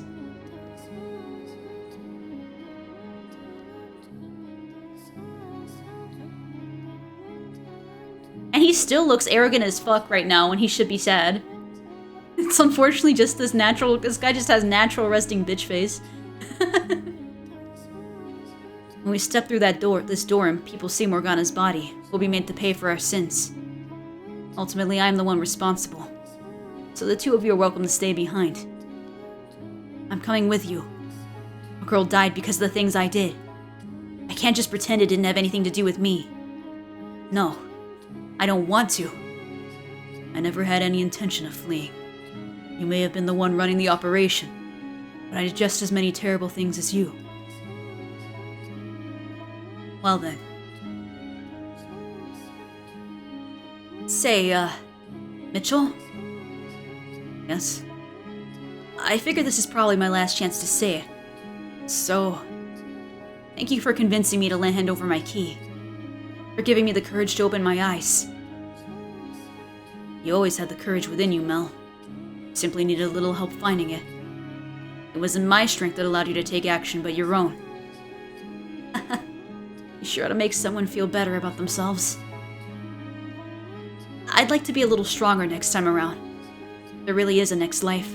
I smell food. Where's the smell of food coming from? Ah! I'd like to be strong enough to face whatever comes my way. To not run or away or try to ignore it. I have no doubt you will be. The trials you're made to face are great, and very few of them of your own making. Yours is a tragedy of circumstance, of feelings kept secret and good intentions gone wrong. If you can face the problem when it arises rather than look away, I'm certain you can find your way to a better future. You mean in my next life? I do. I'll trust you know what you're talking about then, and burn your advice into my soul. Don't look away. Please do. I'm glad to have met you. If there is a next life, I'd like it if we could be friends. Just so you know, you'll never convince me to go on walks around a lake or take naps out in the sun. What? Well, that makes you sound like a very gloomy, unpleasant person to be around. What is this, trying to deliver jokes while we're carrying a dead body? Just joking. Yeah, what the heck? This is not the time, Mel. Just joking. Thank you. You're welcome. You know, you keep telling me you weren't an angel. But you actually are, aren't you? I promise you, I'm a regular man. You told Morgana you were an angel. Angels and demons don't get along very well, so I'd rather not run into you in my next life. I appreciate what you did here, though. I'll do my best. Be more human next time. Please do. If I repeat to myself what you told me, that what I need most is restraint, as I make my departure from this world, then maybe I won't forget it, even if I do lose my memories. Burn it into my soul. I rather like that. I think I'll follow the boy's lead there. That would be for the best. And I'll be praying that even if you aren't capable of love, you'll be able to live a peaceful life with a good woman who loves you. That you'll be able to make her happy by doing so. I still think she'd be better off not knowing me, never knowing me. Whether you want her to or not, she's almost certainly going to meet you and fall in love with you. You know, now that I think about it, she's not as normal as I first thought. She's a peculiar woman. I can't say I disagree. Well, I guess this is goodbye then. That it is. I know everyone else is doing it, but I've got nothing to say to you. I didn't expect you would. Ah. Well, I suppose I do have something I'd like to say to you. What might that be? Be more open with yourself. If you had only put your feelings into words, things would have turned out differently in both this life and your next. Coming from you, the man who looks even more closed off than me, that rubs me very much the wrong way. Do I really look that closed off? In more ways than one, yeah. That part of me is deeply ingrained. You telling me to open up won't magically disentangle my personality and make it be. I don't think you're as twisted as you believe you are. I'll consider it, if this next life nonsense you're selling is true. Please do. Lord have mercy, one hell of a man certainly busted his way into my life. The last thing I expected was for an outsider to be the one to get us to open that door. Impressive work for one man. It was not only my doing. I had help from a number of people. And it was you, Giselle, who did the most in getting me here. I'm not as big as a man as the three of you make me out to be. Before this, I'd lost so much, I felt utterly powerless. I was on the verge of abandoning all hope. But having the opportunity to meet all of you, to spend time with you and the people around you... I know, there's a lot of edge, don't worry about it. Like, this game basically embraces the full edge. It is all... I mean, there are some jokes, but this game is almost all, like, psychology, deep, dark misery, and gothic themes. So it's very edgy. The entire, like, swordsman chapter from the guy that we just talked to before this guy was basically like, I'm a beast and I'm going to murder everything. I'm not human. Human? I'm not human. Murder. I'm not a man. It was big edgy.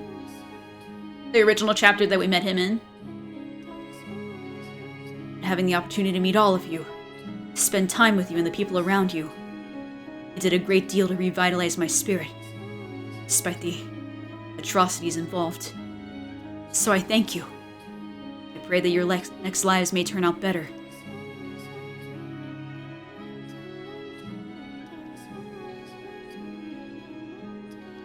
I suppose we should get going then. Off to pay for our crimes.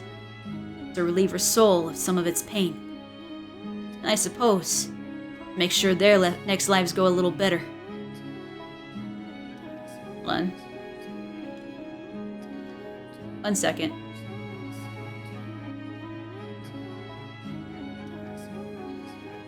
Okay. I need 1 second.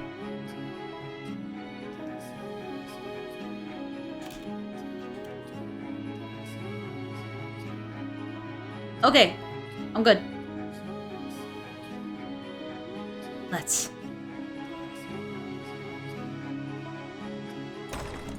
He places a hand on the large door and takes a step forward. The door lets out a heavy groan, and moonlight slips through the widening crack. It's all over now. I did it. I changed the past. I mean, I guess it was changed in a way, but Morgana still died. Oh, are we going back? What the fuck? What's going on? Huh? What? What the hell? Ugh.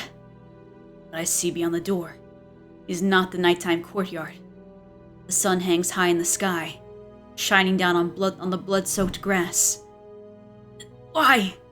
What's going on?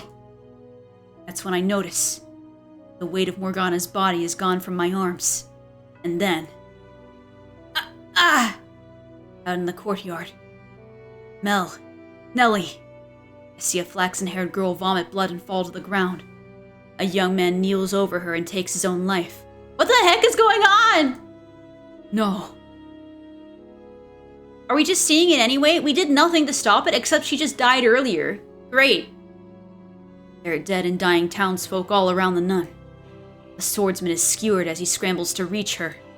And at the door, just to my back, Jacopo.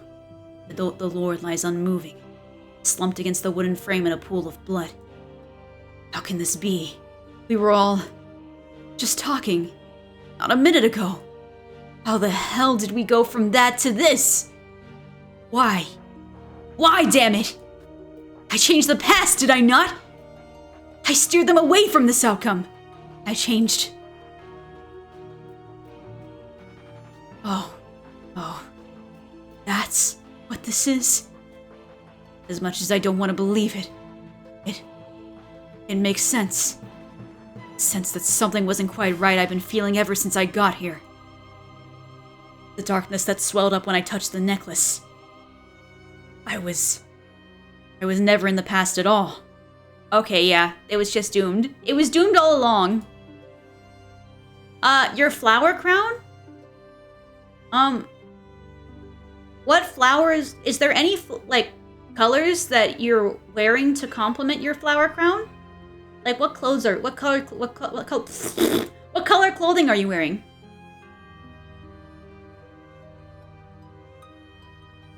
White armor? White? Silver? Gold? I would do gold then.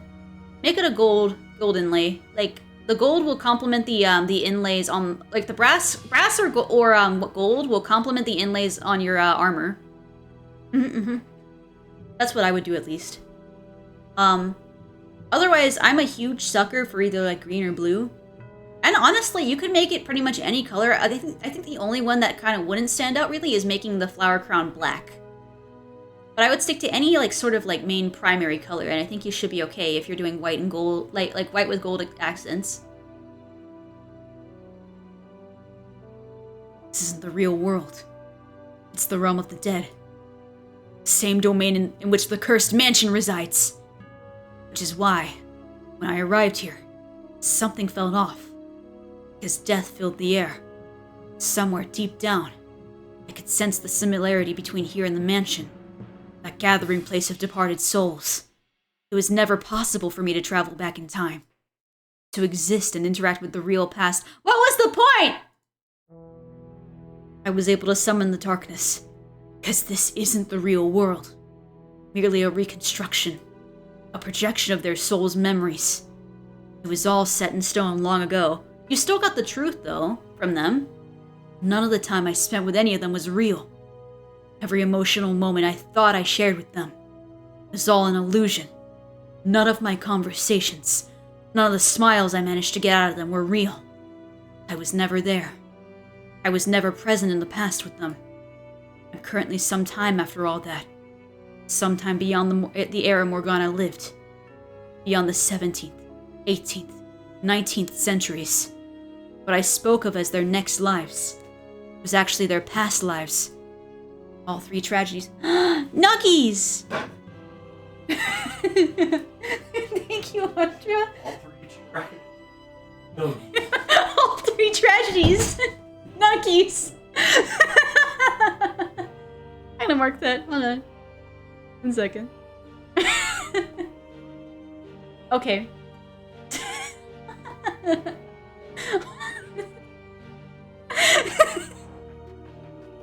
Audra himself just collapsed in laughter for a second and then just walked out the door. All three tragedies. Nuggies. Okay, I have my priorities, alright? Alright? I'm sorry. I see a nuggie, I want to eat it. All three tragedies are history. Immutable, irreversible history. There's nothing to change anymore. Yeah, I'll give it like a moment. I want to know what's going on, and then I will pick up my nuggies and consume them. What then? Did I fight so hard to achieve? What did I accomplish by warning them of their next lives, by convincing them to endeavor to take different paths? Nothing? Was it all for nothing? I go limp at the sight of it all, dropping to my knees and sending ripples through the sea of blood. Morgana, the girl who called me an angel and asked me to deliver her unto her father, still chained up inside the tower. What did I accomplish? What purpose did anything I do serve? The nuggies are not tragic. The nuggies are fine. The nuggies are great. It's just... Yeah, I'm being a little silly, I think. Nuggies are blissful. Was it all just a big damn waste of time? My cries go unanswered, simply fading into the dead air. Giselle, who kept me going on for so much of this ordeal. Only like 2/3 of it. Not even that, she was kind of gone before we even talked to Yukimasa.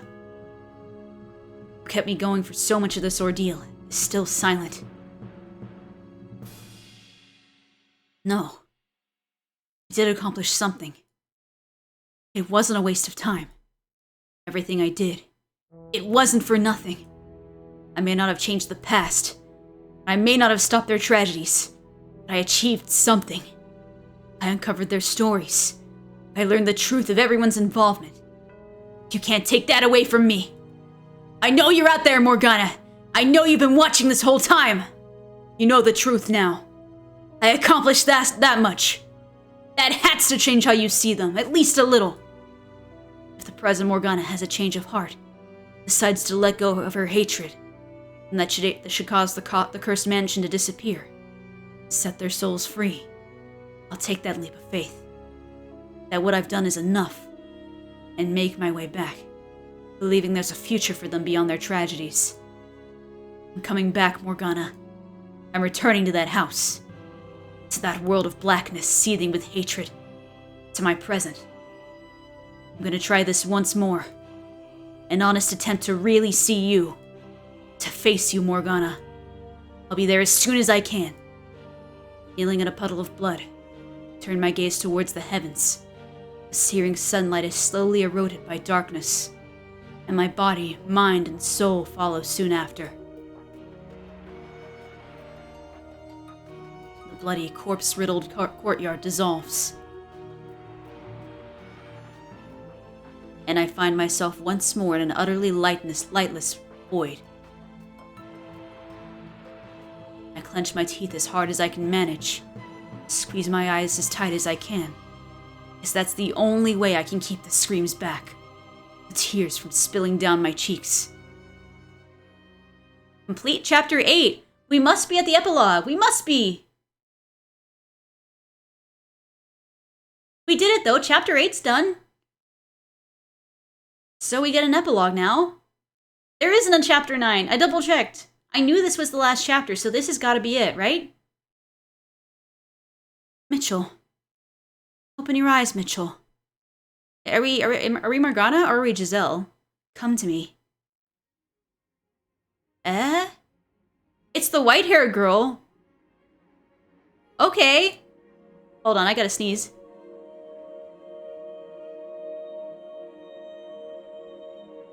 Ah.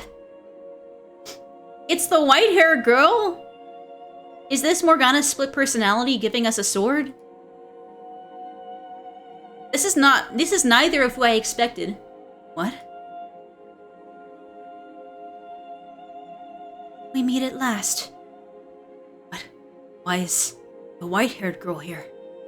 Never mind that. Where am I? I was trying to get back to the mansion. How did I end up here? Do you know who I am? Of course I do. How could I not know who you are? Splendid. But what are you doing here? Why is there a sword in your hands? And why can I not speak? I was able to return to this gathering place of souls thanks to your efforts. Your uncovering of the truth of those events that transpired so many years ago allowed me to remember everything I've forgotten. To remember who I am. Remember who you are? You mean that you're a part of Morgana? My apologies. Bringing your soul here without any preparation has left you in a bit of a nebulous state. But my heart told me I had to do this now. Though you have no voice, I can feel your presence quite clearly. Oh, Mitchell, namesake of the great Archangel Michael and man of tremendous virtue, I have brought you here to ask for your assistance. I pray you will be able to help me. My request for you is simple. She's wearing the same cloak as Morgana. Take this blade, and with it, extinguish my soul. What? You. What are you? Extinguish your soul? I realize that it's cruel of me to ask this of you, and for that I deeply apologize. But I want it to be you who sends me off. Would you grant this girl her selfish request? That's not why I sought the truth.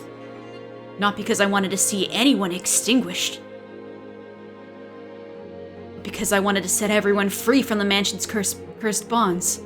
Cursed bonds. Because I wanted to put an end to this cycle of pain and suffering. Because I wanted to save every last person caught in this tragic quagmire. That includes you. And you're asking me to eradicate your soul? I must be destroyed. You can't tell me that after everything you've seen, you haven't realized that I have no place in their lives. While it's true Morgana wished for misfortune to befall them, if I hadn't been there, none of their tragedies would have ever taken place. If I hadn't been there, the flaxen-haired girl would have been able to let go of her yearning for her brother. If I hadn't been there, the shipwrecked... I can't speak words! The shipwrecked merchant's lover would not have lost her place as his tether. If I hadn't been there, the ambitious businessman would not have been betrayed by his close friend. Why are you acting like it's all your fault? You're trying to say that everyone would be better off without you? I was not a victim in the tragedies. I was culpable for them. Culpable? Like hell you were. I saw everything from start to finish. You didn't intend for anything bad to befall anyone. You always acted out of the good of your heart. And you're trying to tell me that makes you culpable? What do you say we answer one last lingering question, Mitchell? The question of what I am. The explanation might be a bit lengthy. No lengthy explanations, just tell me! But I would like to share it with you before I depart. I was, as you ascertained, created by Morgana's mind as it broke down in that tower. I was born to be a receptacle for her pain, to ease her suffering. There's more to the story than that, Mitchell. Upon her death, Morgana's soul was afflicted with great pain resulting from the hatred and resentment she bore. The fact that she viewed herself as a saint only served to amplify that agony. Her identity as a saint gave her her purpose in life, while simultaneously constraining her. A saint must put herself second to all others. She must be caring, generous, forgiving. And she must not bear any ill will for anyone. You're switching to mobile? Understandable. Take your time. Do what you gotta do. That was not how she felt deep down, though. She was not a saint out of the goodness of her heart. She wanted to hate them, for her identity would not allow her. Those two conflicting aspects of herself tore Morgana apart. She was unable to withstand it.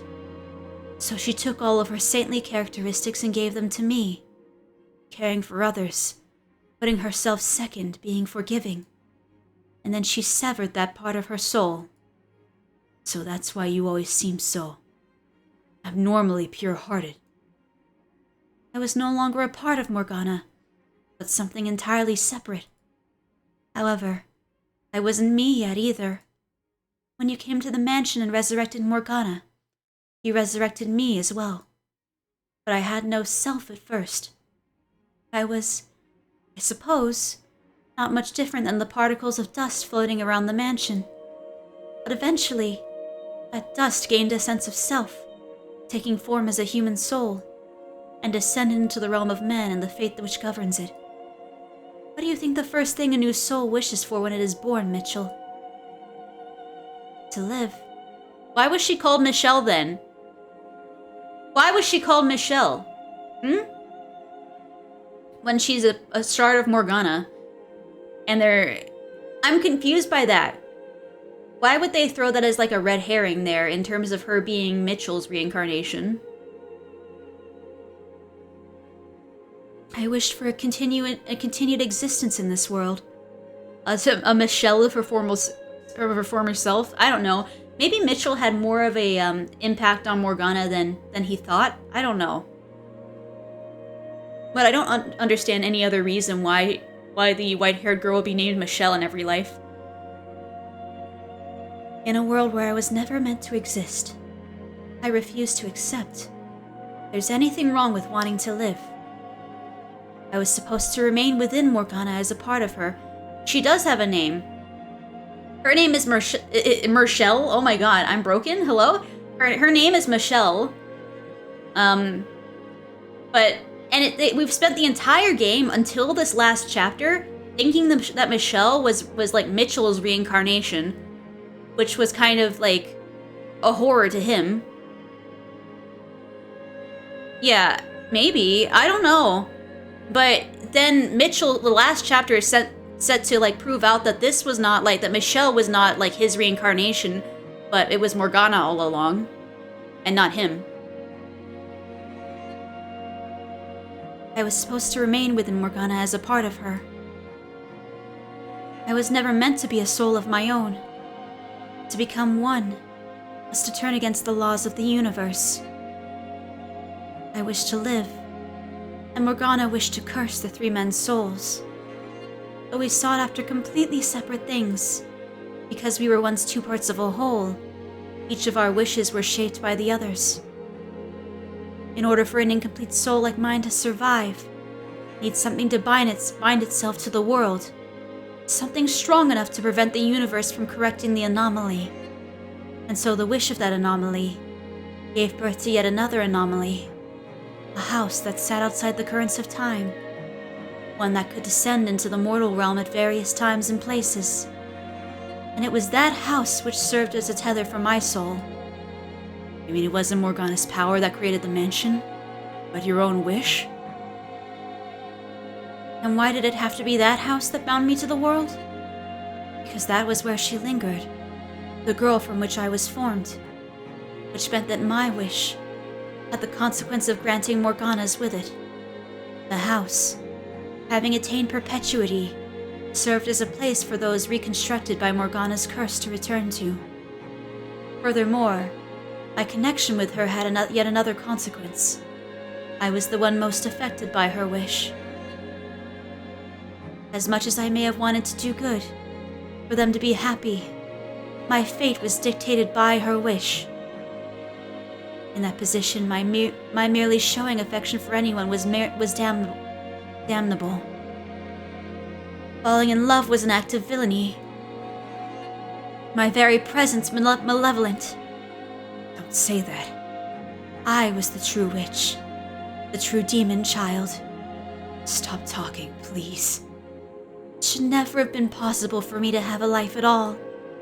Please, stop. The universe must be returned to its proper state, Mitchell. Don't talk about yourself like that. I must be erased, and Morgana's soul restored to its original form. But why? I do not belong here. I never belonged here. What's so wrong with wanting to live? That That defect must be repaired. You're not a defect. I mean, she kind of is. She kind of is onto something if she was like a ripped apart piece of Morgana's soul. I don't know. Damn it. Why couldn't I be able to get it a word in now at least? The restoration will not be instantaneous. It took many, many years for me to be formed, and it will take as long, if not longer, for the process to be reversed. But her soul will eventually return to its proper state, and perhaps, when her soul is restored, Morgana won't be a human. Perhaps she will be a butterfly resting upon the lip of a flower. Perhaps she will be that flower. Perhaps she will be the breeze in which that flower sways. Whatever form she takes, it will be her, whole and complete. With me gone, no more tragedies should take place. So please, take the sword and extinguish me. Put an end to this cycle of misery. We're literally formless. We can't even speak words. What are you talking about, Michelle?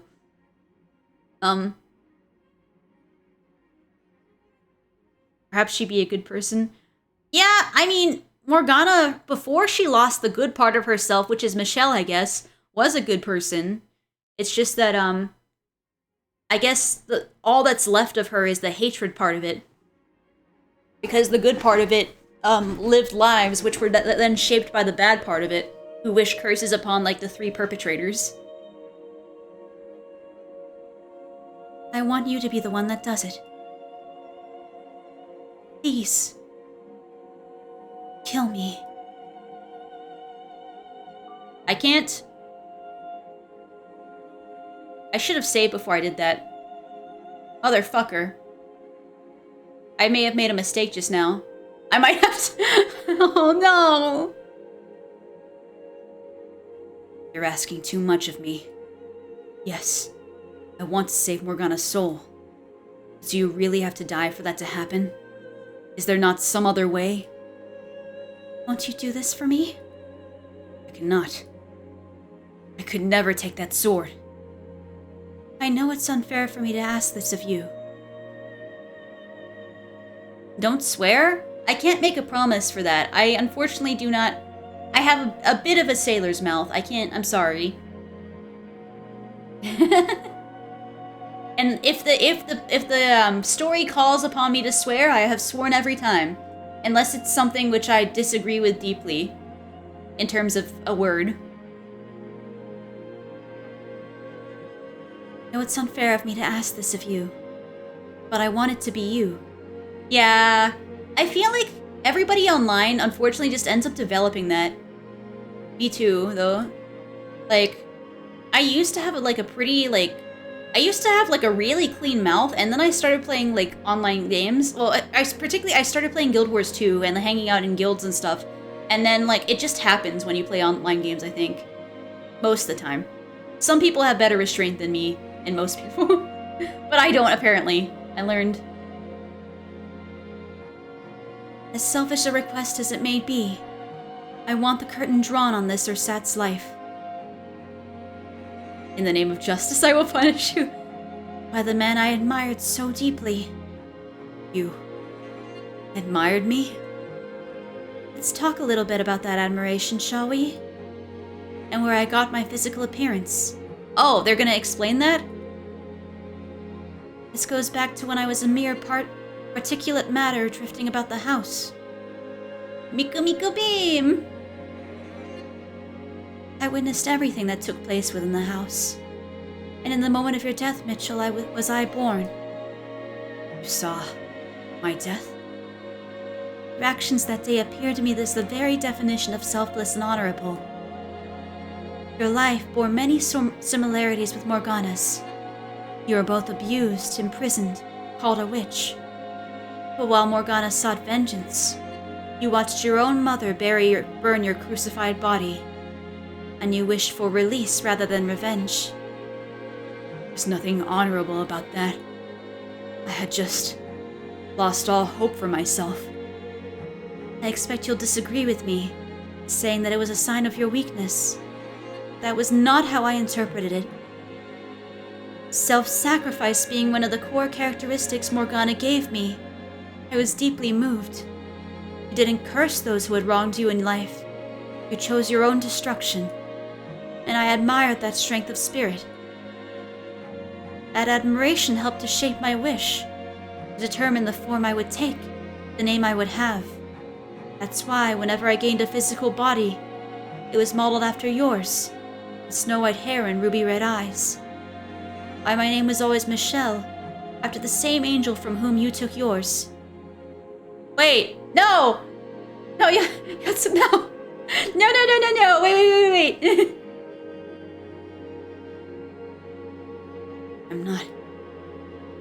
I'm in no way worthy of anyone's admiration. My admiration caused both you and the woman you love a great deal of pain, and for that I apologize. But it also shows just how much I wanted to be like you. I would ask for you, if you would be so kind, to consider this a great favor for a starry-eyed little girl. I'm gonna save in my extra slot just in case.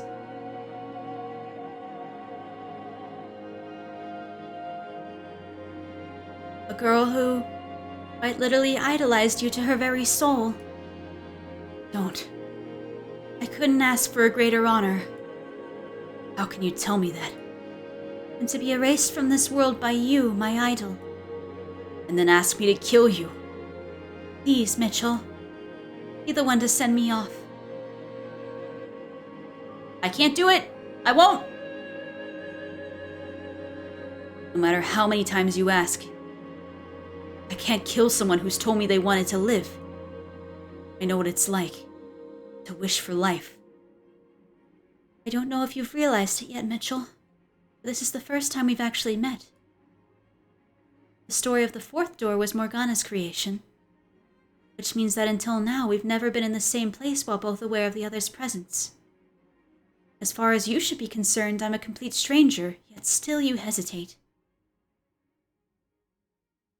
Wait, it does? Well, thank you, I guess. I guess that when I saw her, I thought she would be really soft-spoken. But thank you. I'm glad you're reluctant, but you've shown me enough sympathy. I don't consider you a stranger at all. Indeed, this is the first time we formally met. I've watched you go through so much. I've seen you live 3 different lives. I've seen the impact you had on the people behind all 3 of those doors. You are in no way a stranger. With my erasure, Morgana's soul will eventually become whole again. Her curse, and the eternal cycle of agony it brings, will be no more. When I am gone, everything will return to its rightful place. I implore you to not hesitate any longer. Are there really no other options? Is killing you really the only way to make things right? To release everyone from this curse? I'm delighted to have finally been able to meet you, the man after whom I modeled myself. I am incapable of taking my own life, Mitchell. God's teachings prohibit it, and as such, my identity as a saint prevents me from doing so. No, I don't want you to commit suicide. I want to find some way for you to live, to remain part of this world. I know that by asking this of you, I am causing you great heartache, and for that I offer you my sincerest apologies. But so long as I continue to exist in this world, Morgana can never truly have redemption. Tell me, who is it that you've been fighting so hard to save?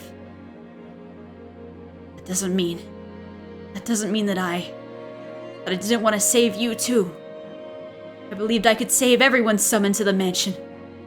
That no one would have to suffer anymore. That there would be no more tragedies.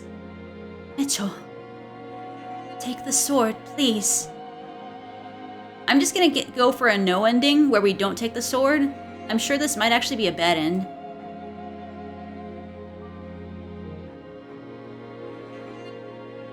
Worry not, Mitchell. Doing this will allow you to save everyone. Go cast off the darkness inhabiting the house. Set all of its prisoners free. A badass end? maybe. Yeah, I don't know if we're actually gonna save everyone, though. If this is really the difference, where we have to kill the good-hearted girl to save the bad-hearted girl, that kind of does suck, because this, like, she's been nothing but kind in all of the stories. Shut up, Graha! I know, right? Stop trying to self-sacrifice, Graha! I see you in your red eyes! You'll cast off all the darkness inhabiting the house, set all of its prisoners free, give Morgana her salvation. I know! No, 3 nuggies, you're right! 3 nuggies! Ah! Nuggies! Okay, hold on. We shall cast 3 nuggies into the fires. Let me get my ranch dressing. Eh. Thank you for the reminder, Oshi. I shall consume 3 nuggies for Morgana's for Morgana and Michelle's salvation. Eh. Now, okay. I have ranch dressing on my plate. Okay. I'm gonna consume nuggies to the hymn or a hymn song. Okay?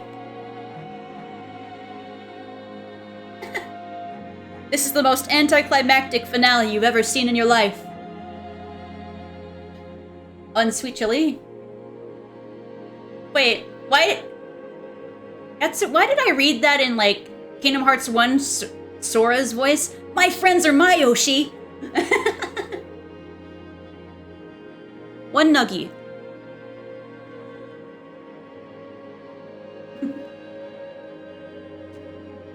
I don't think I've had nuggies in sweet chili.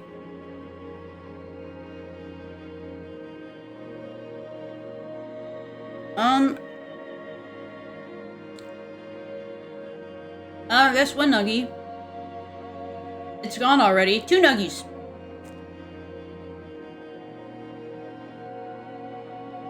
Michelle's like, can you just stab me already? Why are you eating?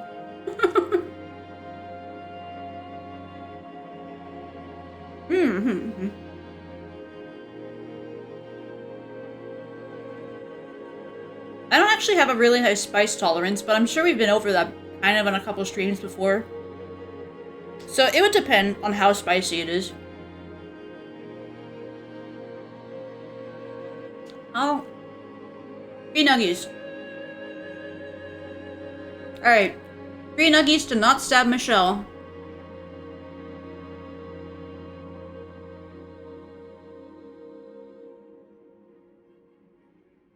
It is vermiled. That's good. Alright. We have consumed nugginos. Okay. Everybody wants me to do everything but finish the story. Understandable.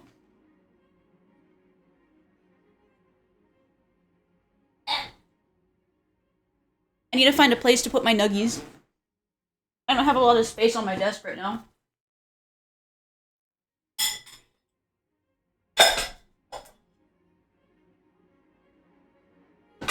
I unfortunately have a ton of mail on, like, the place that I would put it. Stalling murder? Who's stalling murder? Also, I will stretch.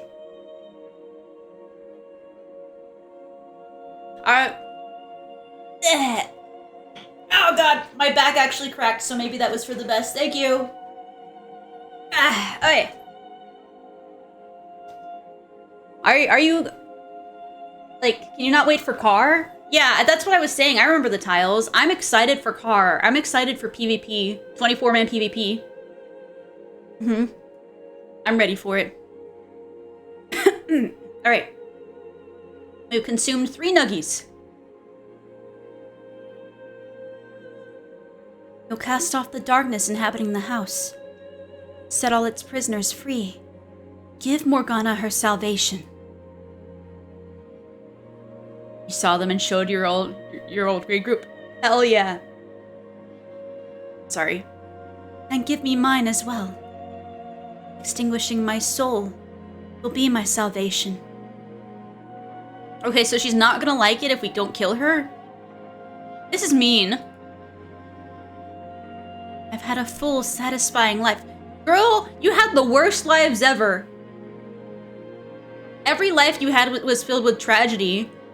And then you died in all of them. Well, she didn't quite die in all of them. But definitely in one of them, she was brutally murdered. Their response was fear. That's very fair. I'm not sure I would want to curse my old raid group, my very first raid group, with 24-man tiles. I think some of them retired from raiding for a reason. I've had a full, satisfying life, even if every moment of it was rooted in iniquity. I had well beyond my share of happiness. I don't need any more. Oh, Mitchell, namesake of the great Archangel Michael and man of tremendous virtue, I ask of you to please draw this cycle of misfortune to an end. To take this blade and deliver everyone from their fates. It must be you, Mitchell. You must be the one to do this.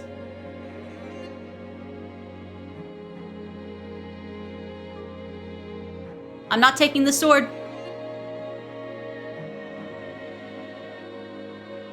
Oh, there isn't a choice. I have to take the sword. Damn it! Okay, we only have one option, I guess. I'll wait a little bit longer, but... yeah, we get one option. Okay.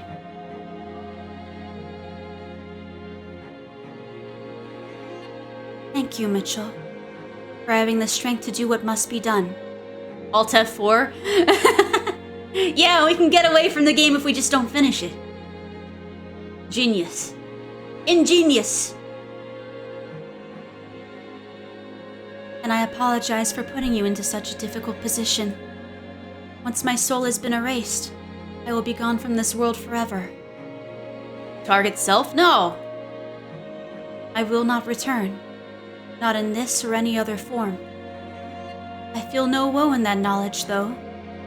I welcome my destruction with the utmost joy. However, if it wouldn't be too much to ask, for you to keep just a little bit of me in a corner of your soul, Mitchell. To remember me. To remember the life I lived. That would make it all worthwhile. Thank you, Mitchell. Do we not see the stabbing? Normally they've been very unshy about showing brutal things happening. You may very well be a genuine. Oh? Oh? The whiteness surrounding me evaporates. I find myself back in the observation tower. Still feel in my hand the impact of the sword piercing her breast. Damn it! Why? Why couldn't there have been some other way? Erasing a soul is not salvation. God, damn it all! She deserved better. So much better than that. No. Now is not the time to grieve. There is work to be done. A girl to whom I must offer the chance for salvation. I mustn't cry over the white-haired girl's death now. There are things I need to take care of first. Morgana.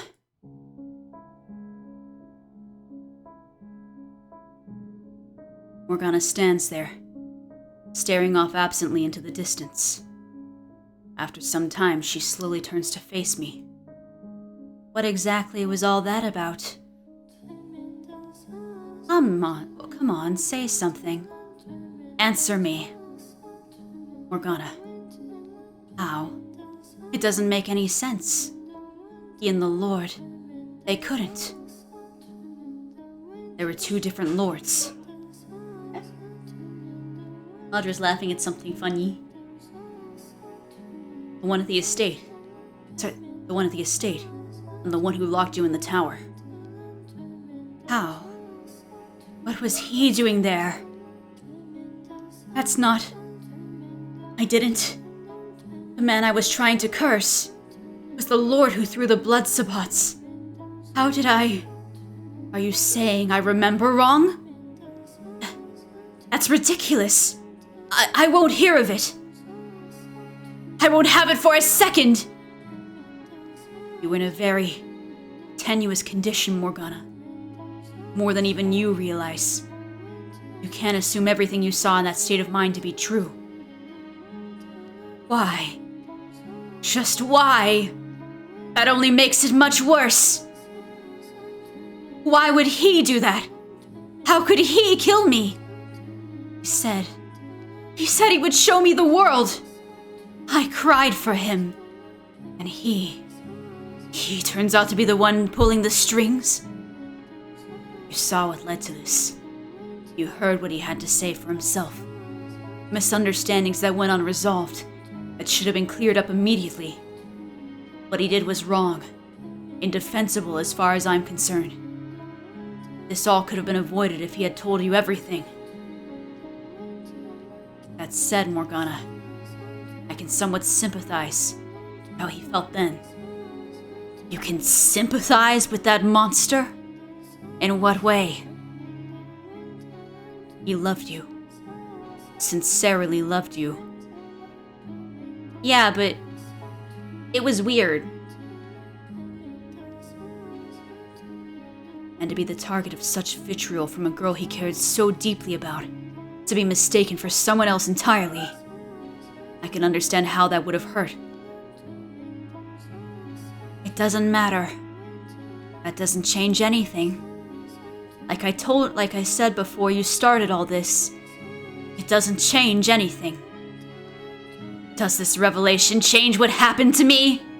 Does it make me any less of a hate-filled witch? What does it matter if he had his reasons? What does it matter if he's not who I thought he was? That doesn't change the fact that I despised him with every fiber of my being. It's time to let go, Morgana. I met with the white-haired girl. Yes? Yes, what? I know her true nature. That's not me. You're right. I cannot definitively say that you and the white-haired girl are one and the same. However, I can say with certainty that she was a part of you. A creation of your broken spirit. The fact remains that she was closer to you than anyone else, in every sense of the word. Can you see the situation you're in, Morgana? The terrible, tragic irony of it all? You've cursed yourself along with everyone else. You brought ruin to a life of your own creation, numerous times. You murdered yourself. It's time to let go, Morgana. There's only pain to be found in continuing down this road. Morgana! I take a step toward her, and she steps back, quietly maintaining our distance. I can almost hear trembling in her voice as she says, "Stay back. You. Stay away from me. You have nothing to be afraid of, Morgana. I won't hurt you. I said stay back, you. I bet you think this is hilarious. That I'm blind and a fool. Morgana. Yes, good on you, my dear. You've revealed my big secret. That I'm a feeble-minded little girl with a poor memory. You've uncovered the truth of my death. Discovered the white-haired girl's true identity. I always presumed that she was you. How foolish of me.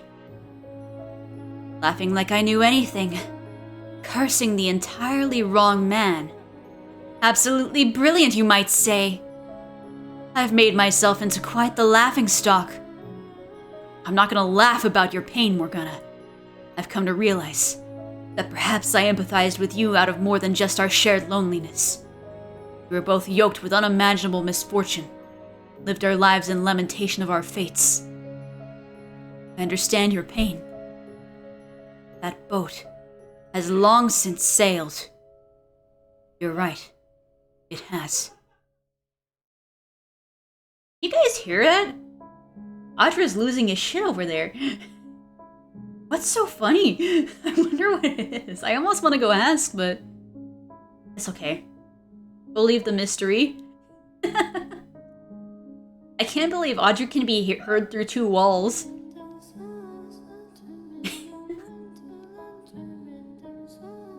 Alright. You're right. It has. This is a realization I should have come to much sooner. Though you said it wouldn't have mattered. I should have still made an effort to get to know you in life. I feel guilty about how constantly I pushed you away. So I'd like to make up for that now. You know what? I'm DMing him. What's so funny?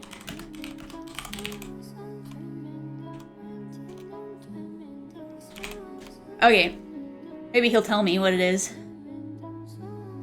So, I'd like to make up for... Why is he I'd like to make up for that now. I approach Morgana, hands stretched out toward her. She stands there, bewildered as I place them on her shoulders, pulling her in. Not for my own comfort, as I had so many times before. Are we hugging her? Are we giving her the it's all gonna be okay hug? And not out of some pretend sense of pity or for a sad pile of bones. I embrace her, and all of the pain and loneliness she holds inside.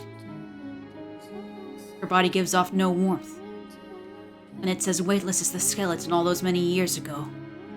She, like me, lost so much in life. But unlike me, she had no one there in her final moments. It's all right, Morgana. Everything's okay now. The tale behind the 4th door may have been a fabrication, but the Creator's soul is always somewhere to be found in her creations. Knowing the inseparable link between her and the white-haired girl, that's where I'll find what I'm looking for. I'm here for you. You're not alone, Morgana. We can end all this suffering together. It's gonna be okay. What's wrong with you? Have you completely lost it? Do I need to remind you of everything I've done? Of all the pain I've caused you? No reminders necessary. You did quite a number on me indeed. Then what do you want to tell me? How we went from that to you holding me? You didn't do what you did out of a particular grudge against me. Of that much, I was always certain. So I hold nothing against you. I bear no ill will. No, nor I'm certain does Giselle. I don't know. Giselle did just kind of get rattled by Morgana just like putting her down for 1,000 years. She might have something. But Giselle's just too nice. You're much too forgiving. I imagine there's something about having experienced the kind of pain we have that makes it so hard to harbor any ill will toward one of our kind. Shared trauma or not, you and that other woman really are something. God, there are no words for how much you irritate me. The bite slowly drains from Morgana's voice, and in the quiet, I think I hear a muffled attempt to hold back a whimper. I pull away slightly, putting a hand under her chin and lifting her head. She quickly averts her eyes, doesn't knock my hands away as I reach into them into her hood, gently setting them against her cheeks. I run my fingers across the exposed flesh, then slowly pull back the hood covering her face. Well, look at that. You're quite pretty without your face hidden. I didn't think you were the flattering type. I assure you I'm not. Go on, touch your cheeks. Did that just automatically heal her flesh? Oh my god, it is automatically healed. Mitchell, you got them healing hands. Now this is the girl you were always meant to be. Morgana had a less harrowing life. This is probably what she would have looked like at 16. You know, you look a little like the white-haired girl. We look nothing alike, I can assure you of that. She was the very antithesis of me. She was also once a part of you. The last thing I want is to be like her in any way. And why is that? Because I never liked that girl at all. Always putting others before herself. Just watching her was aggravating. Although, in retrospect, she was everything about myself I deemed unnecessary. So that might explain why it was so hard to watch. Also, I was so sure she was you, which made it all the more frustrating. Why would her being me bother you so much? 'Cause that wasn't you. You're aggressive, you yell, you fight. Is that how she saw me? How wouldn't it bother me that you came back as a quiet, passive, subservient girl? Of course, now I know that it wasn't you, so... You were that sure it was me, despite thinking that we were nothing alike? Apparently so.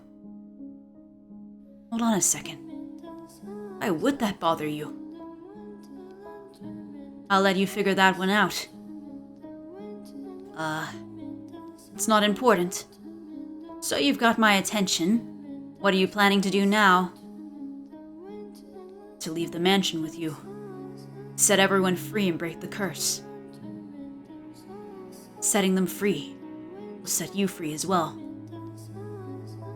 So you want me to release their souls? Exactly. Just so you know, I haven't forgiven them. My hatred isn't just going to vanish like it was nothing. I'll never be able to forgive them completely. But you're right. This has gone on long enough. Morgana. Not even sure what I'm doing anymore. And it's all your fault. So sure, I'll release their souls. So glad to hear it. However, I don't want to see them alone. I'm not sure I'll be able to set them free if I have to face them on my own. That won't be a problem. I'll go with you. We'll go see them together. You get to be my guide this time, then. Get to take up Giselle's old mantle. That I do. Even if it means taking this hand. You honestly think I have any reservations about that? She got them skelly hands still. God, I swear. You really are the worst. Lead the way, my dear.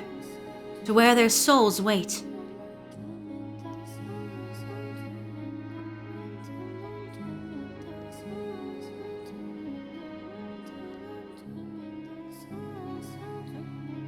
We're freeing them. It's happening, maybe.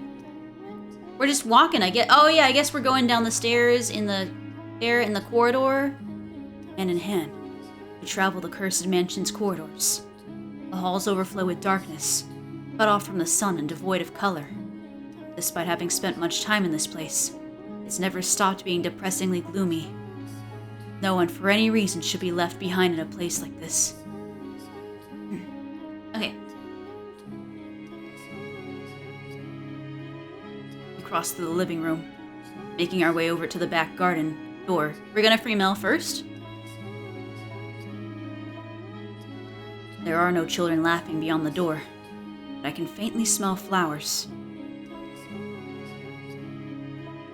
Mitchell, what am I supposed to say to them? If nothing comes to mind, you don't have to say anything. I get the feeling they'll have something to say to you, though. So if you would, try to hear them out. I'm not looking forward to this. It'll go fine, I promise. Nothing that happens could possibly make things worse than they already are. The only way to go from here is up, so up we go. Let's go then, I suppose.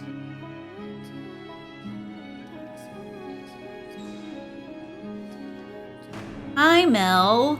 How are you doing today out here in the garden? A hollow breeze brushes through the gray-filled rose garden. The shadow standing there turns toward us.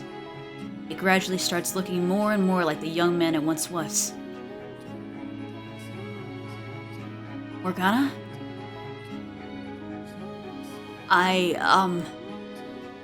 It's okay. We're here to free your soul. Mitchell. You forgive me for what I did, Morgana? No, I don't.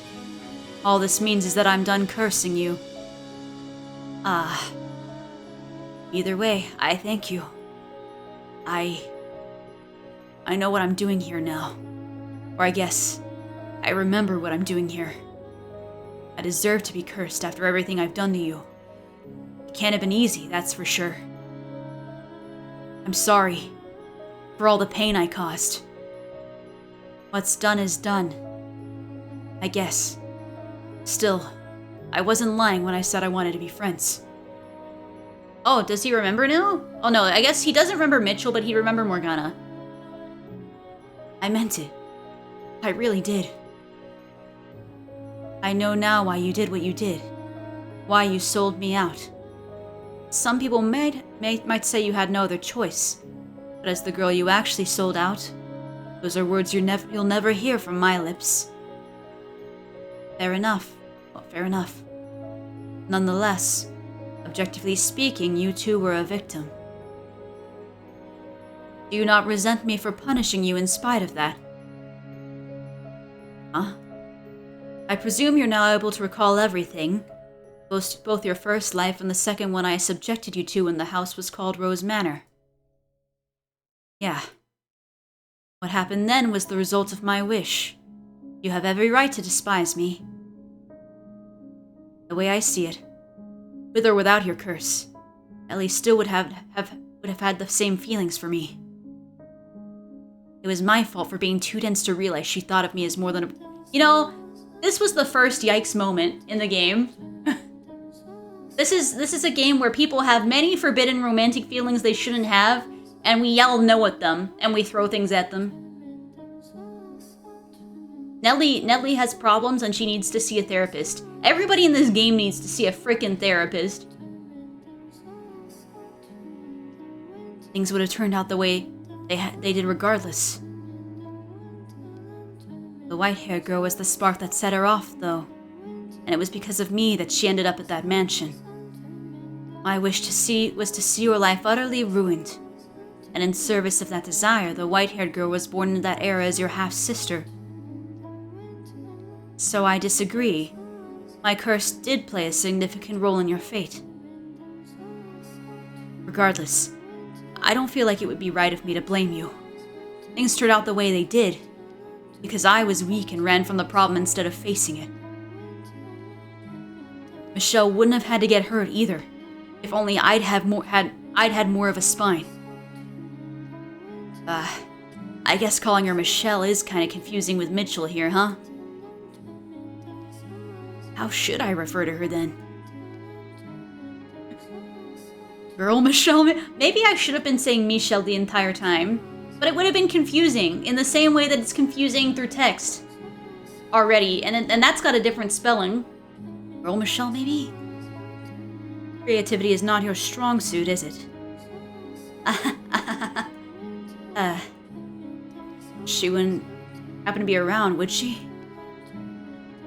She has departed from this world. Or perhaps it would be better to say she's returned to her rightful place in it. The girl you knew as Michelle is gone forever. Ah, that's too bad. I was hoping I could apologize to her too. I believe you made your feelings quite clear. Not that she... Oh wait, was that Mitchell or was that Morgana? There's too many M names at once here. Okay, no, I was right. It was Mitchell. Not that she would hold it against you if you didn't apologize. That's simply her nature. Oh. Well, Morgana, I'm so sorry for everything. I'm going to free your soul from the bonds of this cursed mansion, after which it should return to its rightful place. Okay, but before that, I've got one last thing I'd like to say. To you, Mitchell. To me? It was a little hazy, but I did kind of get to see what you were up to until just a little bit ago. If you hadn't done what you did for me, for Nellie, For Morgana. For everyone. I'm not sure I would have been able to work up the guts to apologize. I'm pretty sure I would have still been convinced I wasn't at fault. It may not have been real, but your effort wasn't in vain. Thank you. You're welcome. Well, I guess this is goodbye. Farewell, Mel.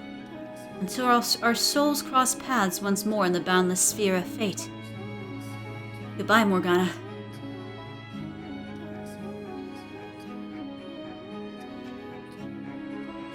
You don't have to tell me that he wasn't a bad person.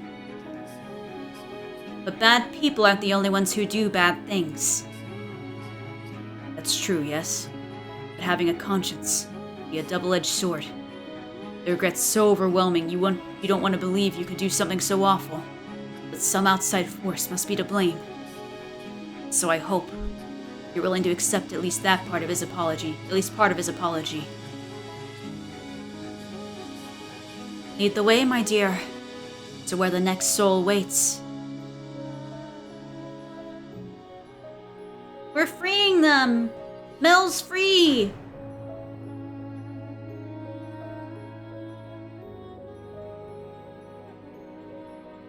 Okay, but really, neither of the next two deserve an apology. I'm gonna be honest.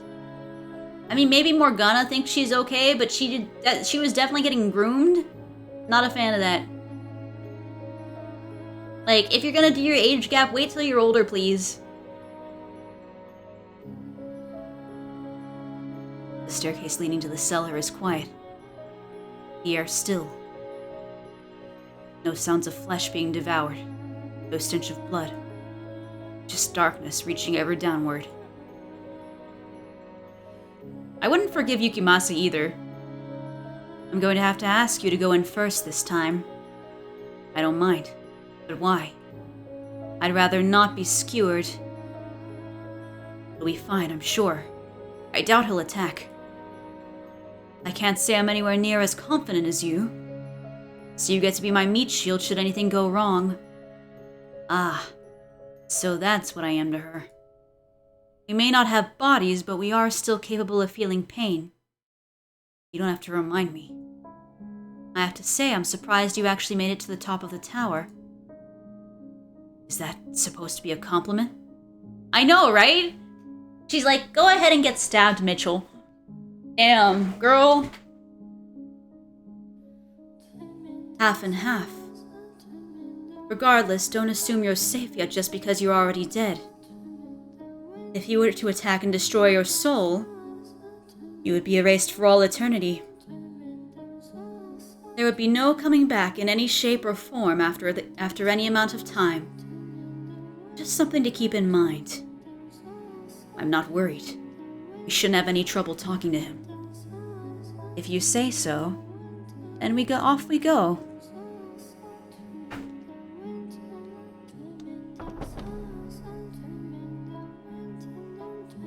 I push open the cellar door. Behind it, the shadow of a man sits on the floor, leaning against a stack of boxes.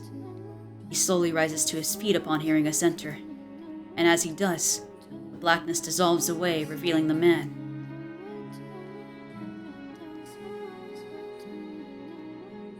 Yeah, this one's awkward. I almost didn't recognize you. Your face, it's not how I remember. It's back to normal. I see. So you weren't a witch. You were a pretty human girl. You look a little like the blind girl. No, I do not. Not one bit. If anything, he looks far more like her than I. I mean, I kind of agree with Morgana here. I mean, maybe it's eye color and stuff and everything, but like, for a little while, for like a couple chapters, Mitchell was not beating the allegations of being the white-haired girl's reincarnation. That was actually a good plot twist. That actually threw me off guard. If anything, he looks far more like her than I. White hair, red eyes. They even have almost the same name. I think comparing her to a large, dour-looking man is a bit disrespectful. Pretend you look any more approachable. He's not even half the man you think he is. Is that really necessary, Morgana? He is a man. He is indisputably a man, no matter what reason you have to claim otherwise. Actually, can angels be male or female? Can you please cut it out with the angel thing already? So, what brings you two down here? We're here to free your soul. You're forgiving me? Absolutely not. However, I've decided there's no point in punishing you any further. I know, Mitchell is even just bullied at any point in this one. At any point in this story, we have to bully Mitchell at least a few times per chapter. Poor guy. Just bully all time. Even Morgana is just bullying him. I see. You are in no uncertain terms one of the most evil men I have ever encountered. I can hardly argue with that. Should you so desire, I can eradicate you. Morgana, let me finish, Mitchell. Instead of letting your soul return, I can erase it. Your existence is a scar on the world. The allure of killing is too strong for you to resist. Even without my curse, you would bring pain and misfortune upon others.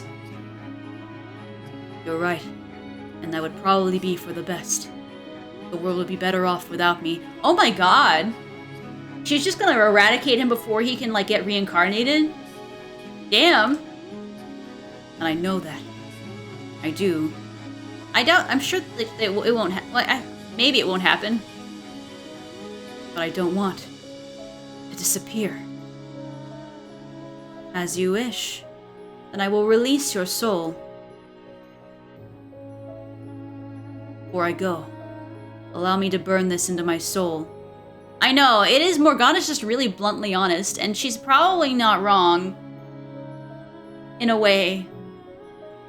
Before I go, allow me to burn this into my soul.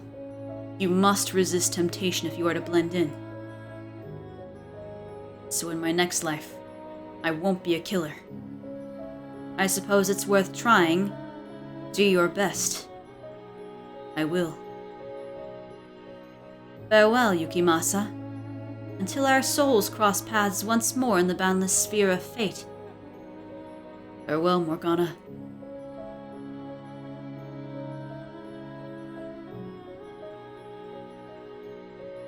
He's not the only one who derived pleasure from others' pain. Morgana. It's strange. Setting them free, I feel like a weight's been lifted. And like I'm the greatest villain of them all. Perhaps by forgiving them, you can come to forgive yourself. But if I forgive them, what does that make everything I've done up until now? The first step toward moving on. Could you forgive those who wronged you then? The woman who tormented you? Your brother who made a mockery of you? Your eldest brother who took your life?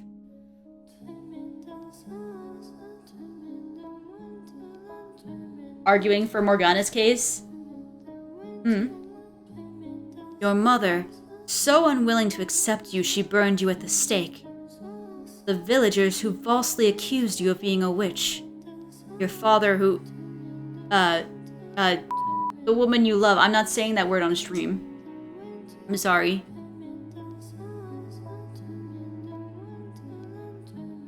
Would you forgive them? If they were willing to repent. I would never forgive half of those people. I'm gonna be honest. Mitchell's nicer than I am. If they were willing to repent. And if they weren't? What if they showed up intent on causing you more pain? And I...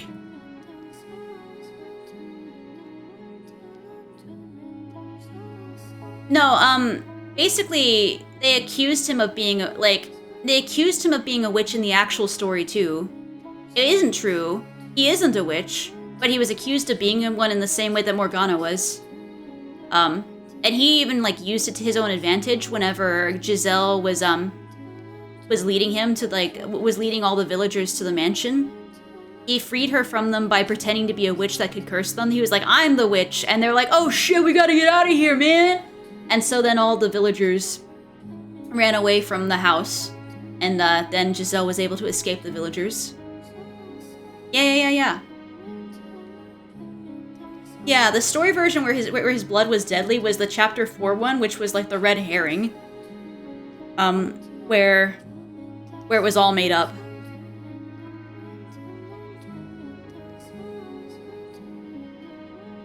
I suppose I'm not acting much better than any of them right now. Let's go, we have one more soul to free. Yeah, chapter 4, I still kind of like chapter 4 though, because it's interesting to have a chapter that's just like, oh yeah, everything you just saw right now, you've been lied to, but there's like some truth in it. So let's see the real story. I think it's kind of interesting.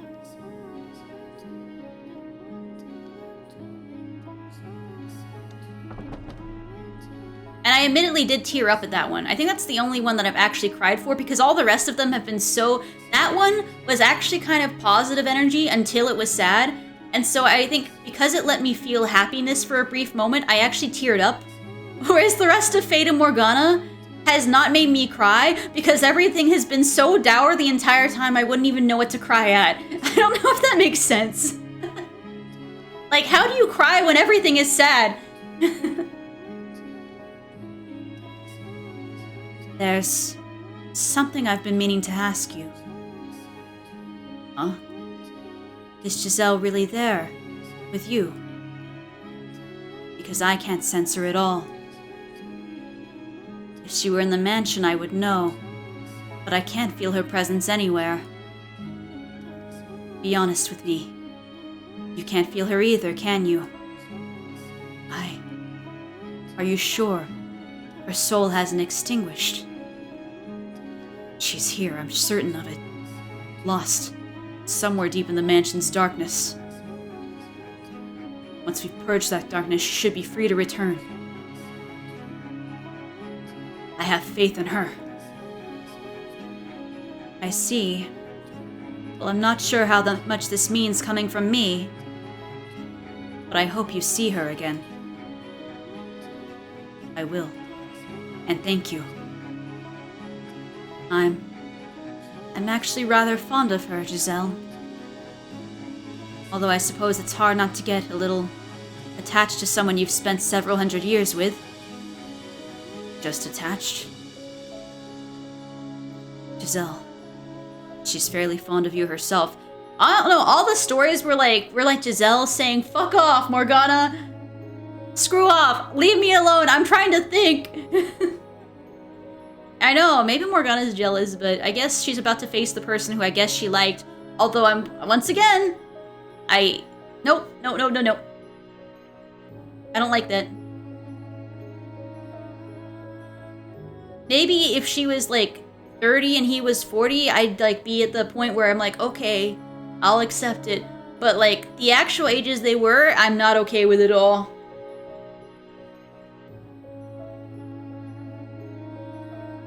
Giselle.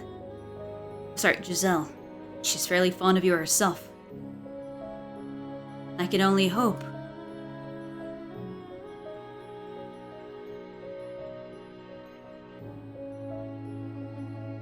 The smell of cigarette smoke seeps through the cracks in the den door. It's perfectly quiet behind it. However, no chatter, clinking of billiards balls. Morgana appears slightly reluctant to step through the door. Or perhaps she's tense? Shall we? Her hand in mine, I push open the door.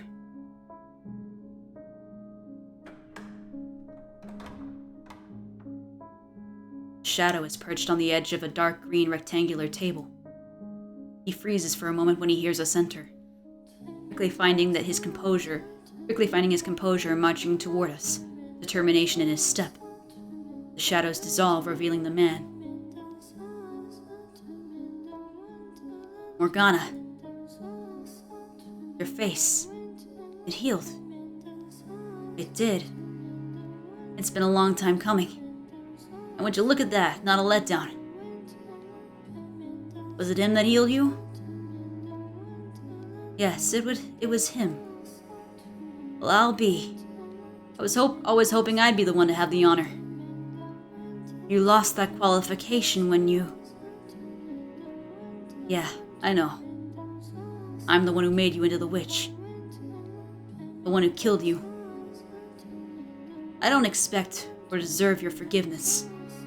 I'd still like a chance to make amends in any way you wish. If it means being cursed for all eternity.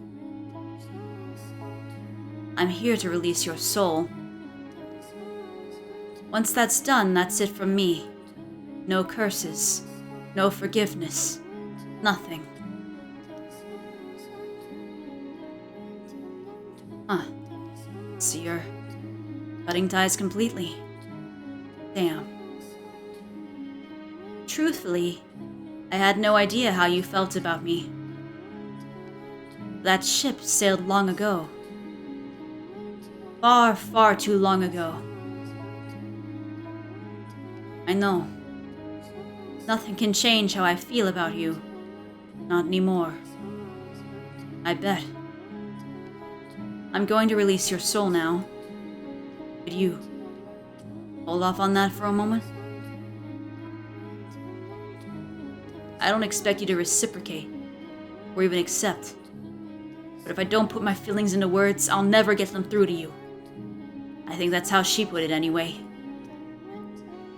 So I ask for this one last chance to put them into words. Morgana. Fine. The girl with the white hair.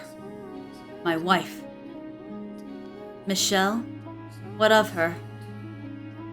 Something about that name always felt off to me. I could never shake the feeling that calling her that was somehow wrong. When I first saw her, saw that smile, I was dead certain that she was always what had been missing. She was what had always been missing from my life. That I'd finally found what I'd actually been searching for. And now, I know why. Because I felt you in her. Memories of you, ingrained on my soul. You should know better than anyone that we're nothing alike. That girl wouldn't say anything remotely impolite to you, even if you held a knife to her throat. You're right. You're nothing alike. But you both got this aura about you that drew me in. Your soul's aura. I loved you dearly, Morgana. I've got no right to ask anything of you, I know. Could you maybe smile for me? Just once is all I ask. This is the jump scare smile where she turns back into a skeletal figure. I don't know. It's maybe it's the only frame she smiles in the game, or she just won't do it. She's like, no, fuck off, Yokopo. I can't do it. I should. I know I should. That it would let us end things on a nice note. But I can't force myself to smile. It wouldn't be fair. Yeah. I guess you're right. Sorry for putting you in that position. I've said my piece. Ready now. Okay. Very well then. Farewell, Yokopo. Until our souls cross paths once more in the boundless sphere of fate. Goodbye, Morgana. I guess he's gonna be the one that smiles at her. Goodbye, Morgana. That's the only panel that we've had where he smiled, actually. You couldn't have done anything more for him? Such as? I won't deny that my feelings about him are complicated. Though the things he did to me, they eclipse all that. Really learning the truth, hearing how he felt, is nowhere near enough to erase that. Couldn't you at least put a little hope in your next lives? Then maybe you two could try again? No. No, I can't. I don't want to encounter him again. Ever. And if nothing else, you try not to forget that he did save you once? I suppose. Though my salvation, Mitchell, was not ultimately at his hands. I was watching to the very end. It may all have been an illusion constructed from the memories of everyone's souls. But that didn't make your actions any less real. The things you said to me, your earnest desperation. Learning the truth is only partly why I decided to release their souls. The biggest reason, however, was seeing how far you went for me. If you hadn't been there for my death. It's kind of like a smile. Is this the closest we get to a Morgana smile? If you hadn't done what you did, then I would not have freed them. Nonetheless, is it unfair of me to wish you'd shown him that smile instead, Morgana? Well, that's the last of them. Shall we be off now? The front door should open now that I'm not willing it closed any longer. Shall we take our leave of this house? There's one more stop to make, I guess. Oh yeah, the man in the painting! We do need to save that guy. There's still one more soul that needs releasing. Be my guide.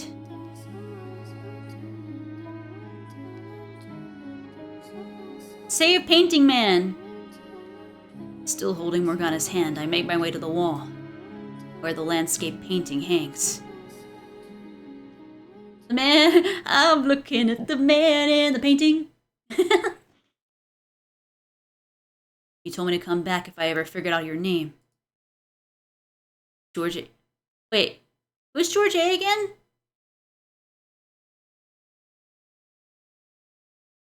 Was that Mitchell's brother? Yeah, that's Mitchell's younger brother, right? Yeah, I think it's Mitchell's younger brother. George A. George?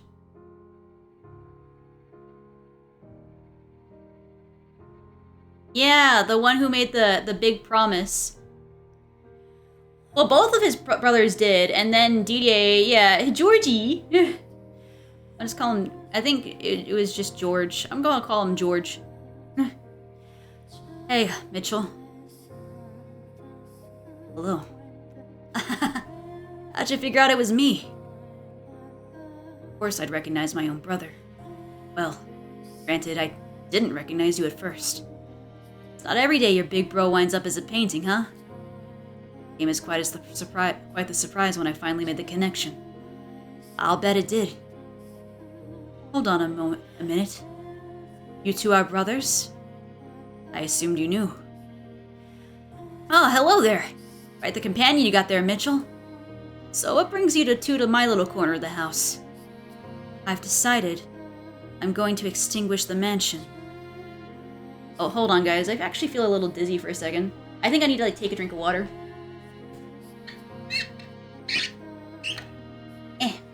1 second.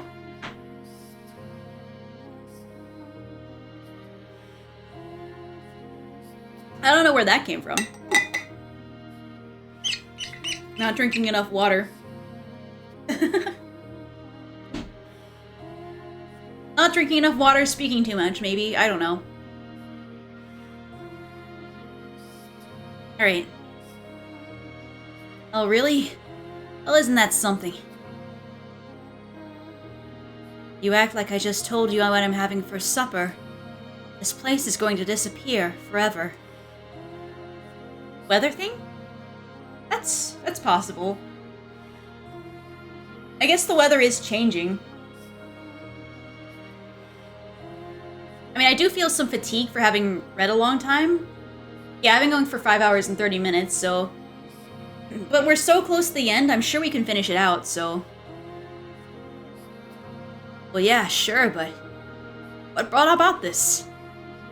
I've lost interest in cursing them. Ah, now that's some good news. You seem to get along surprisingly well with her. Time out the hoo-ha and nobody else will talk to will do that to you. What the heck is that sentence? Remember to take a break and nom on nuggies? I will. I do have more nuggies. Maybe I'll finish the conversation with George and eat another nuggie. I have like 4 more to eat.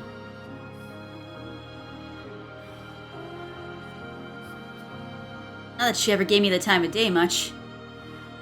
You expect me to stand here and listen to you yammer on for hours on end? The only thing you're good for is tossing rubbish into... Wait, so she was the one who put the master bedroom key in the painting? That she was. Just tossed her right on in there without even asking. Why would you get rid of the key to my room? I had no use for it. And being in that room always made me uncomfortable. It has this terrible warmth to it, I couldn't stand it. Ah. Sure glad she only tossed the key, though. Yeah, what the heck? Would've been bad if she'd thrown me out with it. I didn't see the need. I did find it curious there was a soul here I hadn't summoned, but you were ultimately harmless, so I simply pretended you weren't there. So she ignored him for hundreds of years? I understand now what you meant, Mitchell, when you said this world didn't belong only to me. Your brother was able to find his way here, because it's a place deeply bound to your soul.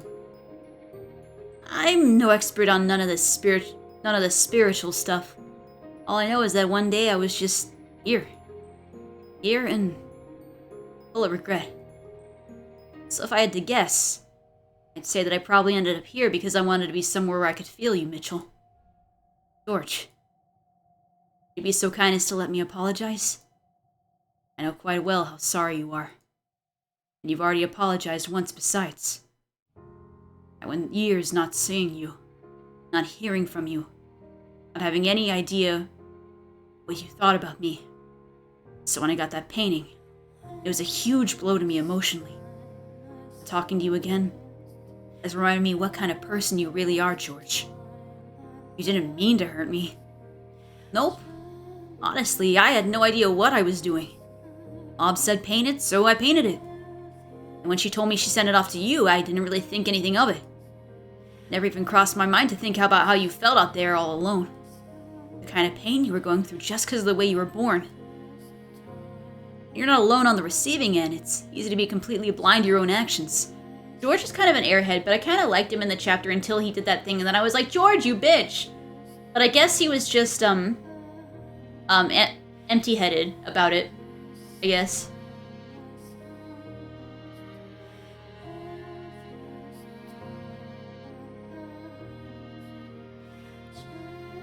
Oh, okay. Yeah, Audra was laughing about something in The Witcher 3. Okay.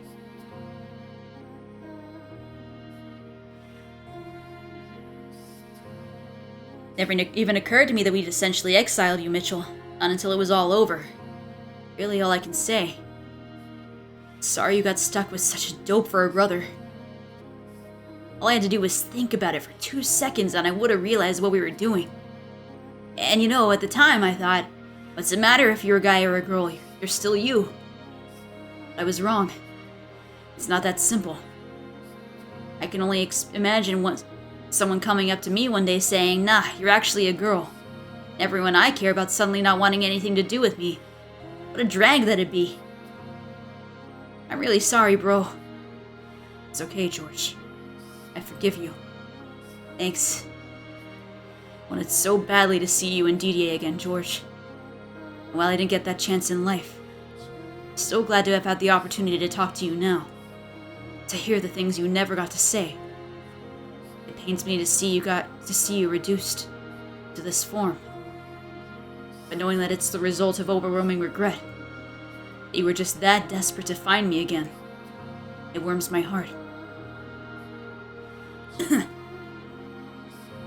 What on earth was that? You trying my damnedest not to burst into tears? I don't think it worked very well, though. Does the canvas look wet? Could you feel it for me? I think I'll pass. Not feeling up for any brotherly love? Honestly, I'm relieved to see you're still the same George I always knew. Changing ain't really my thing, after all. I suppose it isn't.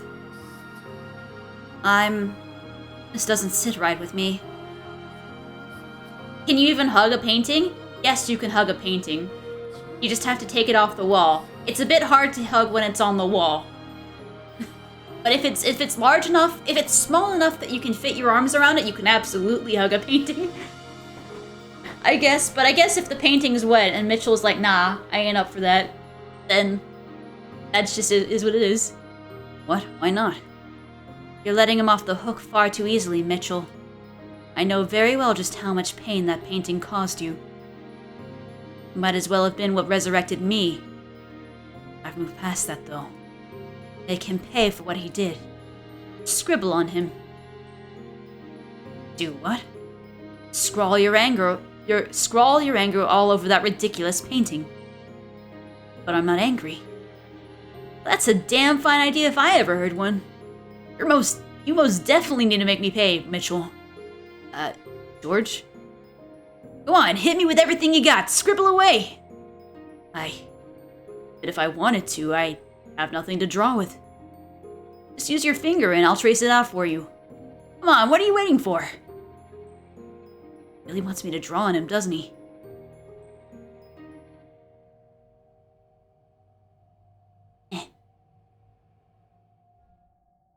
He more than deserves it, Mitchell. Bring it on, Mitchell.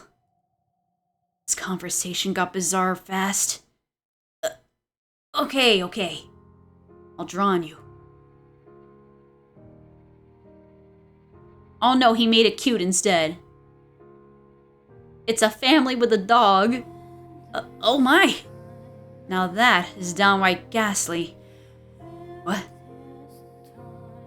You might actually have potential, Mitchell. Voodoo dolls are the last thing I expected from you. 4 of them at that. And a demonic being alongside them. Oh, I can just feel your burning rancor, Mitchell. That's not what I drew at all. And what is it? It's not important. Now that that's finished, I think it's time we all took our leave. Oh, I can come too? Well, I might need a little help with that, Mitchell. As you can see, walking ain't one of my talents. That's alright, I can carry you. Careful taking me off my hook! By all means, feel free to drop him, Mitchell. See, we're gonna carry him away as a painting. Feel free to drop the painting, rattle it up a bit. Morgana is so vengeful. Even when she's letting go of her vengeance, she's still like, you can fuck him up a little bit, just if you feel like it, just because you're feeling a little bit bad, feeling a little angry, just drop him, leave him a little mad.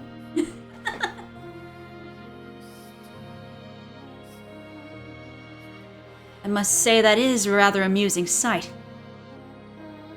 It's definitely not every day you get to see a full-grown man turn painting being hauled down a spooky hall by his little bro. George. It does make me wonder, though. Are you two really brothers?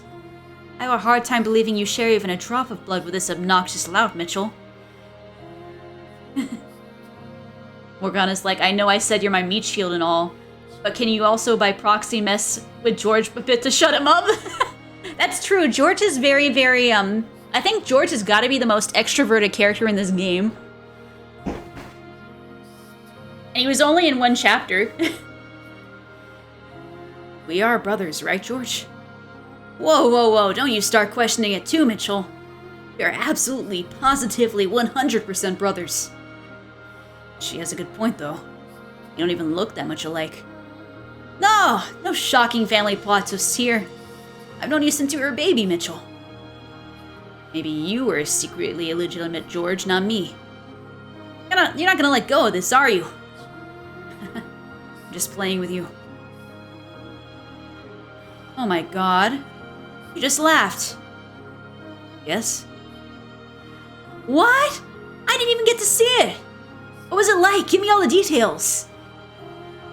An ordinary laugh. Is the world ending? It's not that big of a deal. I laugh just like anyone else. No, you most certainly do not. Nope, you definitely don't. Well, so much for my tearful reunion with the brother I always knew and loved. Anyway, since we're breaking character here, how about one from our favorite witch, too? And no cackling, that doesn't count. Excuse me? Why would you want me to? Because every time I've seen you smile, it's never been about anything good. Plus, now that you got your face back, you're actually quite the looker. Come on, give me a big grin. Not happening. Come on.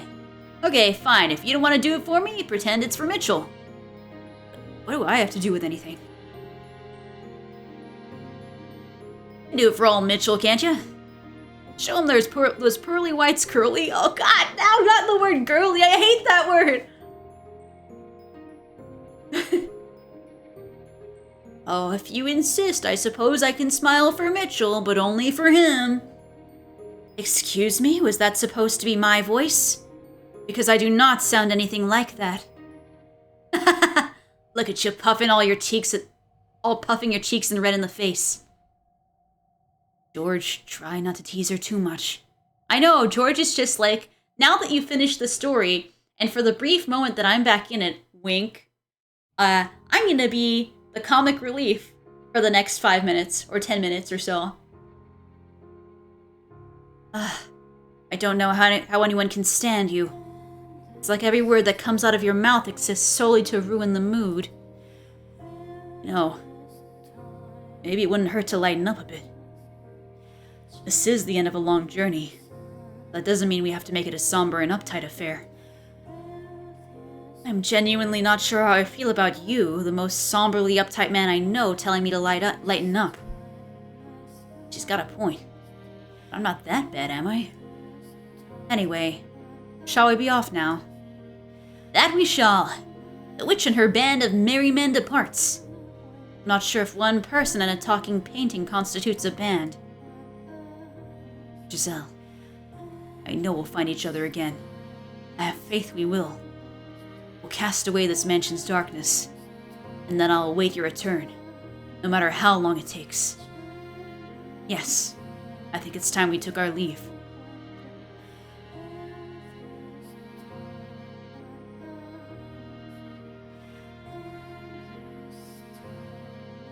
Yeah, they was talking furnishing. To be fair, Beauty and the Beast was definitely not invented when Morgana was alive.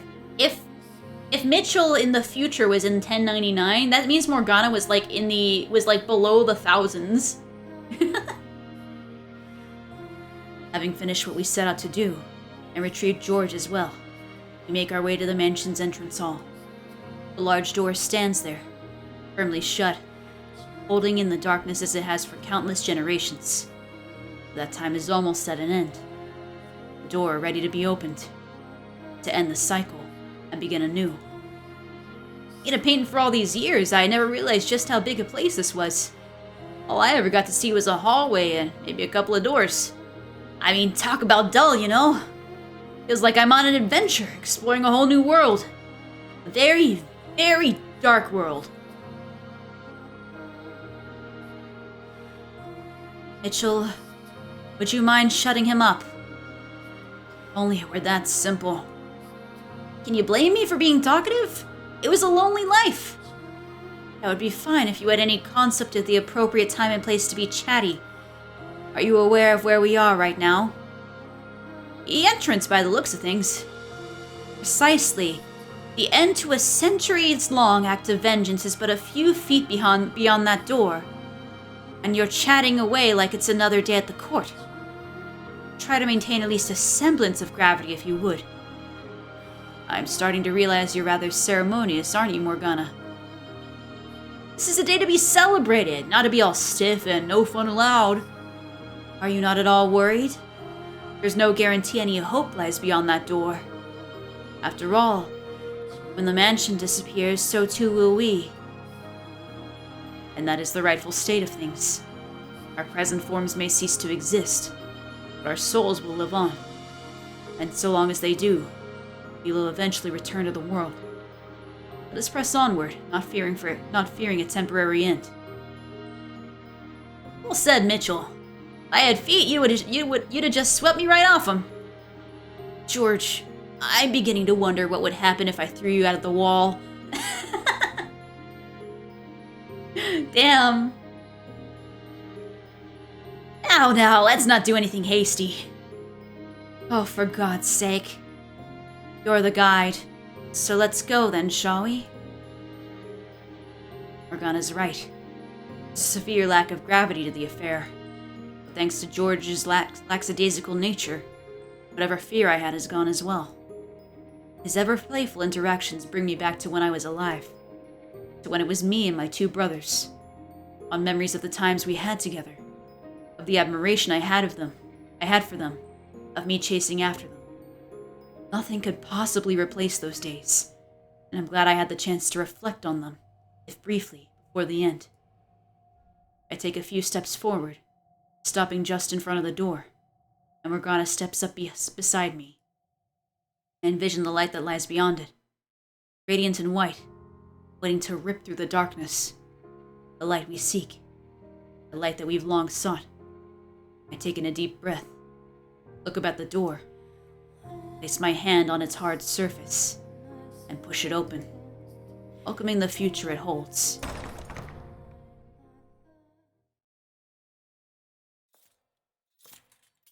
Huh? Burn the witch. What? Huh? Crucify the impure.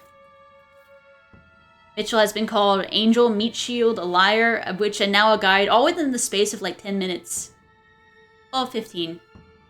We take one step back, and then another. What we find outside is not a blinding realm of light, but churning blackness and the stench of blood and rust. Metal clanks, growing louder with each heavy footstep of the approaching night. Is this the bad end? EDA! You bastard! Death to the unholy. 3 days and 3 nights hanged upon the cross, purified by the fires of heaven. Death. What's going on? I never summoned this thing. Even though we're no longer holding hands, I can feel Morgana trembling. She's no longer the witch, the once absolute ruler of this domain, but a frightened young girl. Placing my arm around her shoulder and pulling her in, I stare, half dumbfounded at the night. It is our holy duty, as knights of the church, to deliver punishment unto the heathen who made a pact with the devil. The night draws nearer and nearer, its movements sluggish but constant. Didier. Wait, for real? Crucify the witch. Cast judgment upon the demon.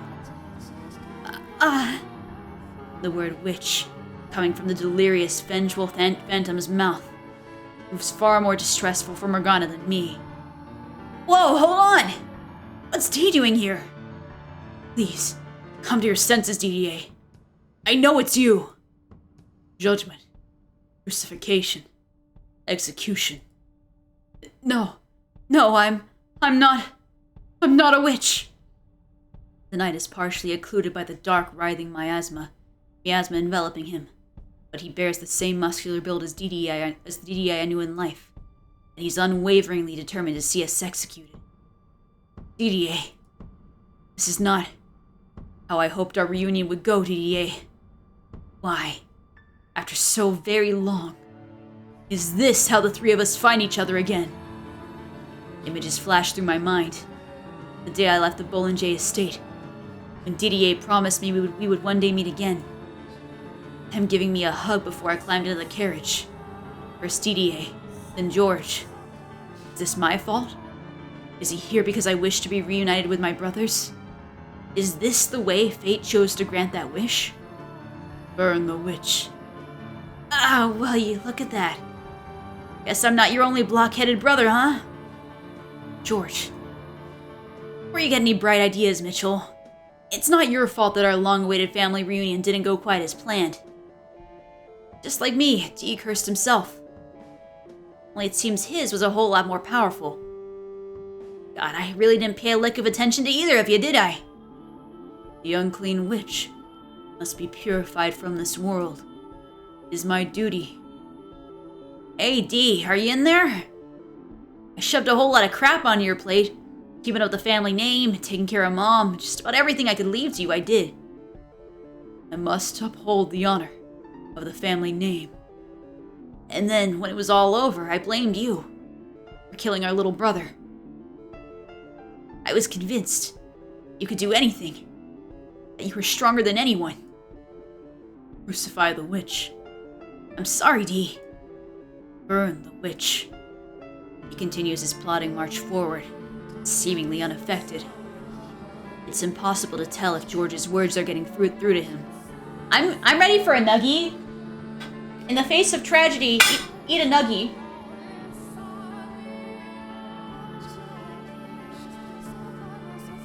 DDA, a nuggie to you breaking free from whatever curse you have, which I assume is guilt for killing Mitchell.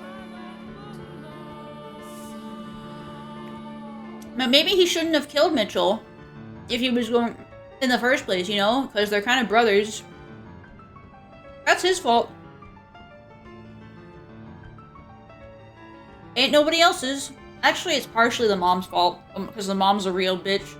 But, she doesn't seem to have any regrets for killing Mitchell, so.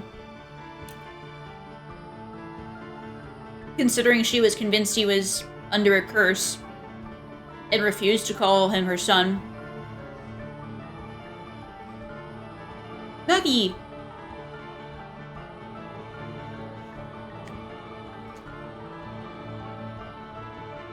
Yeah. That's true. It is like a big combination of like the rumors and stuff. The village rumors. I mean, it was all, I think, partially kind of struck off by, unfortunately, poor Mitchell sending a letter home and signing a letter for the first time in his life, Mitchell instead of Michelle, and saying that he had a lover, like, who he wanted to be his wife. So.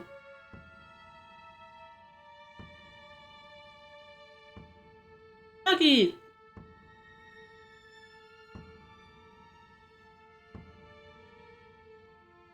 And the mother was like, "You're not a son in my book," because she didn't know, nobody knew what intersex was back then, so.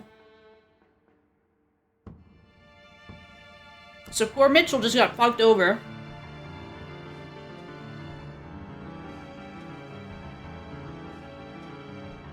One more nugget to go after this and then I'm good.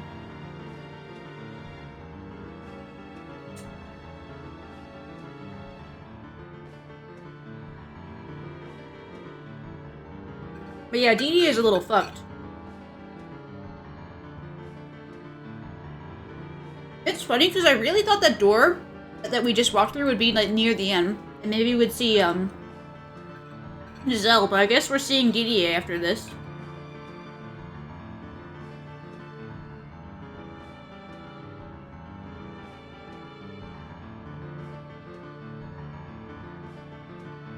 Nuggie good.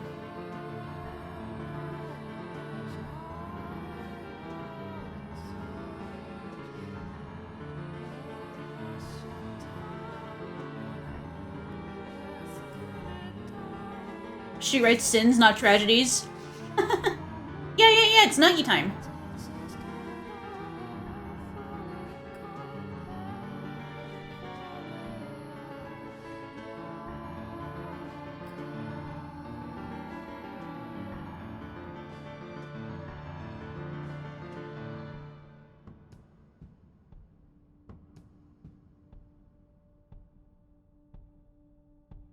Okay. I finished my nuggies. Panic at the domain. That's fair. Alright. Let's see if we can finish this out. Stop, DDA, please. My words don't seem to be either. DDA! He's closing in on us, and we're running out of space to retreat. Alright, D, if that's how it's gotta be. But just this once, okay? The knight takes another heavy, merciless step toward us. The exit's right there. We're backed up against the wall. The end was almost within our grasp. It seems so hopelessly far away now. Please, DDA, don't do this. I know you don't actually want to hurt anyone.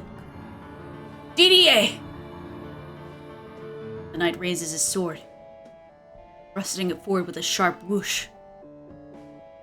Death. Are we dead again? Oh, but then, we're not dead. But then, breaking free from my grasp, the painting leaps into the air! Let's go! Painting!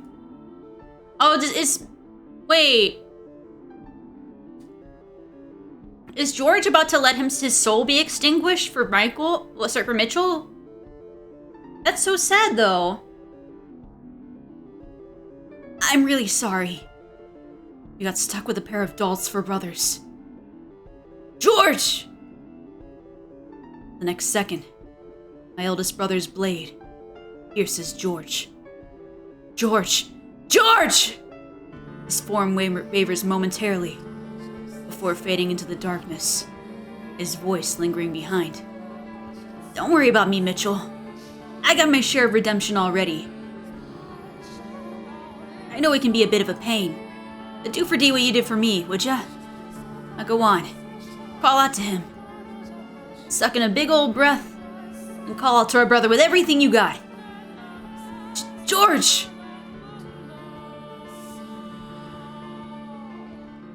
Okay, I'm not gonna lie though. This image is kind of fire. Like, I could see this image of DDA being somebody who likes, like, medieval knights, like, desktop wallpaper. Not gonna lie. Like, it's kind of a cool, like, a badass looking painting. But yeah, but George's soul just died for it, though. It is my duty to punish the impure. To uphold the Bollinger name. DDA! Despite having already stabbed George, the knight continues his march, blade pointed straight at me. I clench my teeth and glare at my eldest brother. Running is out of the question. This doesn't have to go on any longer. It is my duty, as the eldest son. You deserve to be free from your bonds as well. Be gone from this world. DDA! I shout his name with every ounce of air in my lungs. His eyes go wide, and his blade swerves off course, missing my heart.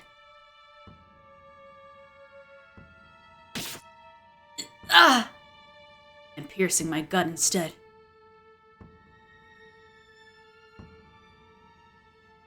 DDA, it's okay. You can let go now. It's not your responsibility anymore. You have no duty to anything anymore. DDA! I reach out a hand for my brother. Blood spills from the hole in my abdomen in rhythmic spurts, and I can feel something hot rising in my throat. But that doesn't stop me. That doesn't stop my hand crawling through the air toward him. He's my brother. I have to do whatever I can for him. Free him. Bring him back. DDA, there's nothing here. In need of your judgment. With shaking fingers, I clasp my brother's arm. I squeeze, holding on with what vigor remains, and give another shout. Look me in the eyes, DDA. Please. Hear my voice. Hear your brother's voice. I can't stand to lose anyone else. If you don't come to your senses, then George's sacrifice will have been in vain. It's time for you to break free. For all three of us to break free. to be free of the curses we placed on ourselves. DDA, please! I hear a sound that's somewhere between a grunt and a gasp. My vision's gone blurry, so I blink hard several times, clearing my eyes to get a better look at him. DDA. I see his face, twisted in anguish. Mitchell.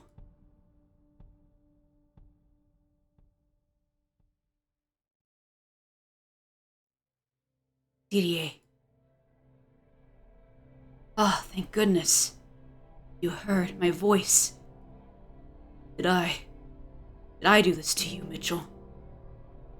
I wouldn't say it's nothing. You straight up killed your other brother, even if he was a painting. It's nothing. I've made the same terrible mistake once more.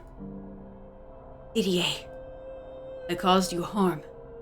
Attempted to take your life. It's alright, DDA. Mitchell, release yourself from the chains that bind you. But those aren't your duties anymore. You don't have to protect the family name or uphold the Order's standards. You can do as you wish.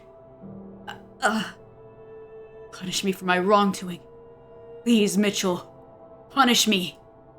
DDA. Cast judgment upon me. It's all in the past. Judgment is not necessary for anyone. That doesn't change what I did. I killed you. I hanged you from a cross. I must be made to pay for my sins. Punish me, Mitchell. I implore you.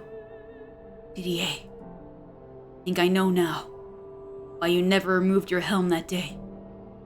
Why you remained silent for the whole ordeal. DDA. You were crying, weren't you? Weeping. For me. Tears. Atonement enough for me. Mitchell.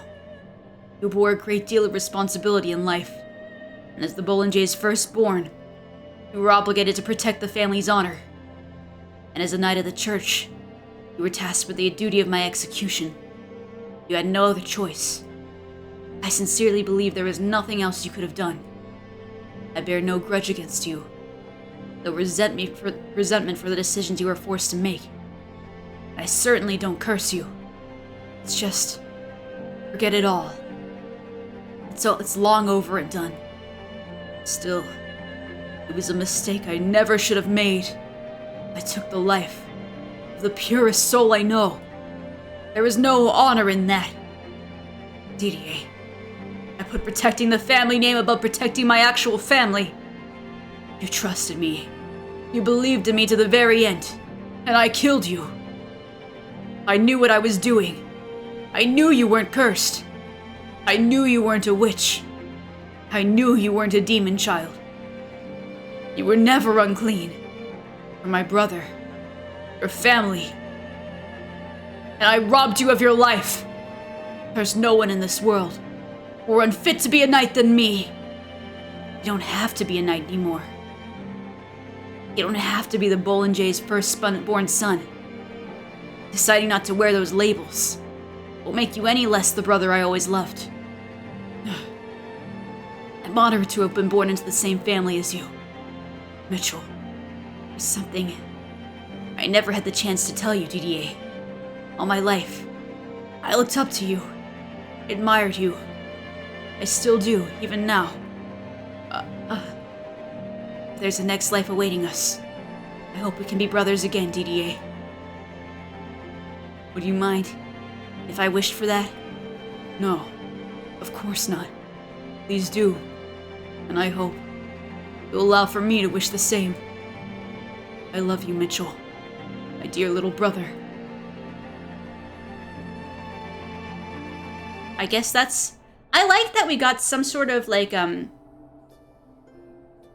closure there regarding Mitchell's brothers, because I've always felt like a little hollow at that. Because they didn't seem like they wanted to kill Mitchell, you know, when they left. So the fact that them lying always felt a little weird about it. It felt very hollow and hurtful. Upon those words, DDA's phantom begins fading away. A white mist that almost looks like it's made of undulating particles of light rises up around him. And before he's completely enveloped, I catch a glimpse of the tears streaking his cheeks. It's the first time I've ever seen him crying. I attempt to give him a smile in return. If I were to guess, I'd say it probably looks rather forced. The fact that I'm fighting back tears at the same time certainly isn't doing anything to make it convincing.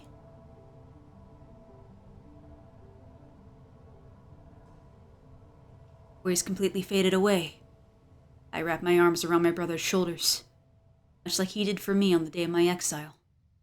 Not as an eternal farewell, but as a promise that we'll meet again.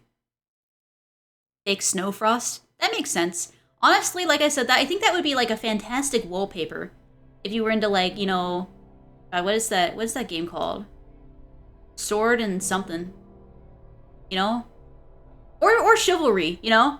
Any type of like sword fighting game, I would be like, yeah, that's my wallpaper. You know? If I wasn't such like a weeb, I guess.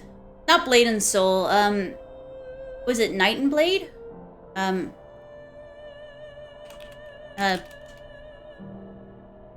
and Soul I did play.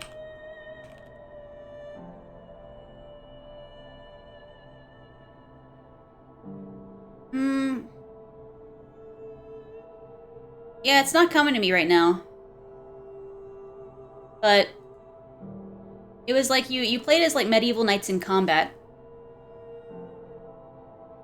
And you could be like it was like based off of like real like kind of real life countries or anything. Like you could be like the French or you could be the English. But yeah, I don't remember at the moment. Maybe I'll remember later. Yeah.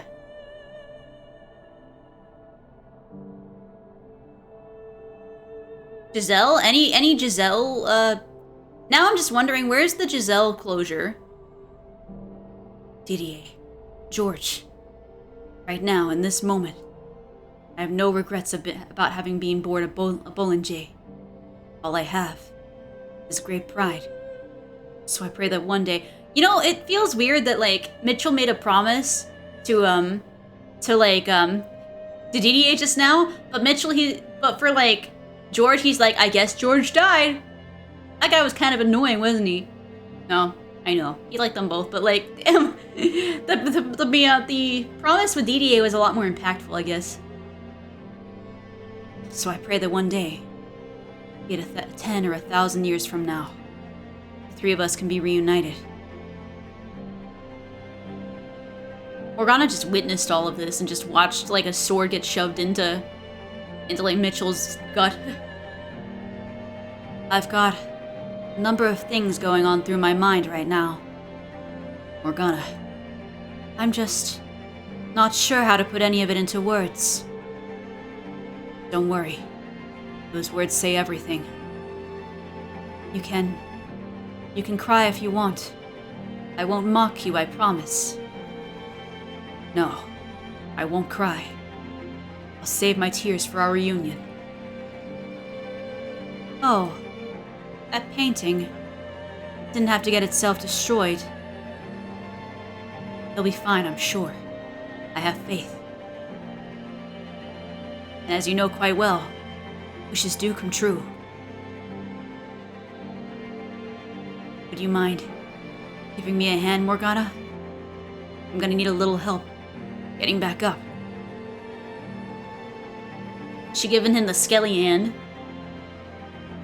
After a moment's pause, she hesitantly extends her fleshless hand. I clasp the bones, and with her aid pull myself to my feet. Blood spurts from my gut as I do. There's not much in the way of pain, strangely, only creeping exhaustion. I feel like my legs will give out if I so much as give them the chance. Leaning on a Morgana, we make our way back to the entrance. You're not going to disappear, are you? Don't worry, Morgana. I won't disappear. All right. Let's open the door. Together. Bring light into this world of darkness. Move forward Start anew, brighter. Let's. I take in a deep breath. Look up at the door. My eyes on the future. It's time to open the door. Not to an ending, but the door to a new beginning.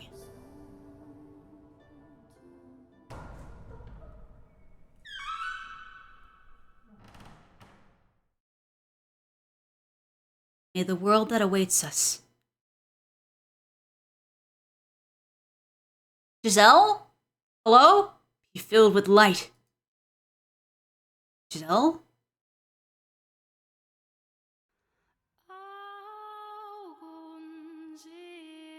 Immersed in near blinding light, we press onward. It's white in all directions, not the tiniest speck of color to contaminate it. In fact, the concept of direction doesn't seem to exist in this world. Only pure, never-ending white. Actually, no. It's not right, now that I consider it. I was thinking of white as an absence of color. But white, the color, fills this plane.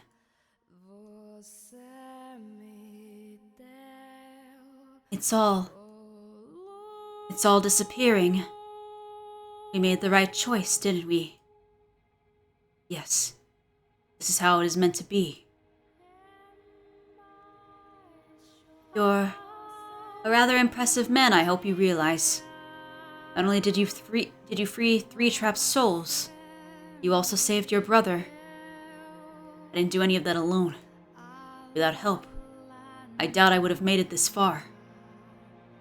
I would have shattered yet again, until nothing was left. And Giselle gave you that strength. She did. So what? You're going to wait here for her? I am. In that condition, I won't let myself disappear, before she's made it back. Do you remember the warning I gave you in the mansion? About how if a soul is damaged and destroyed, it's wholly and utterly erased from existence. Never to return in any shape or form. If you lose much more blood, that's what will happen to you. You'll be erased forever. Don't worry. I won't let that happen. You pushed yourself too hard, Mitchell. I feel like you're hurt in some way almost every time I see you. Though I suppose about half of that would be my doing. You may have caused me some pain, but I also wouldn't be here without you. What? I mean it. If you say so. Besides, I've practically only ever seen you hurt too. I suppose so.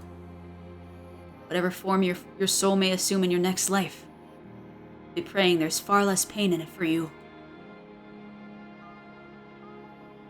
This is why I'll never get along with you. Always concerned about others.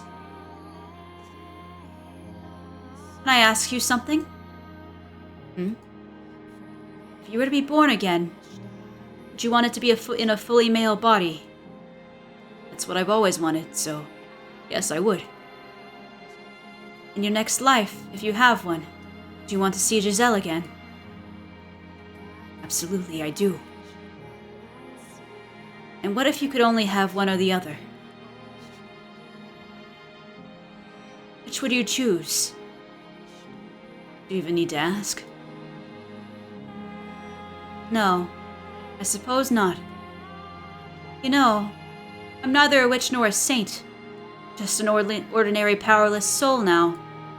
So my wishes aren't likely to cause more miracles. But I think I'll wish for something anyway. For what? Not telling. Oh, she's smiling, but it looks devious. Well, I'll be off then. All right. I didn't think it would be so difficult to come up with parting words. And say whatever you like. First thing that comes to mind is fine. Okay. Then I'll say the same thing to you. Then I'll say to you the same thing I said to them. Farewell, Mitchell. Until our souls cross paths once more into the boundless sphere of fate. Farewell, indeed. If by some infinitesimally small and low chance, we do happen to meet again, would you be my friend? Aww. Morgana. Absolutely. I wouldn't want it any other way. I'm not a nice person, you know. I'm nothing like the white-haired girl. I'm sure to be off-putting and rude. To cause you much grief and pain. Don't worry. I'm resilient enough to handle a little pain without pulling away. Fine as you are, you don't need to change. So let's meet up in our next lives. Become good friends. Not good friends. Not acquaintances either. Just plain friends, understood? Understood.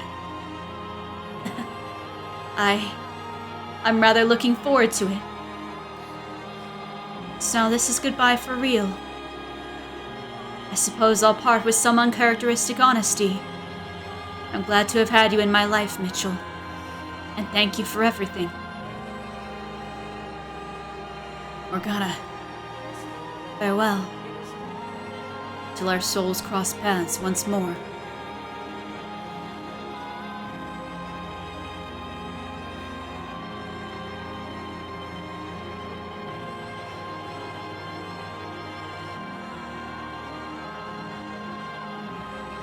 Okay, I might need a moment.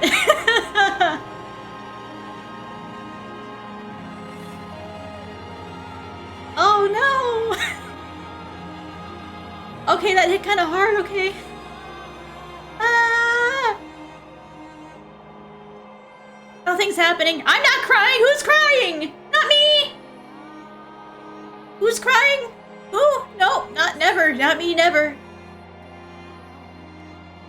It's so quiet.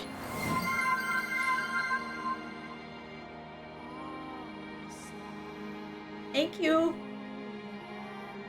Thank you, Mochi.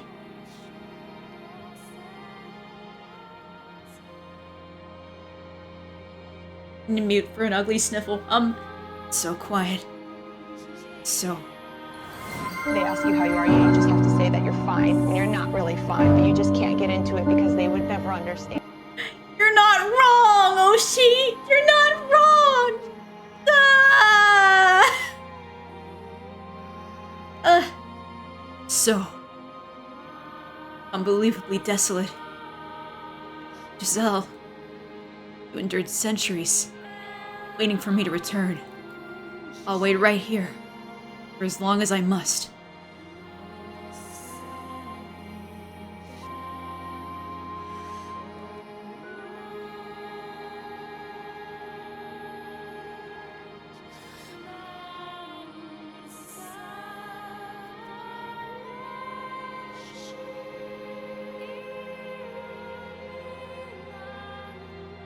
Did he just go back into the mansion? Is he just wandering the mansion, like, waiting to die?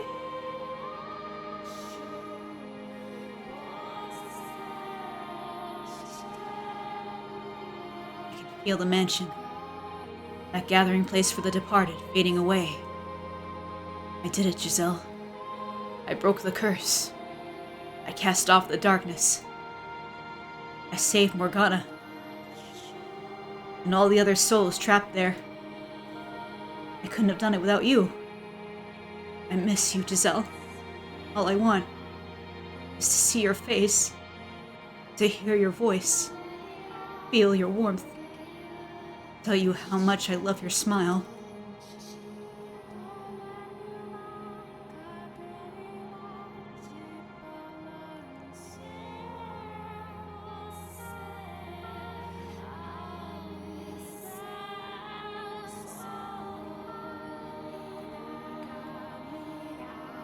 Ooh, deep breaths. I'm okay.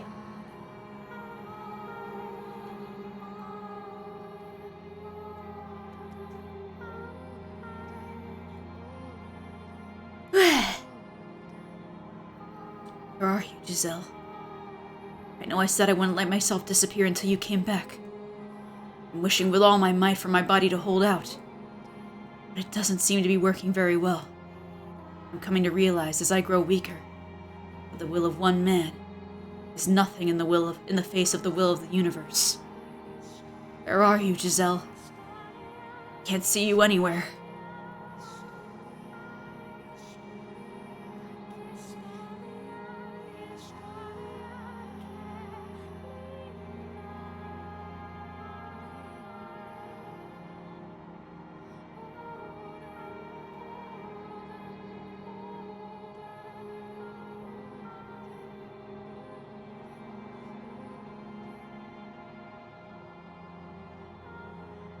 Oh man.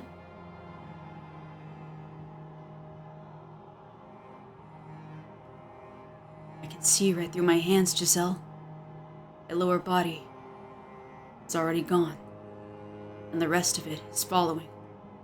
I hope you'll still be able to find me, even without a body.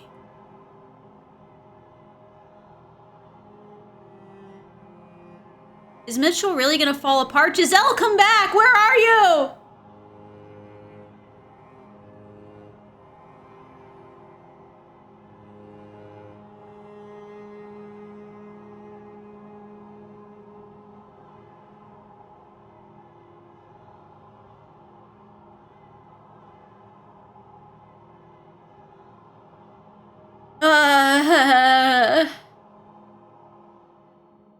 I've lost my voice now, Giselle. I don't have much left to lose. Dissolving into the light. Say my name, Giselle. I want to hear you say my name. I'm here, waiting for you.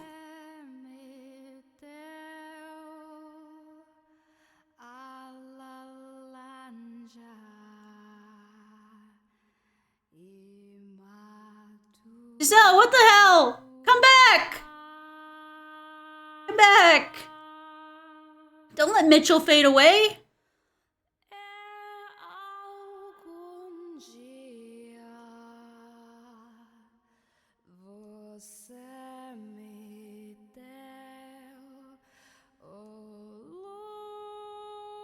Where are you, Giselle?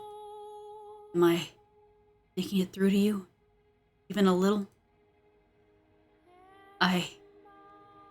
I need you. I can't allow myself to disappear until you've returned.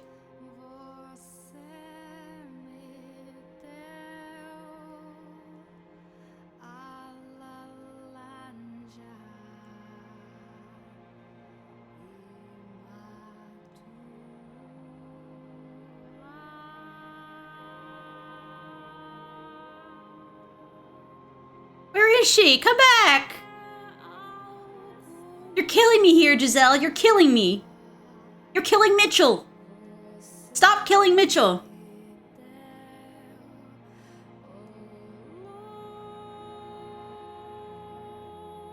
Look, he's dying.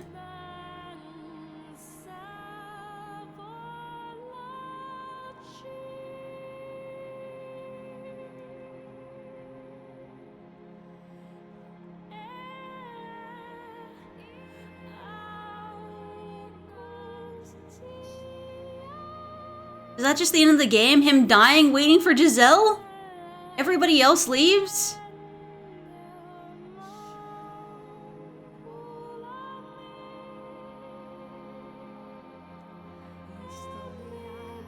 Oh my god, is that the end of the game? No. Giselle, there you are! Get in here! Oh my god! What were you doing? That was the longest bathroom break I've ever heard in my I've ever seen in my life. Come on. Get on the bus. We gotta go get reincarnated. What the heck? Mitchell.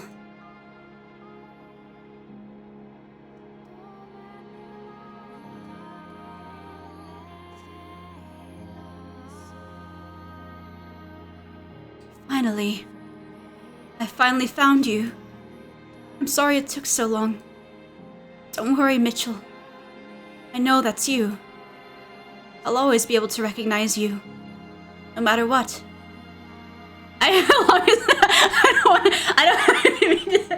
Longest bathroom break I ever heard. I know, that would be, actually, that's the worst.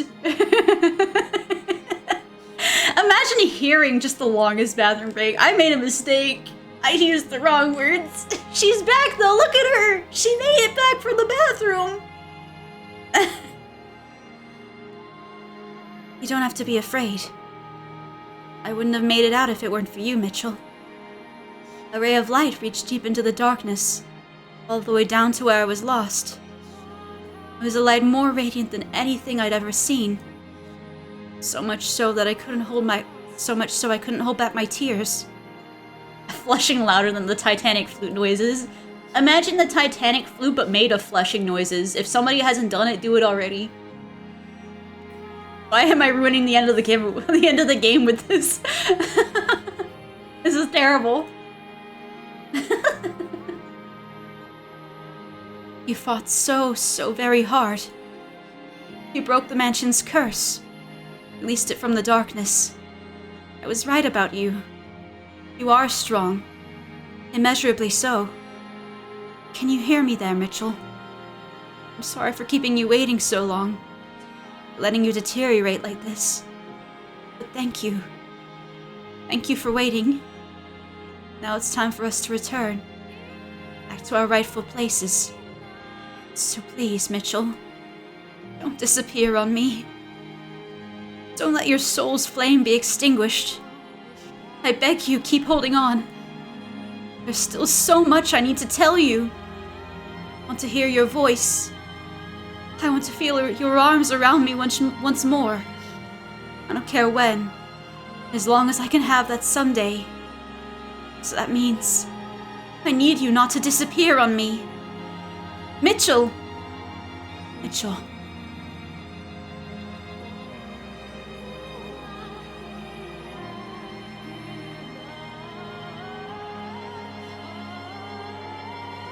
I believe in you, Mitchell. I believe you're still there. That you're still holding on. So I ask that one day, you'll come. Take my hand again.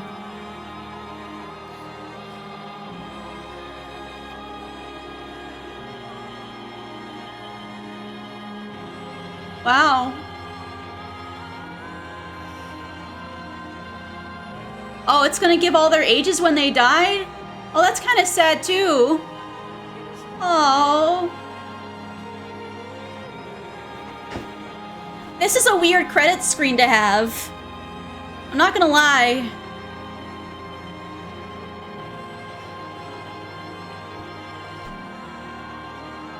But yeah. This was really good.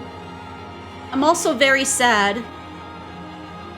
Mel only died at 24 in the future? That's all he lived to? I thought he just was, like, barren for the rest of his life. It's because Yokopo, in his second life, he lived to old age and died lonely.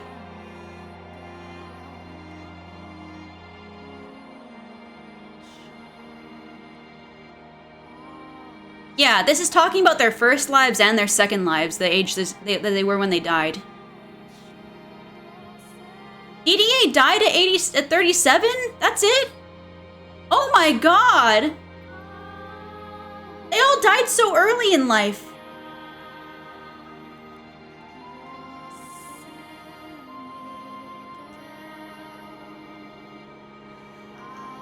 My god, these people all just died really early, except for Yokopo, who just, like, lived a very loveless life in his reincarnation. Although I guess 42 in the Middle Ages it was a pretty, yeah, 42 in the Middle Ages kind of, oh!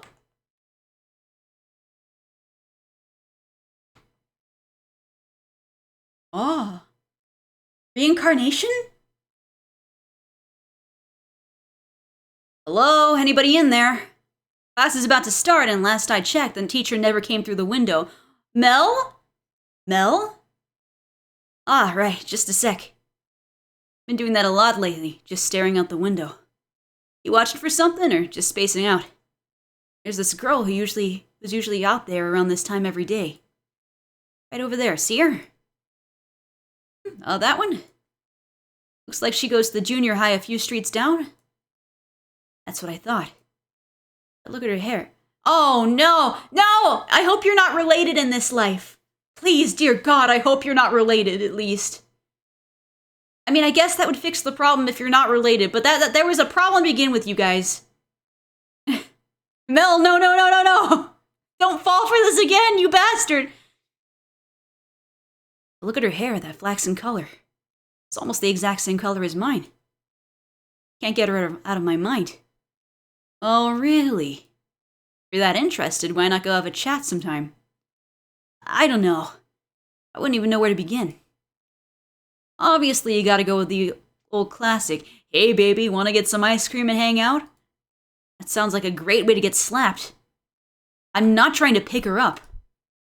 You're lying to yourself, man.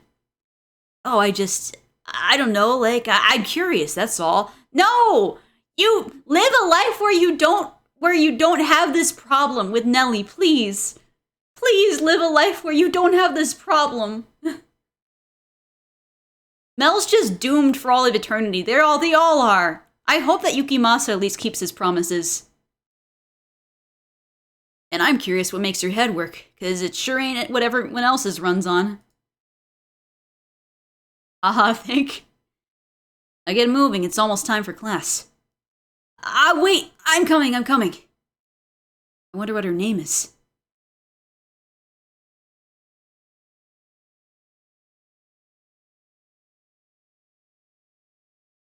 Hey, did you hear about the new ice cream shop that just opened down by the bus stop? I did! And I heard their mint is super good too. Now I want to try it. What do you say, want to go check it out? Let's go. Get some of that mint with a big pile of chocolate chips on top. Ooh, I know, I'll get a double scoop. That sounds amazing. I'm gonna go get a double too. But the line's gonna be crazy. We better get going or... What is it?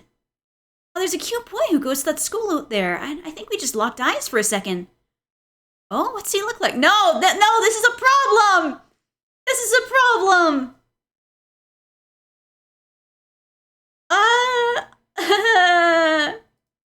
No! I don't even... I'm gonna just do this to myself right now, because I don't even want to see this anymore. Pretend that this is me throwing this at Mel and Nellie.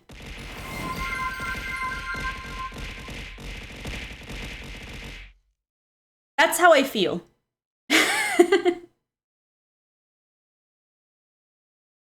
Oh, what's he look like? A prince. A prince? Seriously? Don't you be making fun of princes now. You're not 9, you're 14.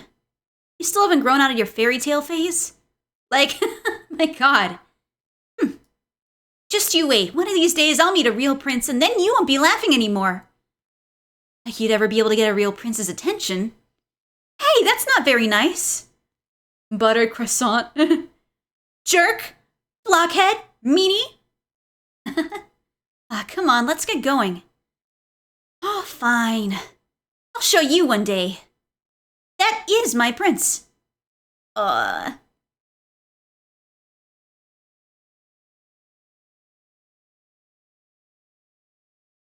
you're gonna be luckier to have a talented engineer like yourself assigned to our branch. You give me too much credit, sir. You don't give yourself enough credit. I've seen your record, and you come highly recommended from HQ. I got high hopes for you. The higher your hopes, the greater the fallout when I make a mistake, which frightens me. I know, maybe Yukimasa cannot murder people in this life. That'd be great. What you call a mistake is what we generally refer to as a great accomplishment. I don't think I've ever met anyone as close to the perfect human being as you. I am far, far from perfect. You Japanese really are a humble lot, aren't you? Maybe murder the machines instead? What is it? But I just saw a woman I recognized. Oh, we get a lot of tourists from your parts of the world around here. She's not Japanese. No, I must have been imagining it. This is my first time in France, after all. I guess he's gonna meet the girl then. I homed a boy. Oh no!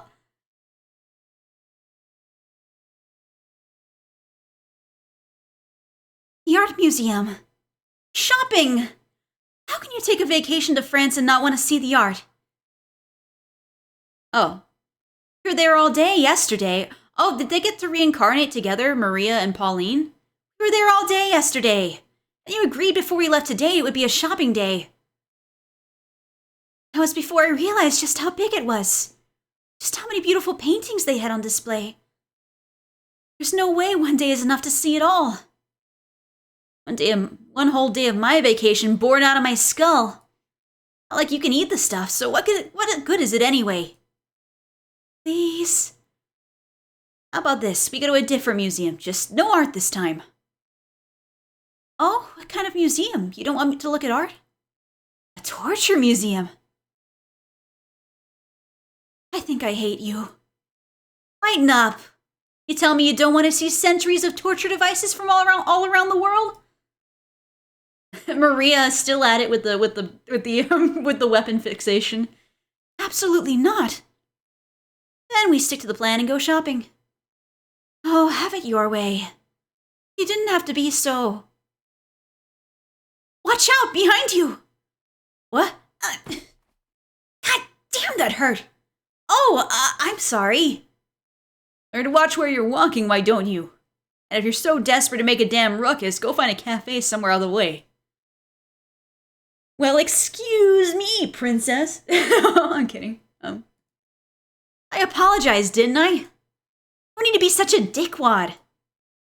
Have you ever heard of talking or is yelling the only thing you're capable of? This is why I can't stand tourists. Have some damn consideration for the people who aren't just here to fool around. For the love of God. The hell's got your panties in it?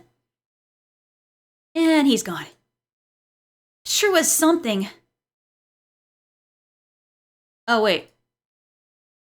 That sure was something. Something is right. An insufferable asshole, more like. Burn in hell, motherfucker! That said, I feel like I've seen him somewhere before. Nah, it's just your imagination.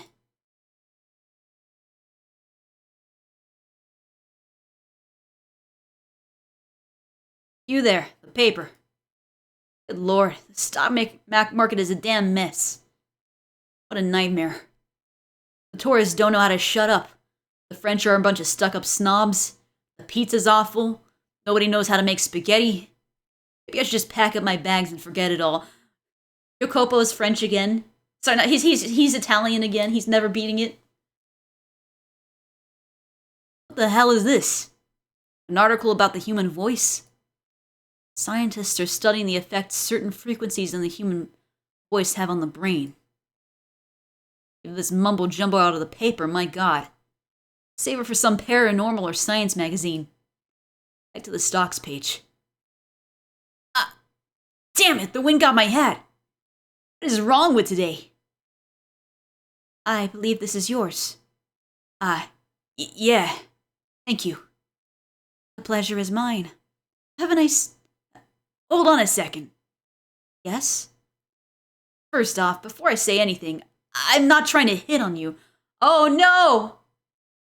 I don't know if it's Morgana or not. They just said woman, and I feel like I'm not quite sure. But I feel like you would be attracted to somebody with the voice that Morgana had. Or like similar to it. Kind of calming, but also deeper. First off, before I say anything, I'm not trying to hit on you. Don't get the wrong idea. Now, have we met before? Oh, maybe it is Morgana. We have, yes. When and where? A long, long time ago. Much too long for you to remember. Excuse me? Our paths crossed in a mansion many, many years ago. I'm glad to see that you haven't changed a bit. I'm not particularly in the mood for jokes and supernatural nonsense today. I'm quite serious. One more question. Do you have any shared acquaintances? We do, yes. I could not say whether she is here or not. Hopefully you have the chance to cross paths with her. I, too, am looking for someone. Have a good day, sir. Yeah, goodbye.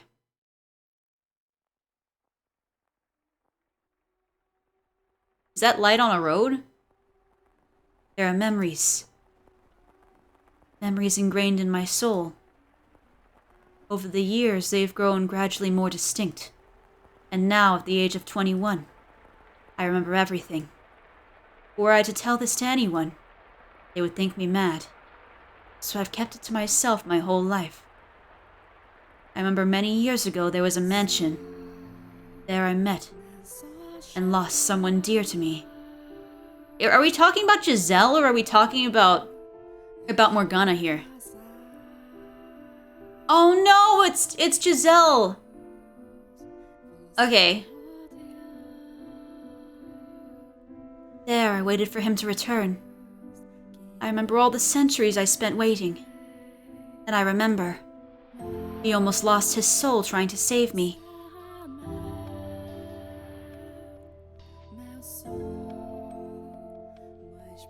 I am once again waiting for him. I'm making my way to where that mansion once stood.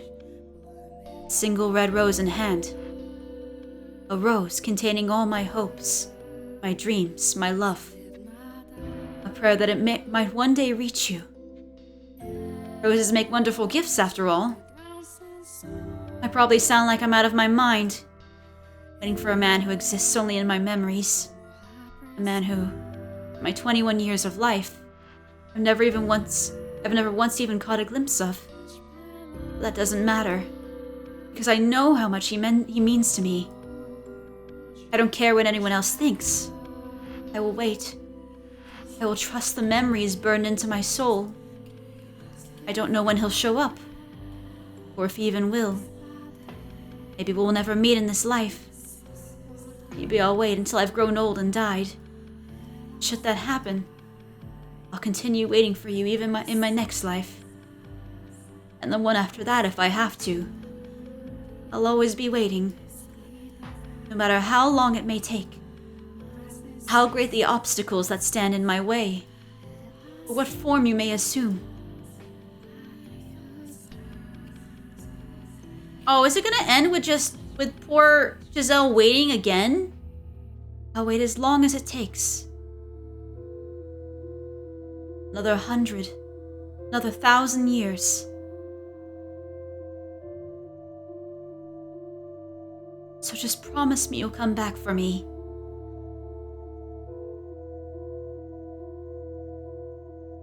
Mitchell?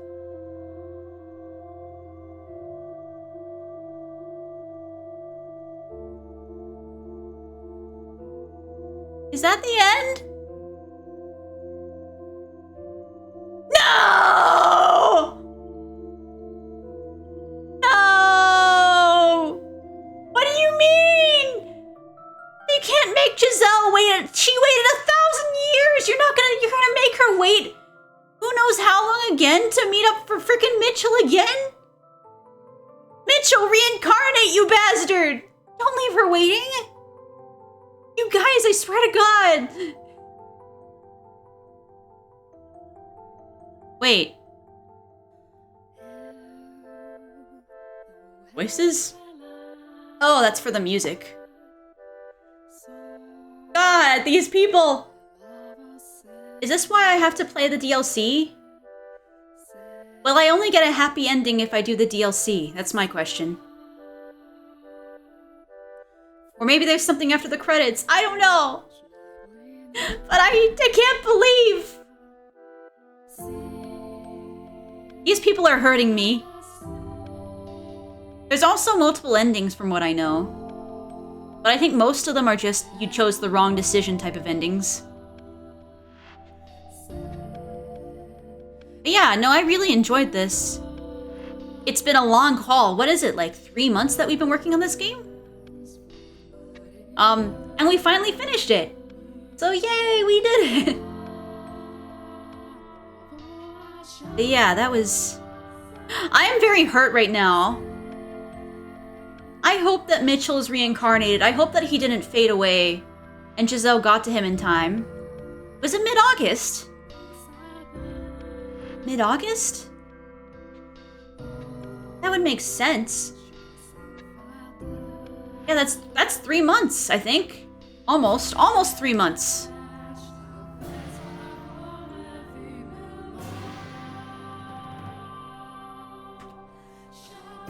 I guess I'm just gonna wait for the credits to come by, but like, huh. Okay, I know that they did say as well that I should wait till I finish playing the game before I play the DLC. I'm not gonna start it immediately because I had a conversation earlier with a friend, and they did say and they are kind of right about this to an extent.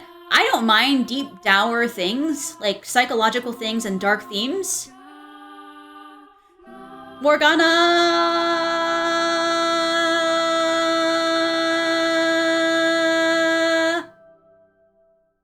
I heard that. But yeah, I heard that, I mean, I don't mind psychological, deep, dark kind of dour things, but I do know that it can be a little bit tiring to have no break from it, so we're probably gonna play something lighthearted for a little bit before we can... Like more. Oh no! Don't worry. You don't have to wait anymore, Giselle. I'm here for you. Yay!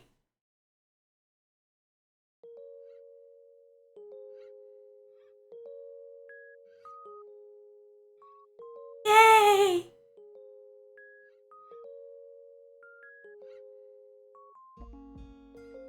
Oh my god! Happy ending!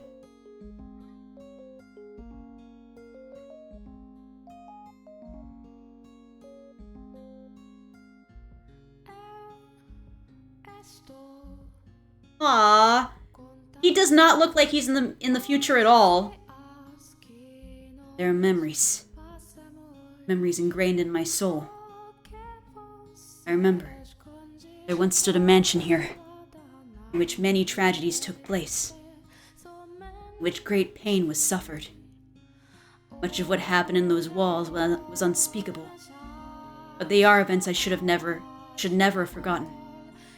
Because amidst all the misfortune, he does look nice in the outfit, but also he doesn't look like he's living in like the 21st or 20th century, though.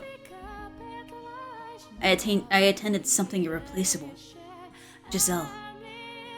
There's so much I have to say. So much I wanted you to know. But I'm sure I have plenty of time to get to all that. So for the time being, allow me to say this.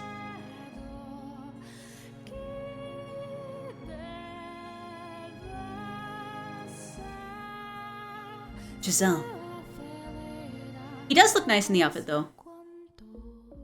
They both do. You're so happy. Your smile is the light of my life.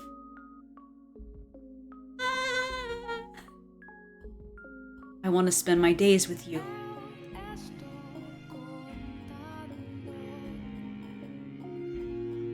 With that smile always at my side.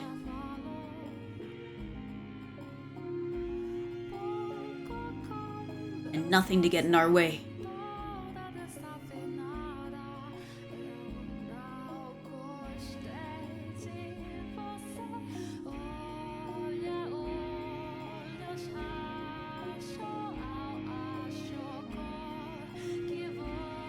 Ending 8?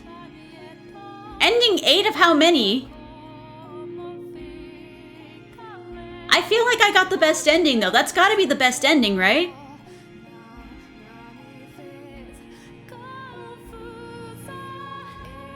Oh, there's still more. Our Father, who art in heaven, hallowed be thy name. I ask of thee, O Father,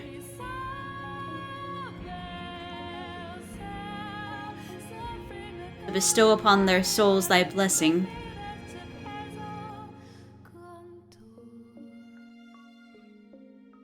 Complete the game! We did it! Oh! It changed it. Look at it. It's all happy. It's a happy menu. Look at that. Oh, the butterflies.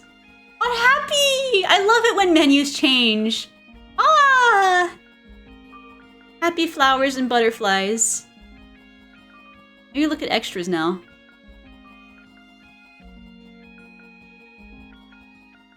Okay. Look at these real quick. I've got one. How many endings are there in Fata Morgana? Huh? Hold on.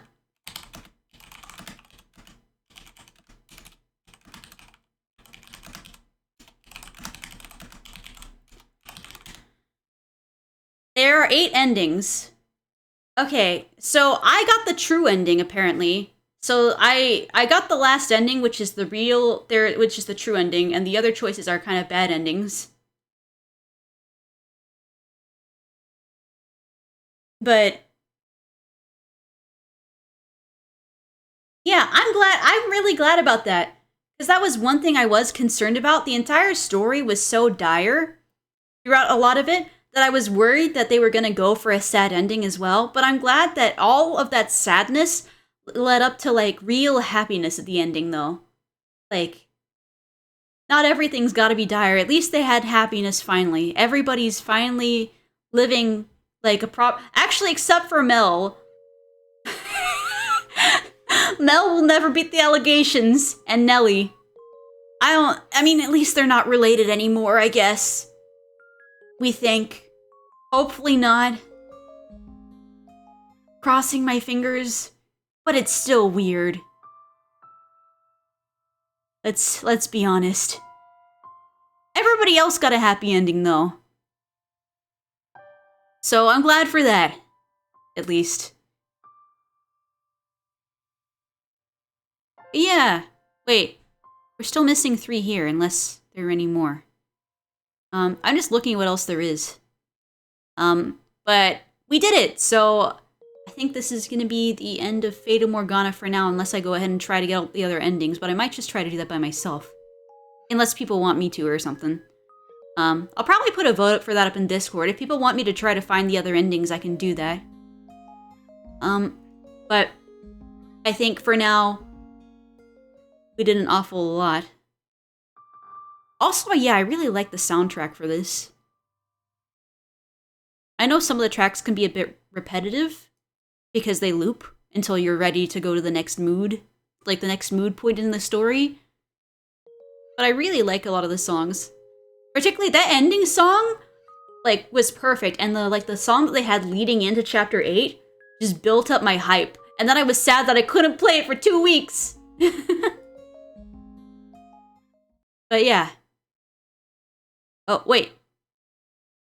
No, I don't want this. Excuse me, what are you doing here? I'm not trying to be here, I promise. I want to leave. I want to leave. Oh god. I made mistakes. 58 frames. Okay. Yeah, so I will probably put a vote up for if people want to see the other endings for Fata Morgana. This is the true ending, so the other ones are not going to be the real endings. But if people want to see that those ones played through as well, I don't mind trying to do that on stream, and we'll just skip through to, like, the stuff that we haven't seen. But yeah, for now, I think otherwise, if people don't want that, I'll probably just play that separately.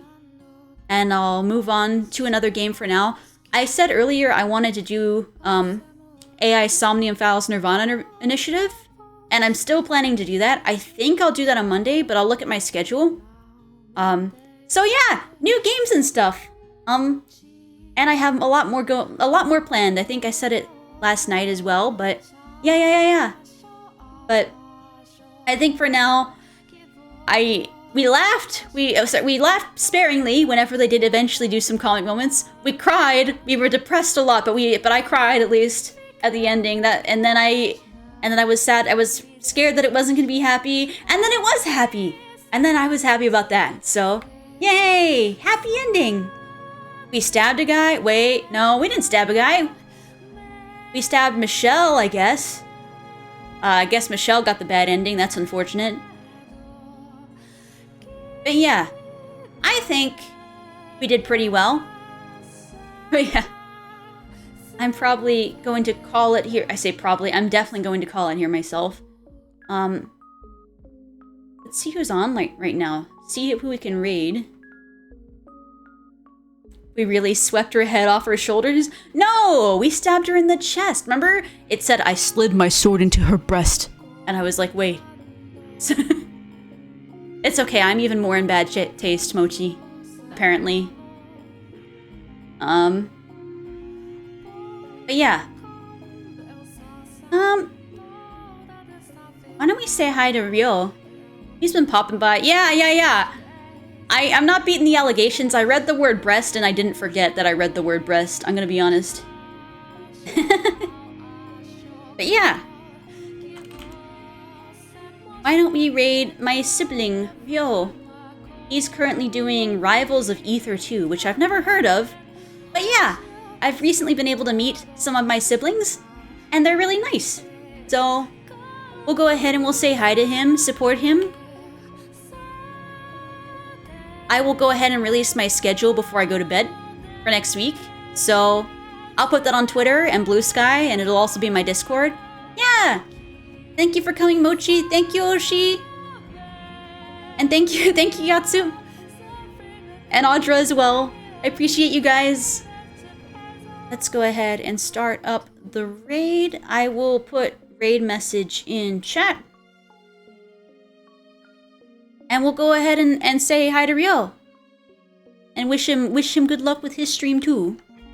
But yeah, I shall see you guys later. Have a good night.